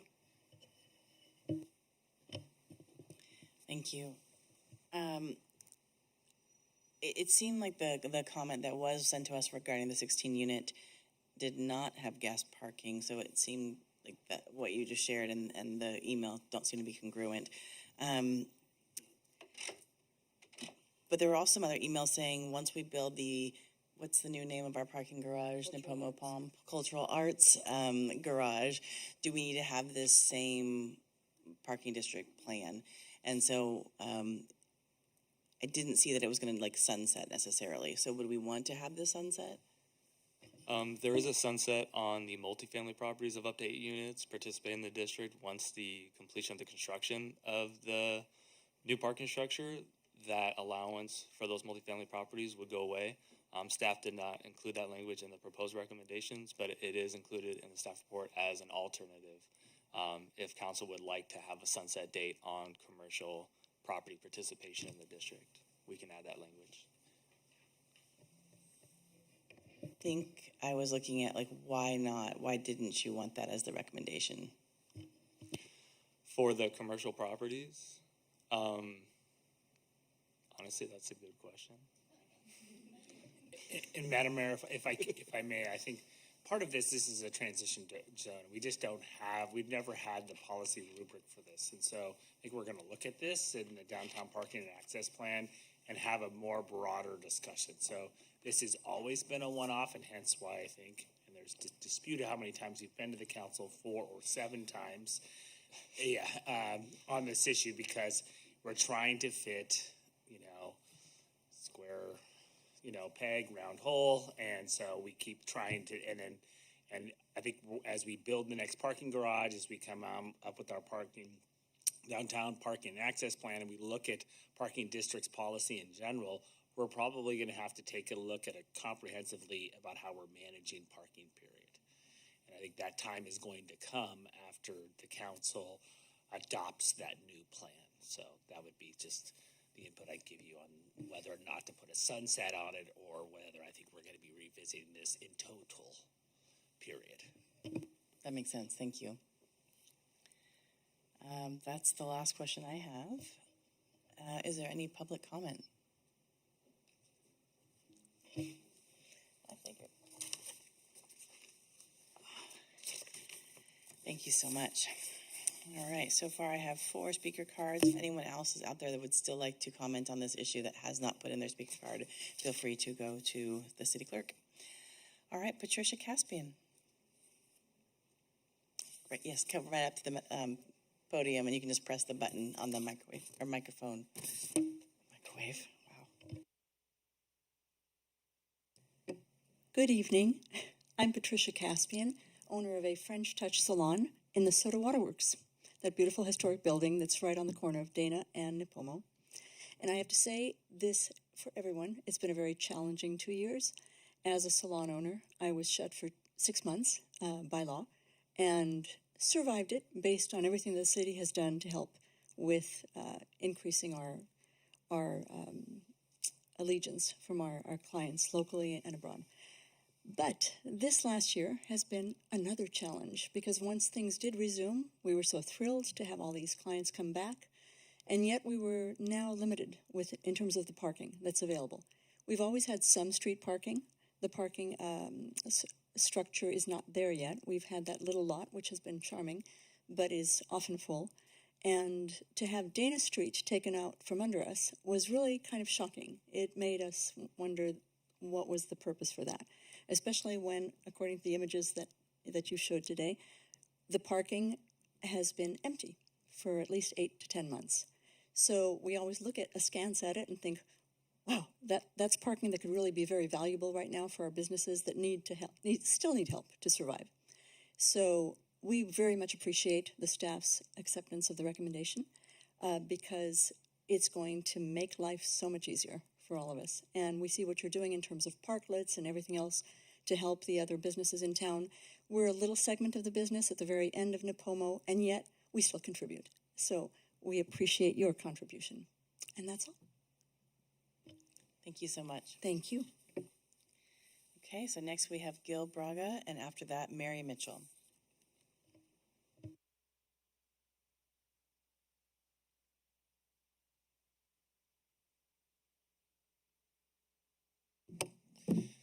Good evening, Madam Mayor and City Council members. Thank you. My name is Gil Braga. I'm the one who sent you an email recently requesting the possibility that you review this parking district to include 421 Dana Street, which is the only multifamily property with more than 8 units.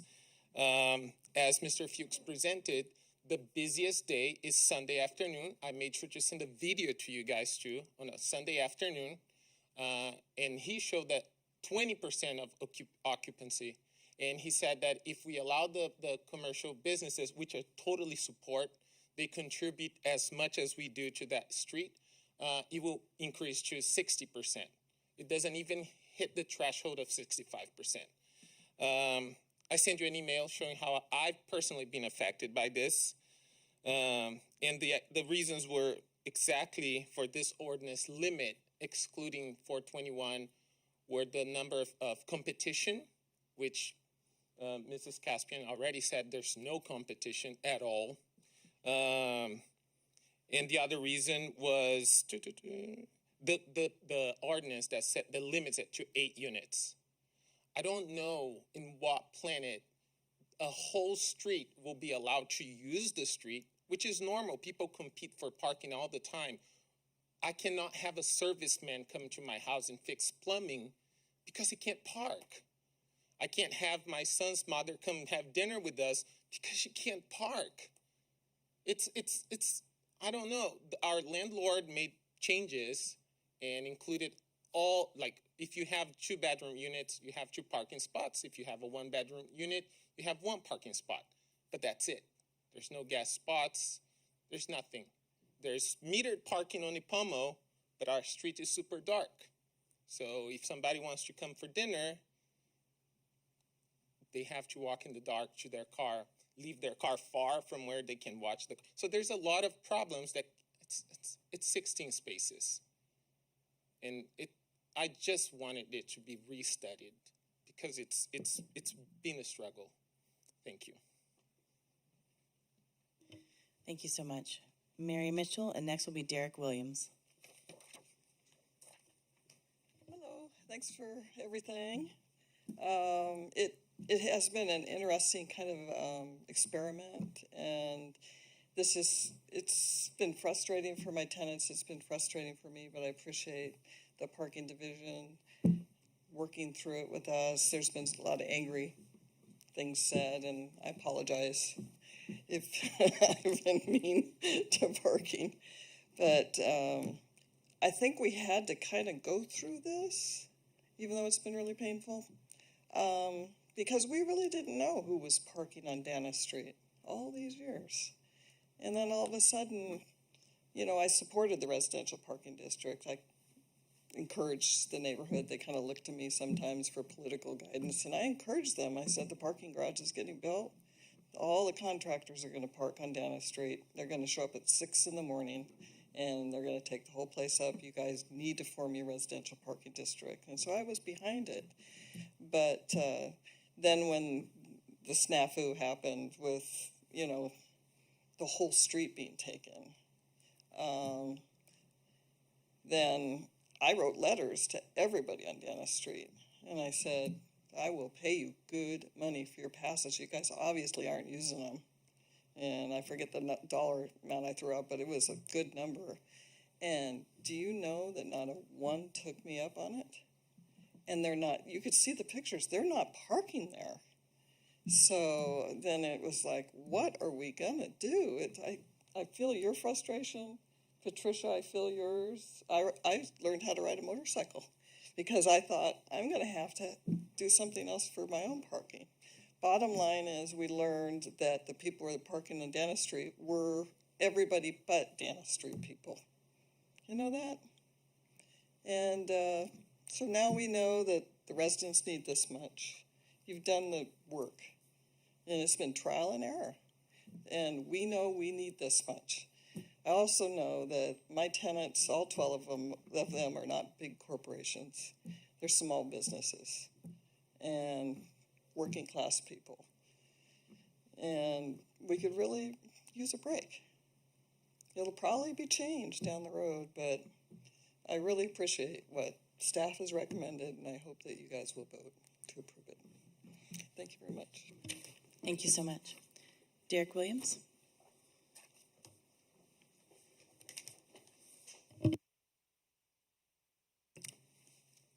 Great, thank you, Mayor Stewart and members of the council. I lease an office space. My company leases office space in the Soda Works building there at the corner of Dana and Nipomo, and I'm here to speak in support of the ordinance. I particularly want to thank city staff. They reached out to us, I'm guessing 10 months ago or so, came to our office, met with us, asked us what our concerns were. Admittedly, they pushed back if they thought we were going too far. We really had a good, honest conversation to find out what our concerns are and what our needs are. And I think that led to this ordinance that really reflects what our concerns were and balances the needs of the businesses, just the businesses there on Dana Street, and the residents. And I really appreciate that staff really tried to find that balance. The restrictions to daytime use only, to only a couple permits per office there, restricting the permits to only buildings that are on Dana Street. I think by putting all those in, they have crafted an ordinance that strikes the right balance that allows businesses to use Dana Street without impinging on the parking needs of the residents, which they rightfully deserve. They own houses on that street. They rightfully deserve to be able to, but I think the way the ordinance is written, it does strike a good balance. It's a reasonable compromise that treats both the residents and the businesses equitably without opening up the street to an influx of large amounts of daytime or nighttime parking. And for all those reasons, I urge the City Council to approve the ordinance as it's written. Thank you very much. Thank you so much. City Clerk, are there any other speakers? No, there are not. Thank you. Vice Mayor Christensen. Yes, thank you very much, staff and speakers and people who gave us input on email. As Derek referred to, this is a district in transition, and it is a really difficult area to formulate consistent policies on because it's a really different kind of place. Got lots of different kinds of businesses, lots of different kinds of residences, and it doesn't lend itself to easy policymaking, as we have discovered. I do believe, I would argue, we've heard this 7 times in various formats, but that's not the point. I agree that staff has come up with a good ordinance to deal with, to address some of the concerns raised by our businesses and our commercial properties on Dana Street, and I am going to support this ordinance. I want to, in terms of the remarks by our public speaker and some of the, a couple of the emails we got, unfortunately, that's not what we're here to discuss tonight, and so I really can't say, I don't want to say a whole lot about it. We had, unfortunately, fortunately, when we look at it, the analysis that staff did here was during the daytime, and the concern is the nighttime, the evening, people coming for dinner, people parking overnight, the residents. That's the concern, and that hasn't been analyzed in terms of adding a 16-unit to this. But the problem is as I recall, is that if you added in parking permits, even if you added in only one parking permit per one of those 16 units, you don't have enough spaces for the other people, and we have no precedent in our policies for a 16-unit multifamily residence. So there are problems there, and I'm not going to. Maybe somebody else in the council wants to comment on that, but I haven't been able to get my head around what could work. So I'm going to support this ordinance. I'm happy to make a motion when we're ready to do that in support of staff's recommendation. Thank you, Councilmember Shorsman. Yeah, I think I have one follow-up question for staff based on our public comment from Mr. Braga about service vehicles. How do those fit into, if, for example, the example that he gave, if he has a plumber come and they need to park on the street because there's no guest spots in his complex, how does that work with the permit system? As the program is written right now, service vehicles that are commercially licensed and registered, meaning it's a work vehicle, it is identified as a work vehicle, and it has a license plate that is licensed with the DMV as a commercial vehicle, are exempt from having to have a permit displayed. There needs to be some demonstration that work is occurring. So if enforcement staff see the same vehicle in the same spot day in and day out, they will likely get suspect of it and follow up possibly with a warning or a citation. But for emergency repair work and things of the like, those vehicles are exempt from displaying parking permits. Okay, that's informative. Thank you. What was that? Get more lighting on Dana Street? Yeah, I guess we're just asking questions right now, right? So. It's deliberation. Oh, okay. Yeah, okay. Oh, that's right. We already, okay. Forgot where we were. I guess I would, I empathize with all of the folks that need access to this street, the business owners, the residents. I was not here for all the different times that this has come before the council, although I am observant of the history and know that there has been lots of discussion about this. That said, if my colleagues are agreeable to, providing some direction to staff to look at the use at night and see if it really is full. I'm getting the feeling that that's maybe what the problem is that at night it's full and during the day it's empty. Therefore, during the day, we have the flexibility to provide these commercial businesses more permits. But it would be nice to know if that really is the case, and if there is potential for more permit access at night, and recognizing that this is a unique neighborhood and street, but that we have more mixed use coming in the near future that is not necessarily downtown, but doesn't necessarily have a lot of parking. So I think that this will become a larger issue over time. So. Thank you, Councilmember Marks. Thank you. Yes, I lived in a parking district for many years, And as I recall, if you were going to have guests or a gathering, it was possible to ask for a special permit. And we'd go to the parking division and get a little placard that you could put in the car that says, special permit to park in this area. Is that still the case? Would that still apply for the Dana Street? Yeah, so currently, any resident that lives within a parking permit district can request up to 6 one-day, what we call special event parking permits. They tend to be limited to a day. There are some exceptions where, say, there's construction going on and there's no access to, say, the lot or the driveway to store non-permitted vehicles, then we would allow it for slightly longer, but we would always verify with community development that actual work is occurring on site. But yes, those are available. All right, and also if someone, say, were there to clean house, or a gardener that didn't have a special truck with a commercial license and all that, but they put a sign that said, house cleaner, would that person get a ticket? Because again, my experience is that those people did not get a ticket if they identified that they were there for a service purpose, even if they weren't a fancy, expensive business.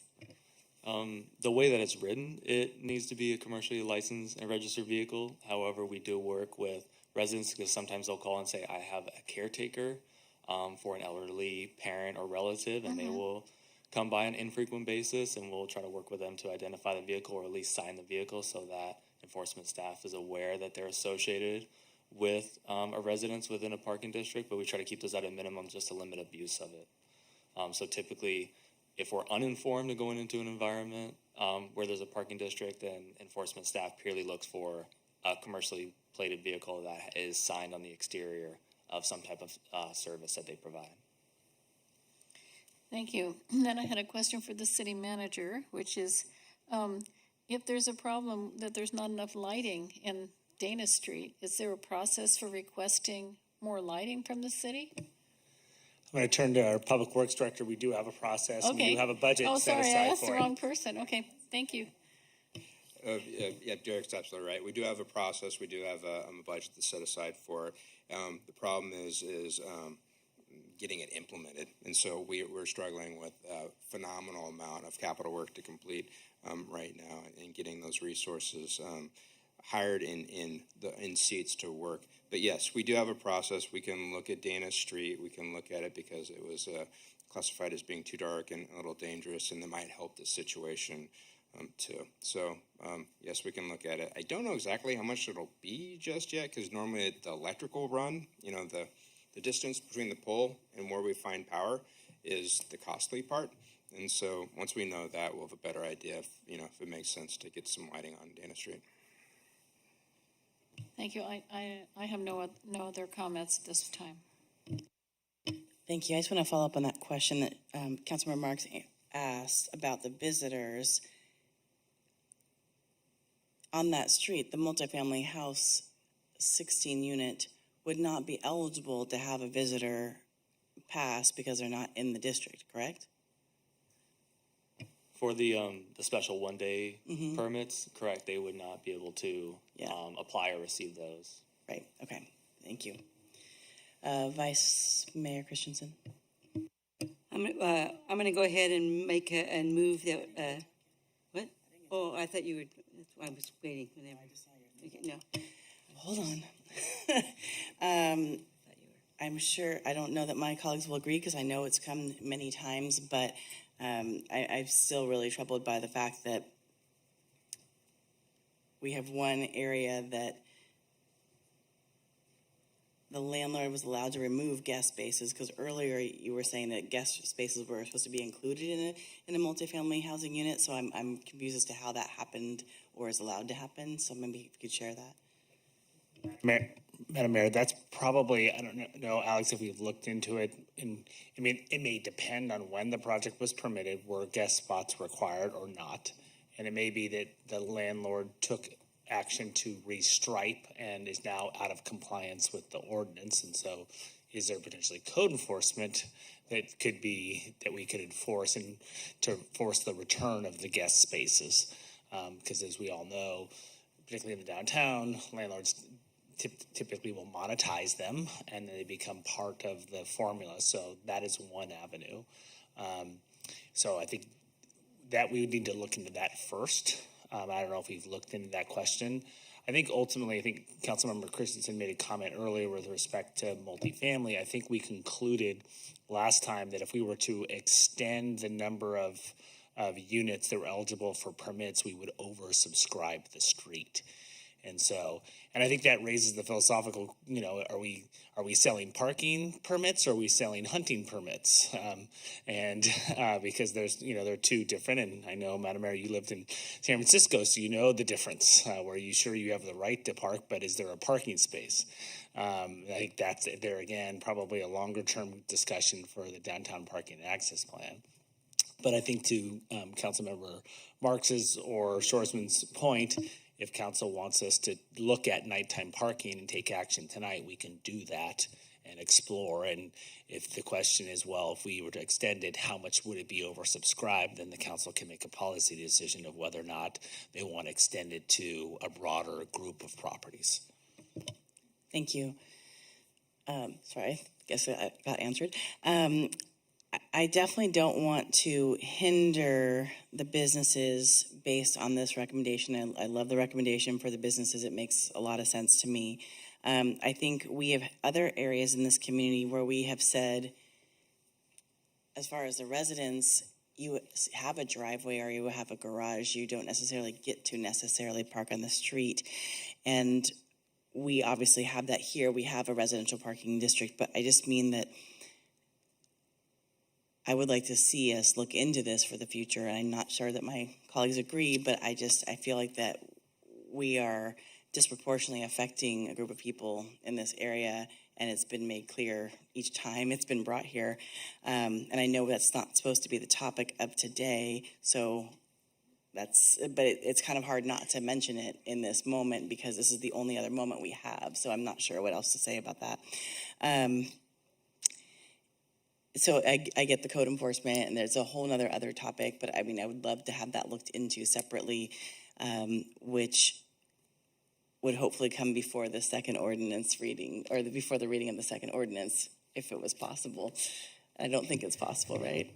If I can suggest a process, I think you've got an issue before you tonight to address the isolated issue of commercial parking. I think there's a clear recommendation of staff to address that. After council takes that action, if there's majority interest in the council to us to explore extending to other multifamily units, we can explore. We can come back with another amendment to the ordinance to extend it to multifamily units with some data. And I think and Alec, if you want to share some of that data, because I think we've looked at this in the past in one of the trips to the city council, what it is, and council may make a policy decision, and that's why I framed it in the way, hey, in this instance, we may oversubscribe residential at night, but at least it's more equitable to all the residents down there, and we understand that not everyone may be able to park who lives there under this program. Right. So I just think that's something to look into. I mean, there's also opportunities for some other kind of abridged version in the future, like a lottery of a smaller amount of passes, not 16 for each 16 unit to get 2. So anyway, just something to look into for later. I don't want to hinder the commercial businesses any longer, but this very much concerns me as far as this is not inclusive of a process. And we say we're looking into DEI, and this is not. So. Vice Chair or Vice Mayor? Yeah, and keeping with the idea that we do have something in front of us specifically, I'm going to go ahead and move second recommendation. And we can I'm not going to address the other one now. I'm going to first get this done, and then we can talk about that. Councilmember Marks? Yeah, I'd just like to say that with SB 9 and the addition of ADUs, attached ones, unattached ones, no height limit in the neighborhood around Cal Poly, which I'm very familiar with, residents are being given 2 parking permits in the Alta Vista Parking District with no consideration at all about oversubscribing the streets. The streets are being oversubscribed. People are competing for spaces. So I would be in favor of myself, go ahead and give each of these 16 units 1 parking permit per unit and see what happens. And I do support the commercial aspect. I think we should So just go we ahead have a and do motion it. on I the mean, floor. sometimes, you know, and I think staff is being very professional and responsible to worry about oversubscribing, but I have to say, the state of California has just made it impossible to control parking, even if you have permits Councilmember in Marks, areas we have a where you motion can on have the floor, though. ADUs. What? We have a motion on the floor, so you can definitely say no to the motion, but just we can come back to that. I would topic. like to have a counter motion that we accept the staff recommendation and we allow 1 parking permit per unit in that 16-unit multifamily house on Dana Street. Okay. That's a counter motion. I can't answer with your microphone on. Oh, sorry. No, that is not the motion. My motion is for staff recommendation. I will not accept anything else. A friendly amendment. That's a counter motion, not a friendly amendment. Councilmember Shorsman, do you Whatever have it a is. second to either of these motions? I'm going to second Vice Mayor Christensen's motion, and then we can move on to some other discussion afterwards. Thank you so much. Okay, so City Clerk, will you please call the roll on Vice Mayor Christensen's motion of accepting the staff recommendation as is right now? Vice Mayor Christensen? Yes. Councilmember Shorsman? Yes. Councilmember Marks? I'm going to vote no on the motion, and I have another motion if this one fails. Thank you. Mayor Stewart? I also vote no. Councilmember Marks? I move the staff recommendation and allowing 1 parking permit per unit in the 16-unit multifamily housing on Dana Street. Is there a second? I don't second that one either. I have a different, I would like to combine, I know you don't want to combine them, but I feel like it's necessary to say that I would like to accept the staff recommendation and direct staff to look into the nighttime parking around the multifamily housing. Okay, I'll accept that as a friendly amendment. Thank you. City Clerk, will you please call the roll? Can we repeat the motion, please? Yes.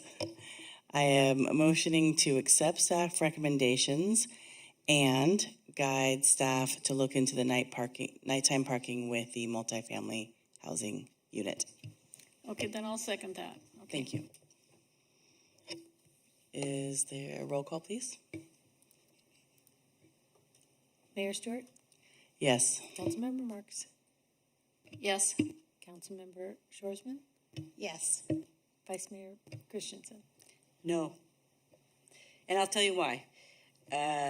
Obviously, I agree with the part about the commercial.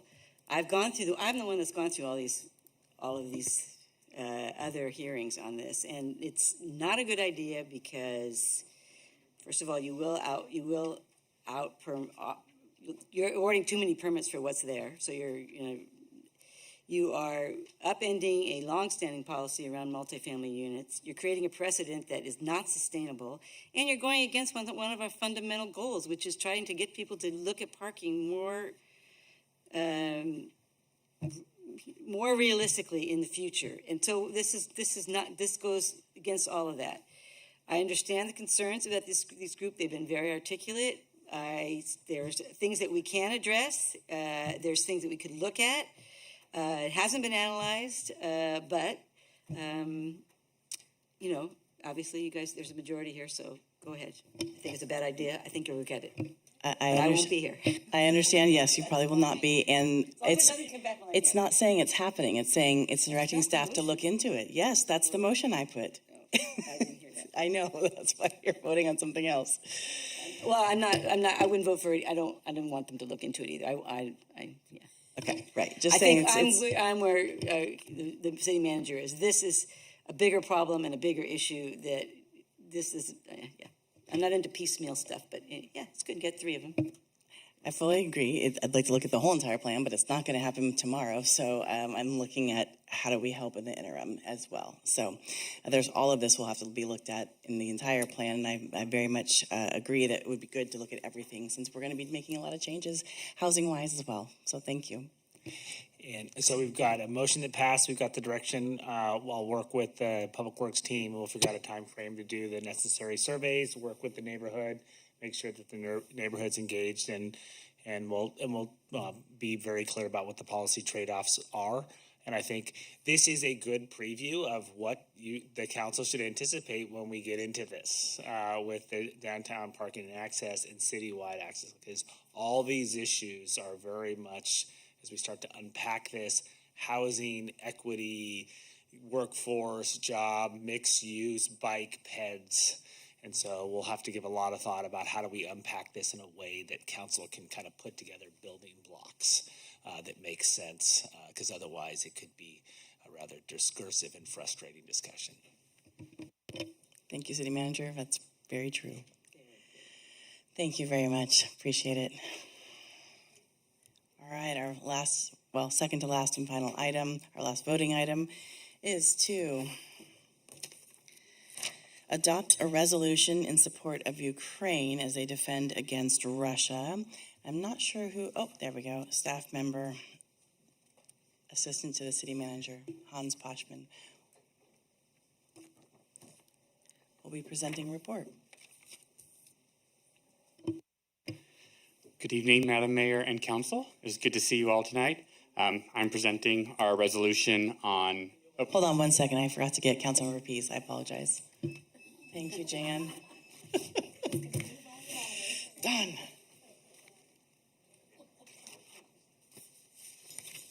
I apologize, Councilmember Pease.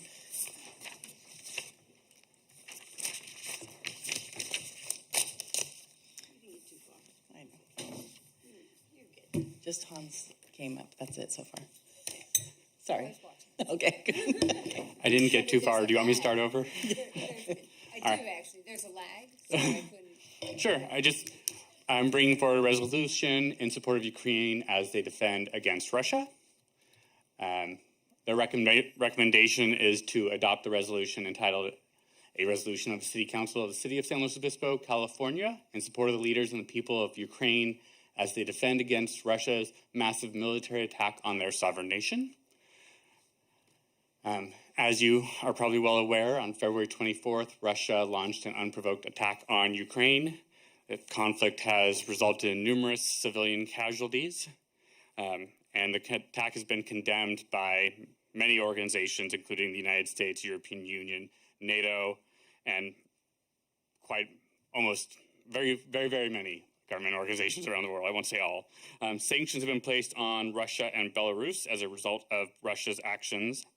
And to this day, Russia continues to advance towards Kiev, the capital of the Ukraine. So that is the extent of our presentation. I think you're all aware of the conflict. We did have some staff agenda correspondence with some suggested additional whereases that were sent to you earlier today. So I will turn it over to you. Are we able to put that on the screen? The additional whereases? I can put it in the folder in 1 second. Thank you so much.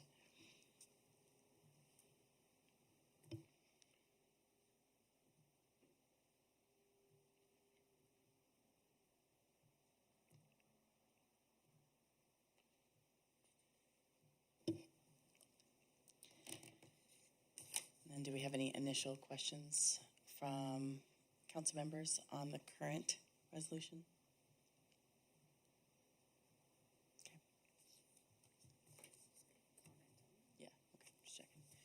If there's no questions while it's being pulled up, if there's anyone who would like to speak on the resolution, feel free to put in your speaker card at this time. And City Clerk, are there already any speakers? No, there are not. Madam Mayor, if I could, while we're waiting for Mr. Poshman to bring up the resolution, if I could just invite Kelsey Knockett up. I thought it might be helpful. I had some conversations with the mayor, particularly about there have been some community members that have been working on try to support whether or not any Ukrainian or other refugees end up in San Luis Obispo. And we are very fortunate to have Ms. Knockett work for us in a variety of ways. And as you know, when she was introduced, she spent time with the State Department working with refugees and has key insight and perspective that we can share with the council so you are educated and in turn can educate other community members about the challenges and where there are opportunities to support refugees should they land in SLO. Thank you. Hi all. Just a quick correction. I did not work for the State Department. They would not like saying that. I worked for the Department of Homeland Security as a refugee officer, and then I also worked for the Bureau of Humanitarian Assistance. So, credentials aside, I know that there have been a lot of questions about how residents in SLO could support Ukrainian refugees. And I just wanted to give a few tidbits and pointers that might be helpful as we're directing our really concerned residents on how they could be most supportive. So, with that in mind, right now the estimates of Ukrainian displaced persons, which is a little bit of a different designation than a refugee, the estimates are 2.5 million to 3 million people displaced. Those 2.5 to 3 million currently join roughly 84 million that are displaced globally. So this is one of many, many different complex emergencies and natural disasters that displace people every day. And that I think it's important to remember just the context of the broader displaced community, and that a lot of the organizations working in Ukraine are also working with those communities as well. So when we're considering offering support, number one, I would say, is make sure that you're giving cash donations rather than material support or in-kind support. There's multiple examples of well-meaning individuals who donate food items in particular that aren't culturally appropriate, and that money could be better spent with resources that are purchased locally, which infuses money back into the local economy and has a broader ripple effect. So that's one area that I think everyone would be well served to follow. Another is to donate to larger, well-established humanitarian organizations. And there's a lot of critique right now in the press about some of these organizations. A lot of the money goes to overhead. And that is true, but that's not necessarily a bad thing. You want very qualified professionals working on the ground with people who have been vetted and background checked and all of those things. Humanitarian actors are also often direct targets to attack. So these people are under high stress situations as well, and you want to make sure that they're well compensated. A side note to that is these larger organizations often hire host country nationals onto staff. So it's not just that you're paying foreign actors, you are often actually paying someone's salary who's local to the area. The third point is not as tempting as it might be to give directly to people who are acting in defense of their country at this moment. That's a lot of what we're seeing in the news and in the press. Please do not donate to armed defense causes. It's, again, very tempting, and we can empathize with people, but there are lots of instances of unintended negative consequences. So in Ukraine specifically, since 2014, there have been armed battalions and local militia groups that are not connected to the military that engage in training child soldiers, sometimes as young as 7 years old. So, complex emergencies are complex. So without knowing exactly where your money is going in a given moment, it can sometimes lead to unintended negative consequences that many of us would want to avoid. So donating to purely humanitarian groups, they are subject to humanitarian principles like impartiality and maintaining dignity. So those are groups that you want to entrust with your support. In terms of the pipeline of refugees that are awaiting refugee status to the United States, that was what I used to work directly in, and that pipeline is very, very large. Right now, Ukrainians are not part of that pipeline. They have been given a protective status by the US government. So for Ukrainian nationals who are here on like a temporary visa or a student visa, they're not expected to return to Ukraine for at least 18 months, regardless of what their status is. So if anyone has questions about that, I recommend looking that up and doing further research. But there aren't people who are currently in Poland, for example, who are applying for refugee status to the United States. Those people, we're hoping for repatriation. That's always step number one for refugees, is that you hope that they can return to their country of origin. And right now, the conflict is so new, we just don't know how soon repatriation might be possible. But there are organizations semi-locally. There's unfortunately none that I could find in the Central Valley that are involved in resettlement. But there are some that are in, let's see, our closest ones are San Jose, Los Gatos, and Turlock. And if you Google Office of Refugee Resettlement, it will bring up a web page. You can click on California, and it shows you all of the resettlement offices within the state. So those three that I mentioned are the closest ones to us, and they have designated agencies that work on resettlement in each of those areas. So for San Jose, it's the International, IRC, I'm just remembering the acronym, International Rescue Committee. What I would be remiss not to say this in my current position as the homelessness response manager, what I found interesting is when you look at the donation page for the IRC in San Jose, and you look at the donation page for Forty Prado, a lot of the need is very similar. There is a need for people to be connected to jobs, to housing opportunities, lightly used items like clothing, sleeping bags, that sort of thing. So this is a really great moment for us as a community to reflect upon when we decide to offer help and to whom and what those reasons are. So with that, I will leave any questions. Thank you. Thank you so much, Kelsey. I really appreciate that look at what's happening internationally and also what's happening nationally to help and support, and just kind of that kind of deeper dive that needs to really be done by whether it's us or people in the community to really understand how they can help and or what their goals are, or what our goals are. So thank you very much. Councilmember Pease. No, thank you.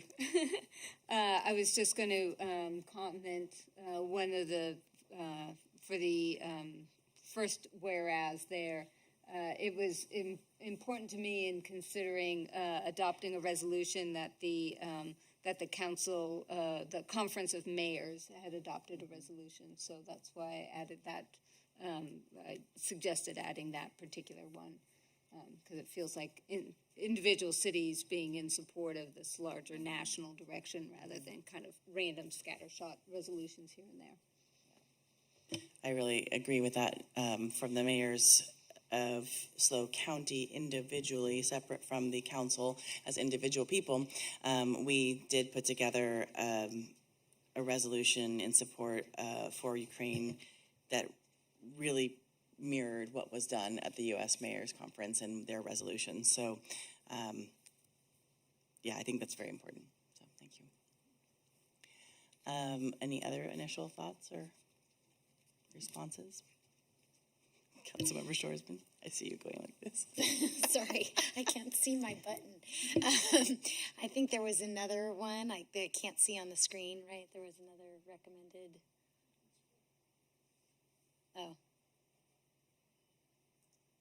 Oh, there we go. Anyway, just wanted to make sure that everybody still saw that one. I think that was somewhat by my recommendation of something that I've said earlier today. I like that. Councilmember Pease again. Are you done? Okay. Councilmember Marks. Yeah, don't we need a therefore or something after that second whereas? I would like to vote the staff recommendation, but I think that the resolution is a little incomplete at this point. No, it's in our packet, the It's whole in resolution. The packet. These are just the two additions. Oh, these are the two additions. Okay, then I'd like to move the staff recommendation, and I don't know if it would do a lot of good, but With the two. with these two amendments, yes. I'll second. Yeah, we have to have public comment first. I was like, are there any members of the group that wants public comment? No, they're not. Okay.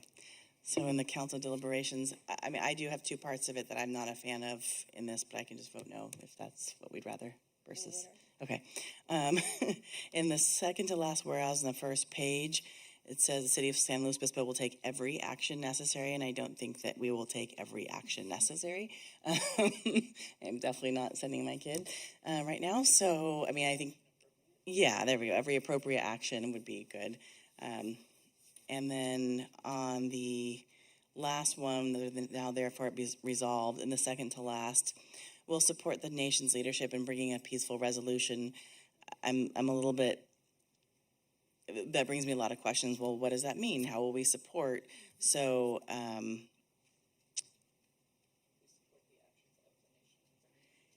yes, support the actions of the nation in bringing a peaceful resolution. That works for me.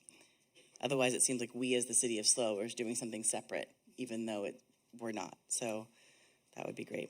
If you're okay with those friendly word amendments, then I would be good with. Yeah, I didn't, I read it, but I didn't print it out, and I didn't bring my computer, Oh, so yes, it's fine. Okay, I thank think you. it makes sense, and, you know, it's heartbreaking what's going on, so this is a small gesture, but Yeah. I feel it's significant, at least for our local community, so, thank you. Okay, so we have a motion, and are you okay with that for the second? Adding those words? Yes. Thank you. Any other comments? Okay. City Clerk, will you call roll? Councilmember Marks? Yes. Councilmember Pease? Yes. Councilmember Shorsman? Yes. Vice Mayor Christensen? No. Mayor Stewart? Yes. Thank you so much for doing this so quickly as to staff, and thank you for adding this. Council members, this is, yes, definitely a symbol. It's not solid action, but I do encourage people to look into all the different needs that are there, and similar to what Kelsey Knockett shared as far as the needs that are here in this community as well as the needs abroad. So it's heartbreaking that we're in this space today, or that Ukraine is in this space today. So the last item is liaison reports. Does anyone have a report? Councilmember Marks. Thank you. Yes, I would like to report that the IWMA had a very productive last meeting. We amended the Joint Powers Agreement, which included all of the provisions that the cities had requested, and also included adding a second Community Services District CSD representative. And now that JPA has to be circulated to all of the cities and the CSDs for their ratification before it becomes effective, but at least it's launched. We also approved a fee-setting policy, which is referenced in the JPA but not embedded in the JPA, so that the fee-setting policy can be a live document that may change over time. And we launched the search for the next IWMA executive director. And I'd like to thank the city for allowing the IWMA board to use the city chambers during the afternoon, once a month, for their in-person meetings once they start again. And I think that's really helpful because obviously we're not meeting in the Board of Supervisors anymore. Okay, then I also have a 3CE community, a coastal community energy report, and basically What's happened is that the rates have gone up tremendously with PG&E, and the California Community Choice Energy, or 3CE, has also been in a situation where they have to raise the rates because the cost of purchasing the energy has also gone up. However, our 3CE's generation rates are significantly lower than PG&E's rates. 19% less for residential customers, 19% less for small commercial customers, 25% less for medium commercial customers, and 6% for large commercial and agricultural customers. So it's still a very good deal, and you know, I hate to see these prices going up, but there's nothing we can do except deliver clean energy at a lower price, which is what we want to do. And then I have something from the Air Pollution Control District. And keeping this really short, there is this case concerning the Friends of the Dunes that is up for a court hearing on March 30th, and so the APCD hearing board has skipped their last meeting. They're waiting for the court action to know what the parameters are that they're dealing with. And then I wanted to, switching from reports to just comments, I think we should re-examine the policy not to have the enhancement zones for fines the weekend before St. Patrick's Day. So I was going to bring that up when we were talking about it earlier, but then I thought, no, I'll just wait.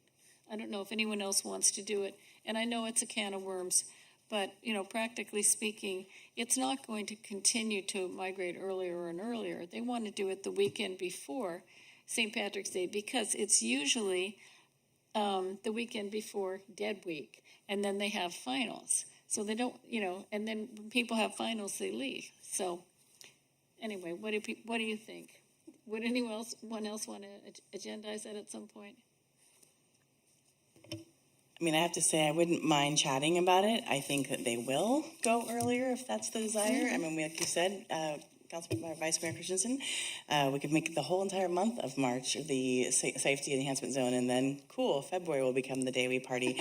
So I think there is definitely a concern about that, but I think there is it would be a good time to have a conversation because we are seeming to inch up every year, worse and worse, and I don't want to get to the point where we have police surrounding, as in like we did with the riots with Mardi Gras or Poly Royal the year before I came here. Like I don't want us to get to that point. So if there's some way to have more conversations and we need to put it on the agenda to do that, or do you think really, City Manager, that really it's more of conversations with the city and Cal Poly's leadership first before it goes onto an agenda? I think certainly it depends what the council wants. I mean, you know, so if you want to have a study session about options, we can do a study session. If you want us to bring back an ordinance, I think Councilmember Marks has a clarity about at least what she wants to see. I mean, that's fairly easy to draft and bring back. But if you want to have a broader conversation and reopen neighborhood wellness, that is a much bigger conversation and one that is going to take time and effort. So I think I need some clarity about where the consensus is of the council. Yeah, I just want to say that having lived in that neighborhood, they do it the weekend before. And at one time, I think there were double fines for the weekend before. Were there? No? There has been safety enhancement zones that have barbelled other elevated periods of social activity, whether it's the beginning of school or around Halloween. But in the case of St. Patrick's Day, we did come forward, I believe back in 2016, with an ordinance that would expand the duration of the safety enhancement zone. At the time, the council wanted to pursue education, outreach, and collaboration. And we did that for a number of years. And frankly, from my perspective, the data is showing that we're seeing the trend is going in the right direction. The trend is going, and And this is one that we'll have to understand what happened, and I think we need some conversation with Cal Poly. Ultimately, if Cal Poly believes that we need more tools, and I really want our public safety Chief Scott, to be a part of the conversation. Does he believe that that would help curtail some of the social activity, or is the sentiment that it would just, spill over to the next weekend or previous weekends? So I guess I need to hear from you which direction the council wants to go. Next is Vice Mayor Christensen. I absolutely do not want to have this come back, and it's not because it might not be a good idea, but because I think it's kind of I don't want to use the word knee jerk because that's kind of pejorative, but in reality, as our city manager mentioned, the trends actually were going way down. I mean, literally, we had a party only a few years ago with 3,000 people where somebody could easily have gotten killed just by trampling, not even meaning to hurt anybody. And we had roofs collapse, and that was a St. Patrick's Day party. That wasn't, so it has gotten way better. We've just come out of 2 years of COVID. We literally come out of 2 years of COVID. We have a few parties that, yes, created noise disturbance that was very disturbing to the residents close by, but weren't some terrible thing that needs this kind of reaction. I think it would be good to, apparently we learned something about some social media sites we didn't know about. We always are learning, but I think before we start making laws addressing issues that might be a little more complex than what we're talking about, I think we need to, do some exploration, have some talks, and see how it goes. And my belief is that next year we'll have a different situation. Hopefully, we will not be coming out of quarantine once again. We will have a police chief who certainly, I said to him before, "Oh, here you go. This is going to be, we're going to start learning things because it's a whole new ball game everywhere." So, and we'll have more information, and I think we're going to go back to the downward trend. And my recollection of the previous discussion around expanding the safety zones around this holiday was that it would not really be productive. And then you start chasing with ordinances, and that it's not what is needed here. So I'm really, I don't support it at all. And I don't think it's a good idea, even though I understand the impetus. Thank you. Councilmember Shorsman. Yeah, I hear a lot of what both of you are saying. I think, though, I don't know that I'm ready to commit to agendizing something about this tonight. I think I agree with what a lot of Vice Mayor Christensen said, that we're coming out of a really crazy time, and we don't really know what's going to happen in the next couple of years, but we feel like it's been going in the right direction before this, so maybe we just need to think about it a little bit. I think I need to think about it a little bit, more of a putting it in the bike rack, so to speak, for a possible future discussion, but not necessarily agendize it now, because I do think that it is bigger than just St. Patty's Day. So that's where I'm at right now.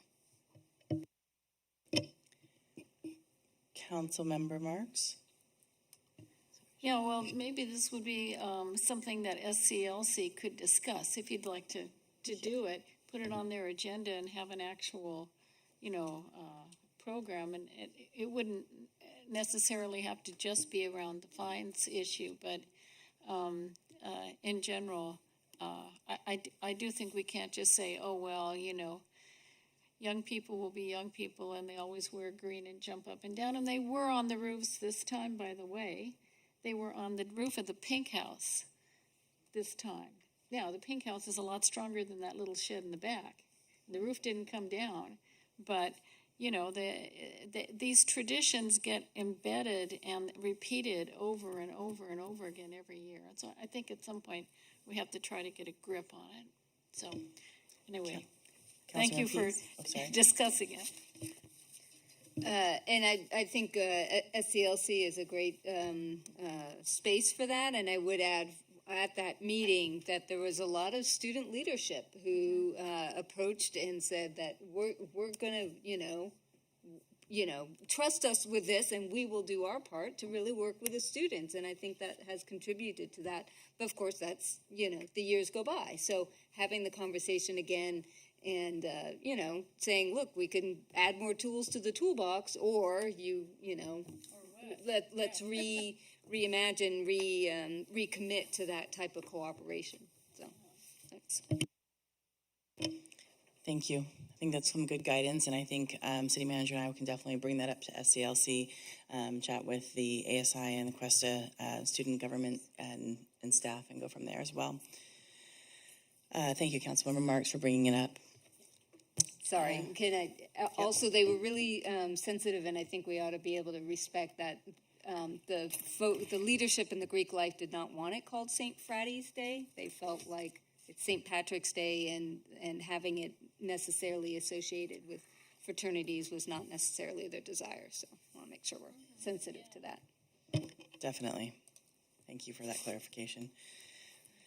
On a quick liaison update, so last week I was able to pull a few names for the San Luis Ranch home. So we were able to give someone a chance to have the affordable house. So that's really exciting. Hopefully they will, all of their paperwork will fly as it's supposed to. And if not, we picked a couple. So that way, if we have to go down to number 2 or number 3, and one of the heartbreaking things was a previous housing area, they had said someone ended up working for a car share company and ended up making $20 more than that maximum, and then they had to get kicked out of the potential for program for the future and had to have someone number 2 come in. So that's why we picked 3 people. It's really, really, really detailed, strict rules. But on the April 14th, there'll be a ribbon cutting, so we can check out the San Luis Ranch heirloom tract. So that's kind of exciting. Hope everyone's coming out to the Railroad Safety Trail ribbon cutting tomorrow, and the RTA bus facility ribbon cutting on Friday. Very exciting. We actually have moved our county mayor's meeting to be at the RTA bus facility. Even though Pismo is hosting, they're still hosting at the RTA bus facility, so kind of fun. And then 2 more things. Cuesta Teach-In. People are trying to learn about diversity, equity, inclusion, and different topics. Cal Poly and Cuesta offer these amazing opportunities where we as a community get to come into these very academic processes and well-vetted topics. And so you can come in from 1 to 4 on the 30th. It'll all be virtual. That'll be really great to learn more.